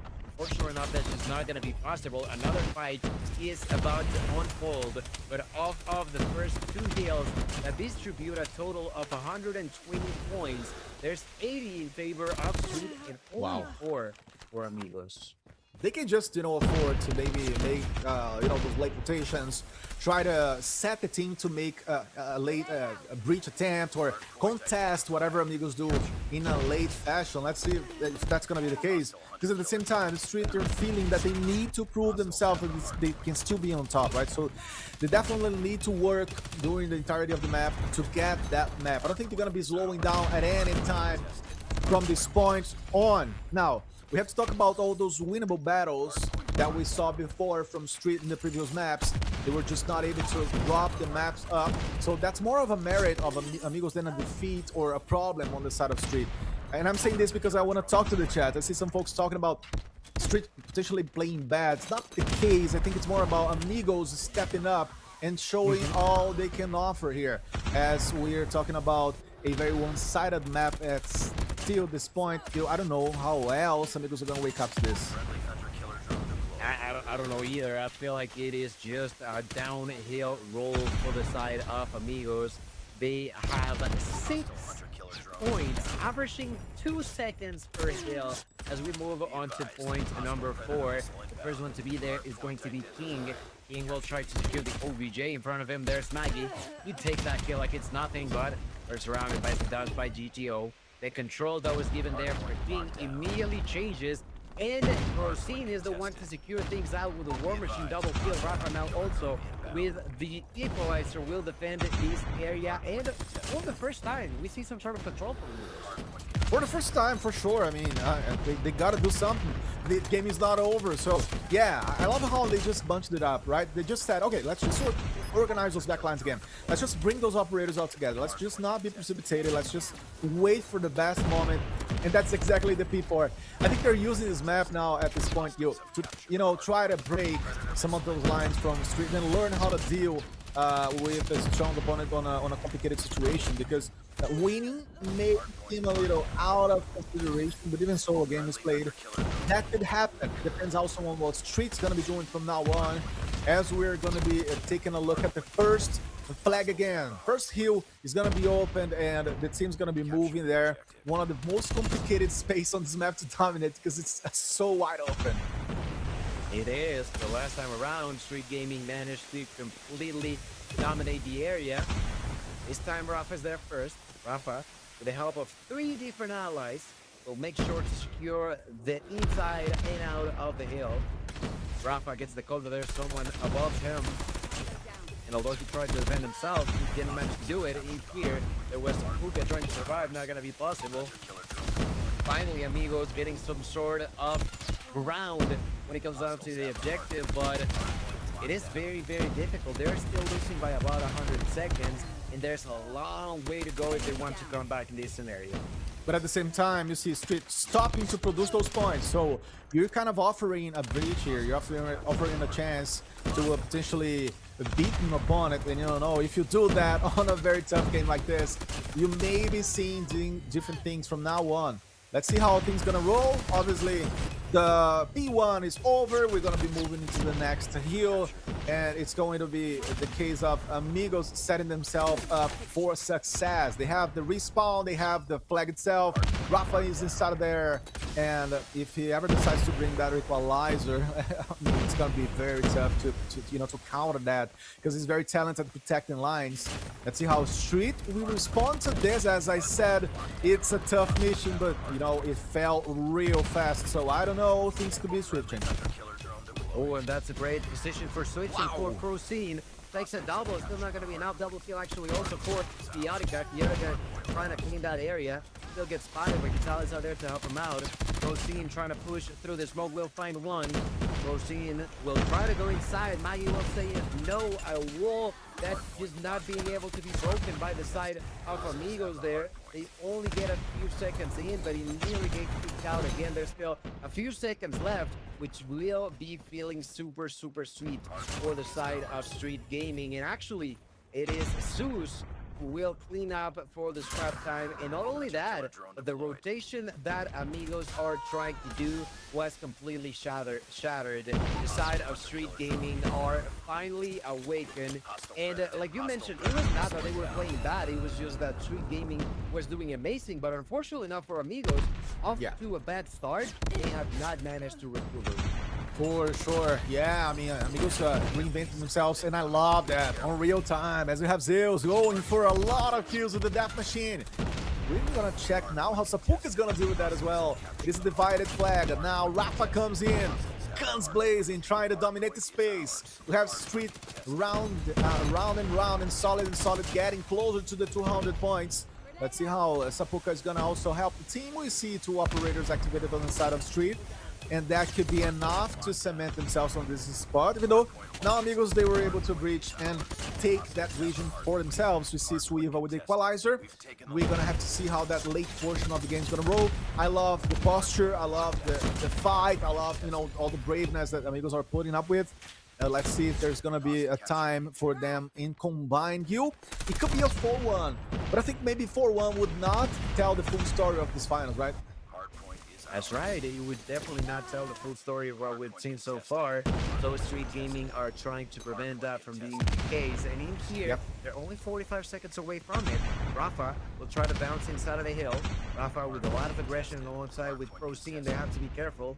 There's a lot of enemies on the surrounding areas. He was not careful enough, and Rafa ends up dying. Fortunately enough for Procene, he tries to survive. But through the smoke, it's quite difficult to defend yourself. You don't truly see what's coming ahead of you. In there is GTO finding a double Sapuka with a nade. Takes down the Tempest, but it's still not going to be enough. Street Gaming are slowly but surely maintaining that advantage and getting closer to victory. #1 of the grand finals finally. For sure, and it's a great setup that they have. And at the same time, amigos are kind of disorganized on their lines, and that kind of diminishes their capacity of responding fast enough as they need to. It's going to be a matter of fighting for the next heal, which is going to be another P1, guys. So let us know in the chat who you're rooting for. Amigos or Street, please. We love to interact with the chat, so it's lovely to have you all here, especially after the World Finals on football are being over. We're now totally focused on Call of Duty Mobile, obviously, in the Latam region. Such a great process for these teams. Nice runs. And the game is not over yet. Amigos, you know, trying to contest, even though Street are so close, but just not yet. Let's see how they're gonna deal with this. We have seen Amigos before fighting for the same P1 and wrapping this map up previously, but 3 points to 1. That's gonna be game. Good game, well played for Street. They managed to find themselves a second map in the VO7 here. Kill. Good job to respond to an ever strong Amigos, right? I mean, what else could happen? And then Street, they are able to rebuild that mentality. That's right, and all of a sudden, we are going to map #5. That would be the situation that Street has placed us under. And, you know, really unfortunate situation there for the side of Amigos. You know, when it comes down to those connectivity issues, there's not a whole lot that can be done but to try to wait for them to either solve themselves or find an alternative situation. But when you're placed on the spot like that, in a situation like this, in a moment like this, it is very difficult. So I would say, and I understand that, I understand if what happened is not what the side of Amigos expected, but at the same time, I just wish in a sense, Playlist, that this will not be just a shift in their mental that could actually be super detrimental against them. You know, I feel like it's something that you've said that has happened before. I'm just hoping it doesn't happen again, you know? I know, I mean, I want to see who's going to be stronger mentally. Yes, for sure. Let's see how Amigos will deal with this. And, you know, this last map could be the last, I don't know, or the second last, but it could be a very tense map when it comes to finding and making decisions for Amigos. They need to, you know, step back a little bit and rethink and get back to being that Amigos or those Amigos who were before, deciding well and fast, because it's a tough combination to find in many occasions, and definitely the case here on a grand final like this one against the Street, who have been playing so well so far. And yeah, you're gonna have to find solutions but not really offer yourself as much. They need to keep that confidence especially up, right? Because if you begin second guessing yourself, you're gonna be going to another level, and that level is not good. Now when it comes to Coastal, this is a beautiful stage for a lot of nice battles. I mean, we've seen teams breaching in on the B, teams finding space on the A, a lot of underground battles as well. We have a lot of indoor spaces. You have space here for the shotgun player, for the sniper. You have a space, you know, for the switchblade player. So there's a lot of layers that we can be seeing explored in this map, yo. And I think it's going to be beautiful again to see that happening. Yeah, no, it's going to be interesting to see how they move around in a map like this. We've seen how well synergized the side of the side of Street can be, but at the same time, I don't think that it's been the best search and destroy day for the side of Street. And on the other end, it is actually the side of Amigos who've been doing really, really good. So we'll have to wait and see if, well, that mental state can be kept to the same aggression. Because if that's the case, that would mean really, really good news for the side of Amigos, as they are only a single map away. And actually, as I say that, I was trying to confirm with the producers, and yes, we're actually going to be moving on to raid. As we stated, the rotation of maps is actually different. When it comes down to the best of 7, we are going to control. So it is going to be control on raid the next map. Okay, so don't be confused by the beauty of Coastal. We are actually going to be moving in for raid onto the beautiful hills of California. Raid will be deciding the fate of both Amigos and Street Gaming for this match. Alrighty, let's see what is gonna happen. I'm so excited. Control, raid. That's gonna be quite a battle. We're gonna be taking a look at that map real soon, because it's such a balanced map and also such an unpredictable map. I mean, this is the beauty of it. I think Amigos, they will need to, again, reset the mentality. Street, they need to keep working on that same pattern. You know, they were just able to massively take Combine. We do know that there was a little issue in the beginning, and that kind of slowed down the pace for Amigos. But regardless, Amigos could get back to the game. They could offer stuff, and even so, Street, they were the stronger side here, Gil. So it could be the last map. It could be the second last map.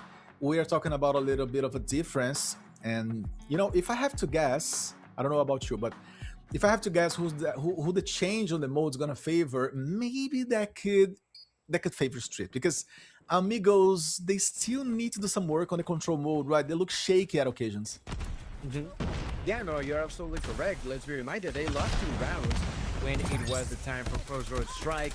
Yeah. And eventually they forced a 5th one, but it doesn't mean that it was perfect. There were a lot of mistakes and room for opportunity that needs to be polished in order for them to try to be perfect. But in here, like you mentioned, it is the perfect opportunity for Street to try to force game number 6, map number totaling 7. So I feel like Street Gaming will try once again to go for that hyper-aggressive type of mobility, and that could be something that Amigos will have to try to work around. Oh, for sure, that aggressiveness already comes in motion as we see the B dominated by Street and stepping up on it and definitely trying to convert all of it. And Amigos, they're gonna have to defend with their lives and souls. The A flag, which is gonna be definitely the reminder, the remaining one in this case, as we have a Sapuka rolling some kills in the middle of the map. And let's see who's gonna come stronger in the end. As we know, the late portions of the rounds are usually very dramatic against both sides, or for both sides. Amigos and Street, they provide us with a very good late show usually, and that has been the case during the entirety of the event. I love that, to be very honest. We have Bigode coming in. He goes for the A. The B is not totally converted. Let's remind y'all, Amigos are trying to get back on that and hold that line, you know, kind of messing up with the structures from Street. Look at that beautiful call. Now they have to rush back to the A because the Street are moving to that direction. So it's kind of a, you know, how can I say, a tricky style played by both sides. Trying to get those feats on both B and A can be really, really important if we actually go all the way to a 5th round, and I'm pretty sure that's exactly what Street Gaming are aiming for right now. 8-5, no more spawns going to be available on the side of Amigos as they try to defend the entirety of this map. It's going to be difficult, and even more so if you lose Rafa. All of a sudden, it's an 8v4. Rafa no longer in the picture. Crossin to the ground. Zeus gets a revenge frag, but in the meantime, his colleague King is down and dusted. 2v6, they're still alive. A is about to be captured, and right now, everything is looking really poorly on the side of Amigos. In here, it almost feels like delaying the inevitable. In here, Zeus got another kill, finally got spotted. But that round is just a few seconds from over. Just one final player, Sapuka, to fight for his life. But I mean, use the time to talk about the next round, right? That's what matters here. That's what is at stake. Nothing else is gonna happen, as we do know. And Street take their first round. And let me say it this way, Gil, because Amigos, they tried the strategy of, delaying the conversion of the B by Street. And then when they had to move around the map, they begin losing battles. So for Street, it was beneficial to fight on the move. They were stronger at that kind of battle. Amigos, they apparently fought better whenever they were just stacked up and settled up on a pixel. So you gotta kind of read those things. You gotta read it through as you play the map. And I'm hoping to see the level of both sides coming up as we progress through the round number 2. We have Sapuka rolling in the middle of the map. We have Crozin also going for that first heal. And now Amigos are gonna have to attack full force either of the flags to show strength. But they're split again. They're spread apart. I don't know how that strategy is gonna help them out. And I mean, I saw 3 operators being used on the side of Street Gaming, and not a whole lot of value was taken off of them. Now, GTO is going to be the 4th one now with the Annihilator. Takes that first kill against Sapuka. Still a lot of timing there for GTO trying to defend the vicinities of the A site. Looking over onto the pool.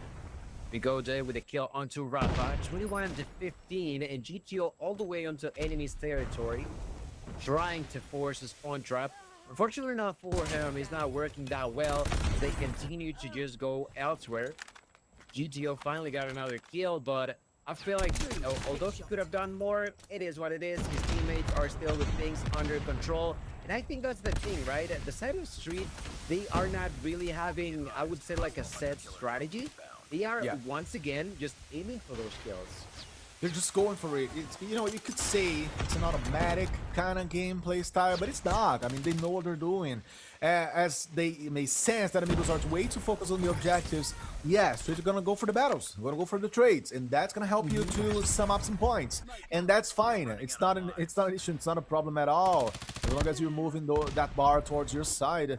As we see a lot of kills favoring Street now, we have Zeus moving as well, and it seems kind of a double cap strategy by Amigos, but partially unsuccessful because they have not been able so far to convert either. As Maggie comes through the kitchen, let's see how he's gonna solve this one. Bigot helps him, and there it is. The time is favoring Street once more. When you are on the attacking side, you gotta attack. You gotta make things happen. And I think Street were stronger on that one in the first round, and in the second round did not go to the side of Amigos.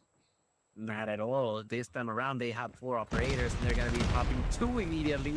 The Death Machine and Annihilator. Let's see how good or bad that's going to work for them. Actually, not a whole lot. Crozin was dusted by GTO. In trying to push with the Death Machine, doing a little bit of damage, pushing for more, but not finding success whatsoever. Once again, the side of Amigos in the middle of being in shambles. Completely being obliterated into pieces by the side of Street Gaming with a playstyle that we are also familiar with. They like to play control like this, and it has worked so many times. At this point in time, they're not willing to lose on a reverse sweep again against Amigos. It happened once. They are trying for it not to ever happen again. And in here, as they capture the first objective, as they have the advantage in kills, they will be approaching the next area with a full-on team of operators up and ready for success. I mean, an all-out rush towards the B first to begin things off by Street, and then now an all-out rush towards the A as well. So fantastic job at this point. As you said, Street not wanting to lose this one, and it's gonna take a miracle for Amigos to reverse the situation. Even though they have been killing more in the last seconds, I need to say, which brings us to an equal situation. 15-16 now. Look at that. How Amigos are bringing the game up again. They're not totally dead. They're gonna try to find a way to reverse the situation versus the Street. Everything absolutely equalized as we have Chaotica coming from the back, goes for the first one, tries to connect. War Machine, okay, whoa. From that spot, he's gonna try to move on and ahead with that operator, but there it is, the kill happens, and Zeus was able in this case to counter him. 10-13, 10-12 now, and the Street maybe feeling the late portion of the round. I don't know what's happening. Crozin is responding, doing his job. Fantastic work from both sides. Let's see what happens. They have 3 available operators, but I'm not sure if the side of Street will go and use them. If I were them, I would probably do.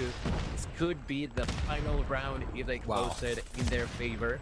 9-7, King defending from the side of Money. Hostile hunter-killer drone. Rafa trying to go all the way around. The objective is not truly being captured by the hands of Street Gaming. Annihilator and Death Machine will be popped at the same time. That's it's it. gonna be 8-4. This could be the beginning of the game. There's Magi rushing for more. There's UTO pushing with Annihilator and getting off by Protein. Managing to defend. Another knock for Rafa. The answer back by Gigodera. And now Protein in the middle of a difficult situation will try to remain alive. It's just not gonna be possible. Zeus, the only person alive, will find that kill Wow. to Magi. But his Gigodera ends up this map. A 3-0 victory. Once again, the side of Amigos trying to go for the miracle play there at the end. A Street Gaming saying no. I'm done. That's a story of the past. Let's get it over with. Let's just go on to map number 7. And this is exactly what a grand final should look like. My goodness. Oh yeah, we got to the top level of equalization here. Oh my god, I don't know what else to say. Amazing, fantastic job as we had indeed Street coming up and fighting and finding those maps. I'm gonna say this: 3-1 for Amigos, and now we are on the verge of getting to the last map number 6, which is going to be a Search and Destroy on Coastal. Man, oh man, Gil, I don't know what else to point out because we've seen so much from these teams, but all I'm gonna say is this: the capacity of reversing sweep by both sides is just astonishing. And in this case now, Street coming back to life after, you know, looking a little nappy, or I'm gonna say a little slower. As Amigos were feeling themselves, Street showed that they're still ready for more. As we got was the top frag, 21 kills, so very good job on both sides. The kills a little bit more concentrated on the side of Street, and then a little more spread for Amigos. And that's gonna mean that we're gonna be hopping into a very, very exciting Coastal real soon. Yeah, that's exactly the situation that we're under. And we are just a few moments from bouncing on what would be the last map, Phoenix. Right, and because of that, we're gonna need a quick minute to have a water and breathe and process, because we're gonna be right back with the last map of the last game in our points Major Latam. Stay with us.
7 is almost getting wrapped up in front of us. It's Milenex and Gilmania responsible for bringing these emotions now to you guys inside of a Coastal Search and Destroy. As we have Rafa already trying to, complement his effort. It's a 3-man stack here for the side of Eagles, to hop inside of the B. Let's see how they're going to deal with this, Gil, because Suiva is already there too. That's right, and that could be problematic in here. He's especially waiting. The contrast is beautiful, and they try to approach it. They take one. There's Maggie trying to defend, taking one, going for two. Rafa also has a shotgun with a headshot. Will take the life away off of Maggie. That's going to be the 2-for-1 trade in favor of Amigos, who's also going to be planting the one. Bigo there trying to go for the retake. He knows that they're planting. There's absolutely nothing that he can do. And in here, that's a great start for Amigos. But after the post plant, GTO with a sniper will actually find that shot against Crossing. For sure. It's going to be so tough for them. Let's see how King's going to deal with this as well. Coming in through the middle of the map, we have Bigode observing things. King takes one, takes almost two. Bigode takes him down first. 2v2. And now for Street, it's a matter of surviving, breaching in at the right timing to try to take opponents or obviously defuse this bomb. GTO sensing the danger, goes for it. Rafa takes him down and Sapuka complements it. So that's going to be the first round for Amigos, able to do it all. I mean, they really did a beautiful rush. They planted it and they were able to keep it on the floor. Gilmania, what a start. What a start it is. And for a final map, no more room for mistakes, no more second chances. This is what defines who the champion will be for this point major for the Latin American region. Latam with two Brazilian teams who are once again at each other, trying to claim themselves as the best in here. Roasting will find the first blood against Kiod. The Emil retake there by Bigoja against Sapuka. The answer by GTO with a .50 wombo combo, changing to the secondary weapon to find that double kill. And all of a sudden, there's a 4v2. It's a 4v2 that is very, very tough for Street, technically and mentally speaking as well, of course. As Crossing apparently is going to give up on that a long. They're going to be maybe moving towards the B, but as of now, it is going to be a mid hold as they have the C4, Zeus, and Crossing, the last players alive for the side of Amigos. I see a lot of friends, speaking of Amigos, a lot of friends in the chat from Brazil and from the Latin region. So thanks, guys, for the love. Thanks for hanging out with us. It's beautiful to be able to cast you all also in English this time. As we have Crossing potentially ready for the entry. He's going to be opening up that scope. And so Zeus is observing as well what else he can do. Crossing takes Bigode. Nice call. He was ready to roll. And we have a 2v2 that is going to be maybe tough for the side of Amigos because they need to plant or go for the battle. But they're going to the B, and that's going to become a surprise to Street.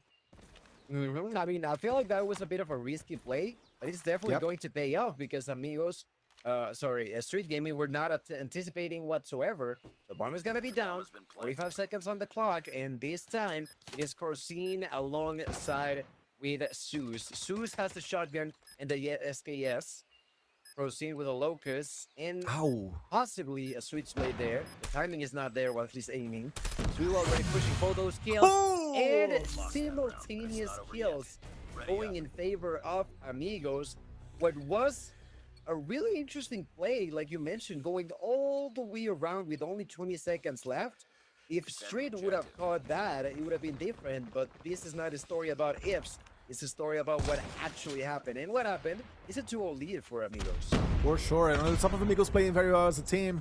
You had Crossing having such a beautiful trigger discipline, right? You saw him almost clicking. Someone passed through and he just did not click because he didn't want to reveal his position. So that was smart. That had a key part, let's say, on that very same play as we have already. You know, a lot of Amigos players trying to move to this spot. Maggie comes with the shotgun, not this time. Sapuka takes Maggie down. 4v5. Now, Amigos take over B. Just like that. You know, Street cannot do much. They're just from the outside observing. They're going to have to try to breach into this one. Big God comes in and gets taken down. Chaotica also gets gunned down. GTO from the outside observing, waiting. What a game so far by Amigos. That's the mentality, that's the attitude they need to have. because the street, they're always gonna be favorite. But I don't know much more about that because Zeus is the beast that unleashes the power of this HS. Kill 3-0. So this is looking like a repetition from the first Search and Destroy map we had today in the grand finals even. Defend the objectives. Yeah, it totally does. It totally does, and that's just great news for Amigos. 3 rounds in a row, 3 kills for Sabuka, 3 for Zeus and Rafa as well, but 5 Prosin using that sniper role has been really, really key for the side of Amigos. A lot of early kills, opening a lot of room for them. In here, Rafa with a shotgun will be pushed heavily, gets taken down for it. King got a kill, but eventually got knocked by Chaotica. Now there's going to be a 2-for-1 trade favoring the side of Street Gaming. Only 30 seconds have passed, but 3 people have already been blown into pieces. In here, Zeus, with a great angle, will patiently wait for someone to pop by. Does he have the timing? Finds one. Whew, that was really Pays close. off. Yeah, fast one. Maggie is off, so now Zeus definitely being very strong on those pickups, but Chaotica finds him as well. So Street is fast enough to readjust and realign and reposition themselves. Good job. They are stepping over the C4, so it's going to be very, very, very tough for the alive players on the side of Amigos to find a potential play. They're going to need to breach in. They're observing Sapuka's taking a look at that spot with the strafe. They are thinking on what to do. Crozin is a little back to provide that backup, but Street is looking strong here, Gil, because they have got 3 guys on site, and I don't know how Amigos will fight this one off, as we have Chaotica behind the plant spot, and Sapuka is observing as well. Everybody is on kind of a hold pace or posture, and the 2 alive players are going to be moving to the B. That was so sneaky. That was so fast and so smart. I can't believe they're doing it again. I But know. they are. I mean- And I would say the same about Street. But this time, they were able to sniff it. They were able to smell what they look were at that. doing.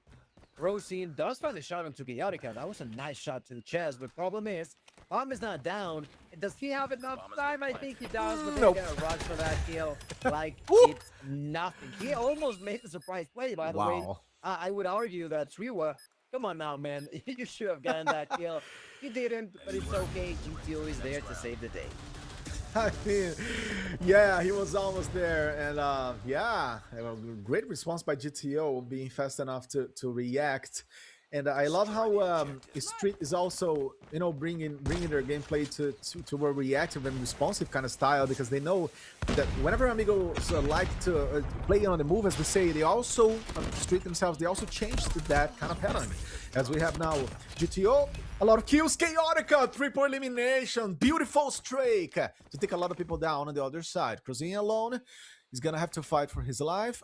Watch the back, watch your 6, as we say in the military area, because he's alone, he doesn't have the info, and plus he's going to have to find a way towards that C4, which is kind of abandoned because the Street are playing more on a spatial kind of gameplay.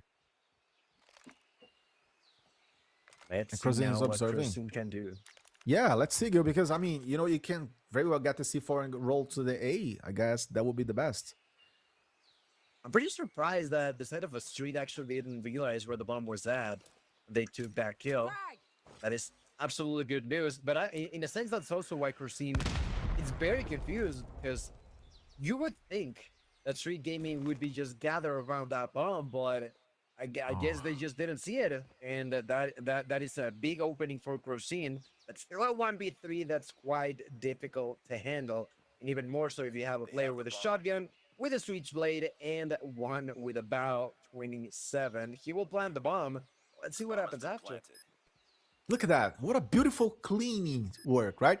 He was so careful to like look at all those spots, get the C4, finally planted, and, you know, reverse his angle. You see, he was on that very stair, and now he's across of it. So good job by Crozin to be a clutch master on this one again. I mean, he's going to open up the scope. He saw the guy coming through that region. Trigger discipline again, waiting for the best moment. They know he's there. Maverick comes up. It's Suiva. Suiva takes him down, and that's a nice defuse. But let me say this. Tactically speaking, Crozin was a professor now. I mean, obviously, sometimes the counter execution does not go to your side. But, you know, whatever he could do, he did. Let's see, round number 6. This time around, Street Gaming no longer of the same situation that they were on the previous Search and Destroy. They still are not on good terms. They are trying to tie things up, and this could be the perfect opportunity for them to try to do so. This time, not an aggressive play coming down from the side of Amigos. We know how they like to always shake things up, never be predictable. In here, Mighty, with the opportunity to cause some pain, tries to push. Look at that. They're just gonna be concussing him to death. Yeah. The only one defending there was Suiwa, who gets executed. GTO took a revenge strike to the wall. It's not gonna be enough. Another kill for Bill there. A double kill here for King, and all of a sudden this is a 3v1. GTO on an awful spot. It seems like that's gonna be another point for Amigos. Bomb has been planted. Yeah, he comes in from behind. Look at that trigger discipline, beautiful. Takes Rafa, takes King as well. GTO, what a play. Potentially a third opponent down. Let's see what he's gonna do now. GTO with the switchblade, so patient, so beautifully managing his movements as well. GTO, Sabuka finishes him off. That's the kind of outcome you can just expect in great games. Sapuka found him, but GTO for sure deserved the highlight. Here you go. Defend the objective. Too close for comfort, man. Jesus Yeah. Christ, that was a 1v3 with a .50 changing completely the balance of that situation.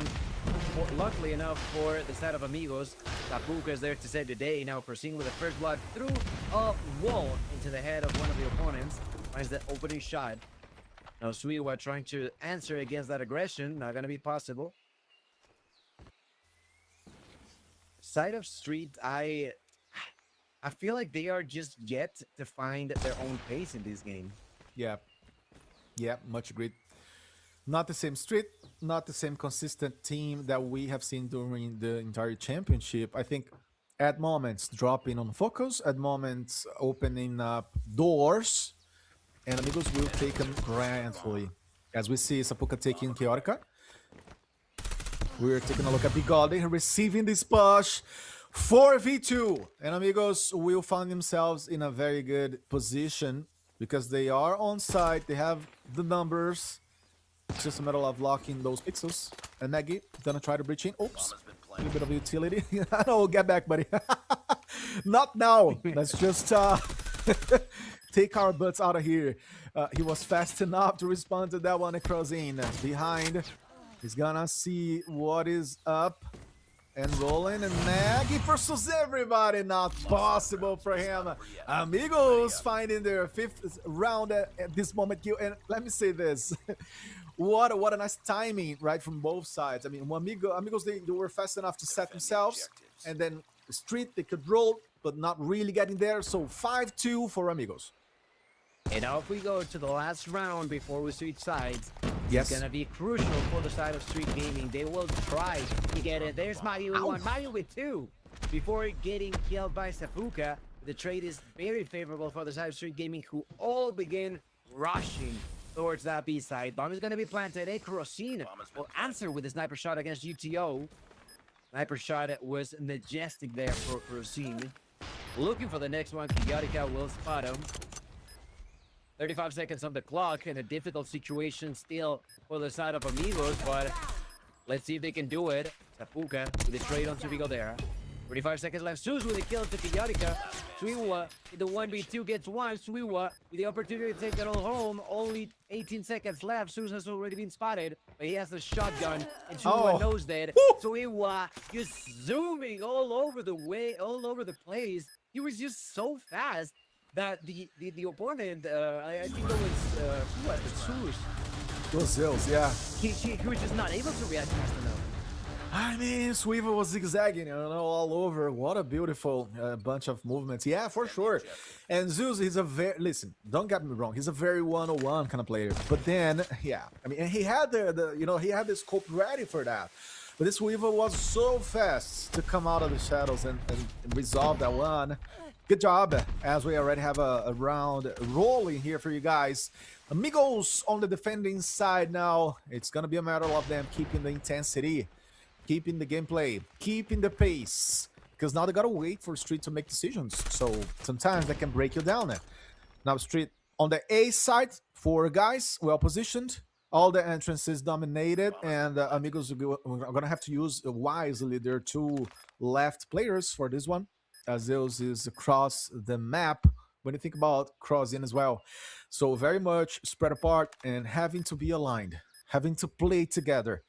Zeus is gonna become a very dangerous piece, as gonna be maybe looking. Oh my god, see, he was smart enough to check on that. Nice face check and gets GTO, but then Chaotica resolves as well. 1 man alive, and there it is, not anymore. Maggie finishes him off. Beautiful cross position for him. 5-4, and Street finding the game. You know, all they needed was swap sides, apparently.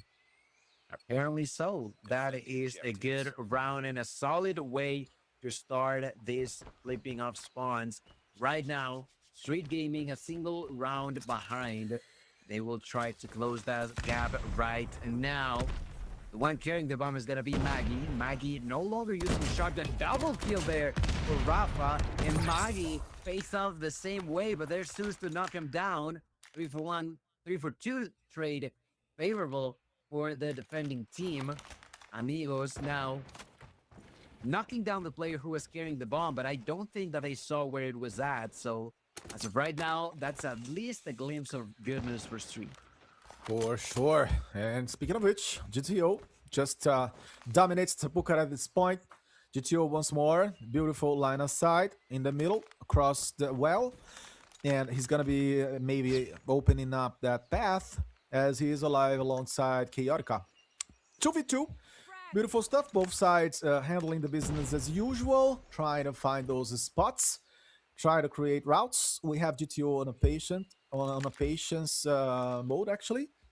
Taking a glimpse between the boxes. I love these pixels. This is Call of Duty, guys. All in all, beautiful, beautiful, interesting pixels. But crossing takes GTO and Zeus. Complements versus Chaotica. This is a 6-4. As Amigos are trying to make a statement again, Gil, and say, hey, we are up on top. We're going to stay up ahead. We're going to lock this one up. And listen, it will be beautiful for them in the sense of they have never won either of the qualifiers so far. So they're eager. They're like thirsty for a title, for an award, for a victory here on a final. Let's see if Street are going to agree with that, because GTO is already underway. Takes Crozin down. And like you mentioned, Amigos are thirsty for their title of champions. They couldn't do it on qualifiers. Ricky in the major is the perfect opportunity for them to try to do that. Sure. 4v3. 2 shots are going to be landed there onto Rafa. But Rafa, no fear, just shot to the chest. Takes that kill against Riwa, who had just no opportunity to fight against something like that. All of a sudden, it's a 3v3. They do have the control over by the hands of Maggie, but that rotation is just going to take a long time. Let's see if Amigos realizes what they're doing. Yeah, I think Amigos, gonna count a lot on Zeus. He is the tower to observe things. He's got the best spot for that. Now it's a matter of who's gonna build up better, as you have Maggie leading the pack, and obviously Chaotica right behind. Maggie carefully clearing these outs. Now 3 guys aligned. Let's see how that's gonna roll. The slide, a little bit of a noise, and now Zeus already alerted the guys. You see the rotation happening in the mini-map on the side of Amigos players. They need to come closer and fast, as Street is going to be keep playing this one. So, bomb is going to be down, officially on. Clock goes against Amigos. We have 3 guys coming from the same region. That could be a mistake. Maggie can hear them. We have now an attempt. Rafa takes GTO. Maggie responds fast. Maggie goes for the fight, but he was able to escape. Very skillfully, though. Maggie on it. Let's see if he's going to find someone else. It's Chaotica, the last guy alive. He gets it. That's a nice bullet to respond. And Street, just like that, find their 5th round. As I said, Gil, you do not want to reach in all from the same spot. I mean, I get the gunfight point of view, but listen, if it goes south, it's going to go all south. You're just so close to one another. And look at the side of Amigos. For a second, I thought that they were going to push through mid. They opted not to. Crozin is the intel. Everybody's coming, so he has to back out. His teammates need to help him out. 2 of them are going to be rotating all the way around. The one preventing that is going to be Striwa. Striwa has to be careful in the middle of the map. Bomb has been planted. in a difficult spot, but he doesn't know it yet. He sees Crossing. Easy kill for him. There's gonna be now 40 seconds left.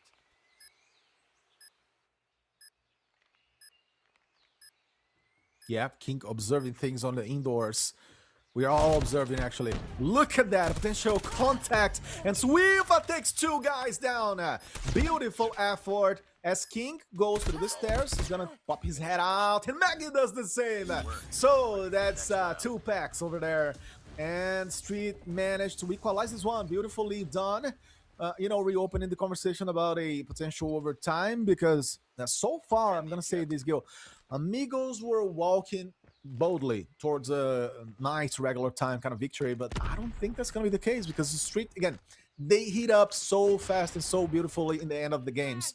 That could be the case. They could be finding themselves a map again, and if that ever happens, I don't know how Amigos are gonna respond. They're gonna find themselves again. They need to do that actually to respond properly. As we're already rolling through the A-bomb side, actually you have kind of a split strategy for both sides. That's so cool to watch. In here, trying to push forward. There's Corsine to prevent that from happening. Immediately backs out. Takes a few shots to the rear. Does not matter too much. Still alive, up and running to help his squad.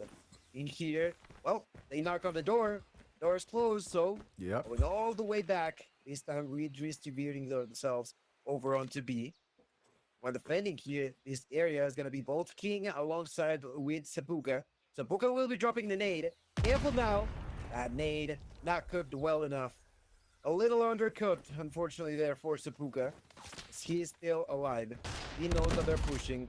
Quickly repositions, gives the intel. King is down. He's alive. Seppuka with the opportunity, not gonna be doing it. Gets killed there by Vigo there. All of a sudden, it's a 3v4. The advantage is for those on the offense. Arm is gonna be down, and there's 45 seconds on the clock. Yeah. 40 seconds. I love this intensity. Listen, I love all those guys together. We're talking about 4 players on the side of the street and 3 guys for Amigos to make this invasion. Listen, Zeus is totally on it. He's gonna take a look. He's gonna take a sneak peek. Maybe now goes for it. It's Crossing who manages to find the elimination and takes Bigot down.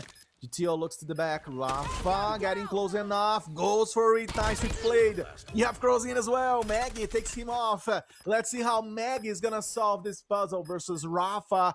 Let's take a look. Maggie comes with the... Oh, it's Rafa with the shotgun. He goes for it. Oh? And Maggie's not alive anymore, but does he have the time? No! Street were able enough to stall all of that clock. Man, oh man. This is kind of rare. But it was close, but it was beautiful to see as well. I mean, it's so interesting. It's a game of details and seconds. I'll try. The details in those very few seconds are important. The Street player knew that he didn't really need that. He just needed to stall long enough for them to not be able to defuse. And there's Rafa with his shotgun, finding one, looking for 2, misses the gunshot. They tried to surround over to even know what was going on, but Rafa managing to get out on top. Proceed with a knock on to Swiwa, and all of a sudden it's a 1v5. Scratch that, it's a 1v4, but Bigo there. He's spotted. They know where he's at. They're going for his beautiful face. And Seppuka will be the one to take it down 7-7. Neck to neck, head to head. They are fighting with their souls, and no one can get an actual edge anymore. No one can do that. And I think we're gonna definitely be going into extra time, meaning overtime, for the stakes of Call of Duty Mobile. Thank you guys for hanging with us. This is Igor Lanex, casting in English and International official broadcast here alongside my friend Humania. We already had Adam, Jesus Can Save You as well with us as we were watching these beasts from the Latam server doing their best. You have Rafa goes for it, backs and forth, takes Bigot down. Crossing helps him to put it up. Crossing doubles kill. Wow, what a nice piece by him, and that's going to be Chaotic alone versus everybody else on the other side. I don't know what can he do. Chaotic, one of the captains, one of the leaders of this team, but King does not want to know anything about that. 8-7, and we're going to have to go to 10. The Q, actually not yet, excuse me. We still have a potential win for Amigos. It's going to be such a nerve-wracking round. red alarm. Street Gaming on the Oh, yeah. brink of losing it all. Wow. Amigos are a single step away from claiming themselves as champions. Can they do it? 2 rounds in a row, completely dominating the side of Street Gaming, and this time around, they're gonna take a second breath. They're gonna take a pause. They are not trying to go ahead of themselves. They are not trying to give any sort of opportunity to the side of Street Gaming. They have the opportunity for the first time to defeat the side of Street Gaming, the unthinkable, and they are just a single round away from doing so. But for the first minute, there is gonna be the first blood. Opening kill there once again for Crow Team. That's the opening. That's the opening you want to see. Beautiful kill. And then the Street now to, hold their pants and say, alrighty, what else can we do with one man down? This could mean championship, not only round, not only map, but championship as a whole. As we have Zeus holding everybody, just observing. This is gonna be such a chess kind of round, as I like to cast in Portuguese. Everybody building up, everybody just considering, right, and analyzing the room. Let's see who's gonna be making the first move, as we don't have quite a stack of attacking players yet on the side of the Street to make those lines actually move from side to side and make that happen. Let's see, because as of now you have Amigos counting on Crozin to observe this line. You actually have the bomb aligned. They could come to an A, right? And you know what? Yeah, 20 seconds. Is the Street gonna be able to do anything? Street coming in with Suiva, takes Zeus down, Rafa 2, potentially, takes Maggie, Suiva responds. There it is, Big God as well. This could be a reverse for Street because they have one man up. You have Suiva bringing it to the B. Let's see how Sapuka is going to respond with Crossing. They're kind of outside. And Crossing now takes Big God. And there it is. He was able. 9-7. This is championship for Amigos. I cannot believe Gilmania.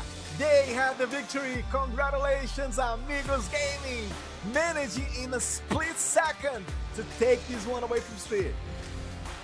I cannot believe my eyes. I thought that he had enough time to plant that bomb, but the timer was just not there. Amigos have done the unthinkable. Like it says right there, congratulations to the champions of the points. A major incredible way to shift the momentum their way. They took 3 maps in a row. They struggled a little bit more after that, but it does not matter. They still did it. They played incredible at the beginning and at the very end, and this is a matter of consistency, and they finally cracked down onto the code, what to do, when to do it. Incredible done, and a round of applause for the side of Amigos. That's just immaculate from them. Yeah, immaculate. It had to be that way, right? It had to be based on details. I think that word is gonna sum up the run from both sides. As Amigos, they were this close, and then in the end of the day, it's all about those milliseconds. Street made a fantastic job during the finals themselves, throughout the maps, climbing and clinching maps when it seemed impossible, and equalizing things after losing for a 3-1, and then they were able to build that 3-3, and then whomever gets this coastal at this point of the day and the weekend, is gonna come here really, really tired as well. So everything is on the line. You gotta keep steady and strong, and Amigos made it happen today. What a walk, what a journey by them from the qualifiers top 3 ever to a championship of a points major. As we have a chance of taking a look at those numbers, Crozin, come on, 19 kills, and I obviously want to see him on Amigos, but listen, for him, I want to see him maybe having higher flies. Why not? Why not a potential foreign team now? I'm sure the words observing these guys and Crozin, he would definitely deserve a chance out of Brazil, out of Latam, maybe being the next one to join a powerhouse on a global scale. Who knows? Who knows? That's the thing, right? You don't have to cap yourself. The sky is the limit, and that's exactly what Amigos Gaming just tasted. The limit was known to be Street Gaming, but this time around, Lanix, it no longer is. they have been defeated. They have done it. And I'm very sure that they are definitely jumping wherever they may be playing. They Yeah. have to be happy because this is something that's just not easy. Only two teams have done it so far, one of them being free agents, and now Amigos have done it in the big leagues. And what a great way to do it. What a great way to do it, especially when you're so dominant during the series itself. You open such an edge, and then you get your opponent fighting back. As we're going to be able to talk now to Zeus, the player, one of the leaders of Amigos, now the points major champions. Zeus, guys, I'm going to be talking to him, obviously, first in English and then in Portuguese. So, Zeus, how's it going? How does it feel to be now a Latam champion after such a crazy run? Tell us your first impressions. Zeus, agora eu vou traduzir para você como é a sensação de ganhar, evidentemente, aí o Latam, depois dessa grande final. Quais são as primeiras palavras aí de vocês?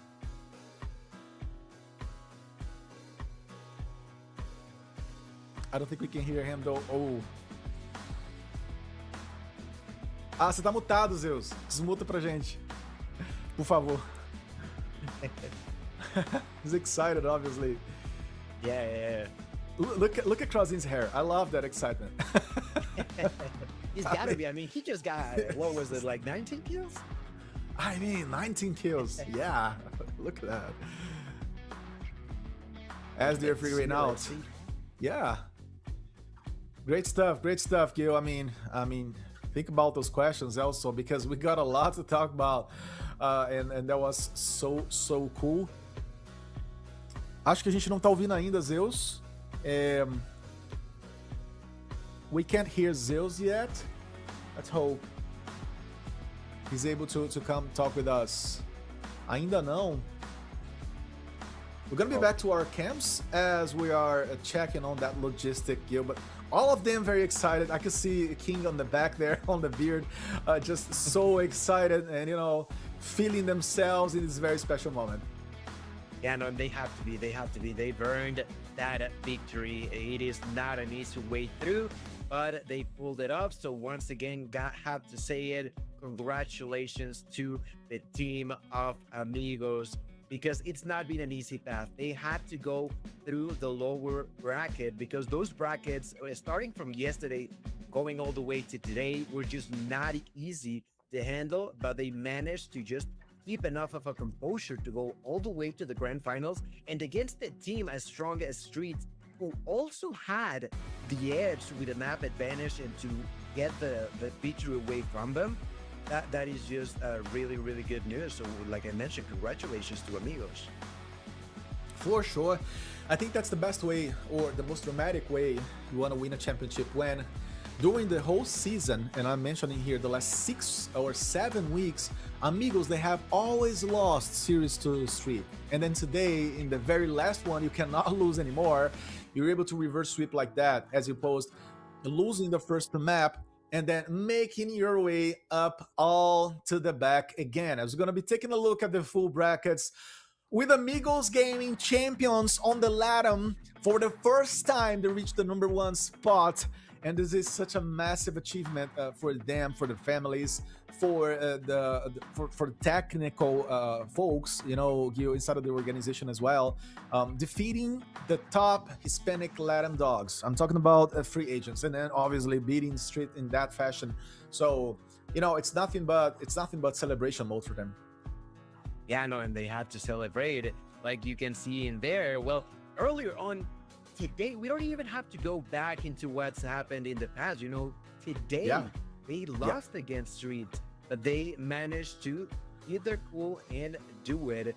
Those brackets go to show the hard work from not only Amigos, but everyone else for that matter. So that is incredible news for them. And why don't we also take a look, besides this bracket, onto, well, what this also means for all of these teams, because we've even mentioned not only the points, but of course the points itself. But I think, Lanex, we had news for something. We're gonna try again a conversation now with Zeus and the whole team of amigos. Let's see how that's gonna pan out because got so much to ask them. Zeus, now he's singing, he's excited. Consegue ouvir a gente, cara? Não, ainda não escutamos. Not possible, bro. Well, we have tried, yo, but I don't know how that logistics gonna still roll. But like, for sure, I'm gonna tell you something. I want to personally talk to them in this next upcoming week, maybe in my channels and platforms, to sense that feeling, understand it all, and learn. So, my friend, what a moment for them again. What a way to wrap up the weekend. Yeah, and to wrap things up, I do believe that we're also going to be taking a look onto the leaderboard of what has unfolded for such a long time. Because look at those numbers of consistency, even when Amigos takes the championship major. Street Gaming, because of their performance across all of the qualifiers, they're still going to remain on top there, Linux. They were able to stay on top for sure. Yeah, I mean, that goes to show how strong their walk was to here. Winning so much, obviously, a final is not going to change that journey, but it's going to change who's going to have the final trophy, the final title for sure. But Amigos, making quite a leap and overcoming free agents, and not only that, but getting so close to Street when it comes to points. As we can tell, for the rest of the whole ranking, we're gonna have a rise as number 4, Evox, Westy, Tewas, and Zero Armed. And for the second page, we have a lot of those teams who are gonna have to do more the next split to try to come out on top. That's right. A lot of teams, a lot of names, and well, as we are just approaching the end of this, we're going to be trying once again to go for that. Oh, are we? I don't know. Now, we... okay. Oh. So we are almost there again, but I am afraid it's not gonna happen just yet. So anyways, we tried to have this live talk to them, obviously because our chat is also eager to hear so much. And some of my Brazilian friends were saying, "Hey, can we make Zeus talk in English? That would be quite a challenge for him for sure, after quite a game." But Gil, what can you tell us about now the different sub-regions? Now, because we got 2 Brazilian teams up in the top, we got many Brazilian teams obviously spread apart the ranking. But what can the Hispanic Latam portion of it do to come out strong again? Because as of the top 8, just free agents and Zero Armed are there. Well, yeah, I feel like they have a really, really difficult situation ahead of themselves. I feel like it is going to be important for them to continuously work across these next qualifiers. This is still not the end of the road, but it does mean that they are in a difficult spot. It is not going to be possible for them to have it easy, but it's still doable. But as of today, I think we're reaching the end now, Linus. We are indeed. And just like that, my friends, it's gonna be great to tell you that was a big pleasure to cast to y'all all the games, to tell these stories. As I want to be able to say goodbye showing my face, but let's see if that's gonna even roll today. But it was a pleasure anyways. There it is, we are finally seeing again. Our lovely talented producer brought us to say this goodbye. Man, it was great to join you in this adventure. I think it was massive. I learned so much, and see you soon in other stages of our very much Call of Duty Mobile World Championship 2026. That's right. I enjoyed like crazy. Hope you guys did too. Please keep on rocking. Follow the official socials, and we will see you until next time. See you.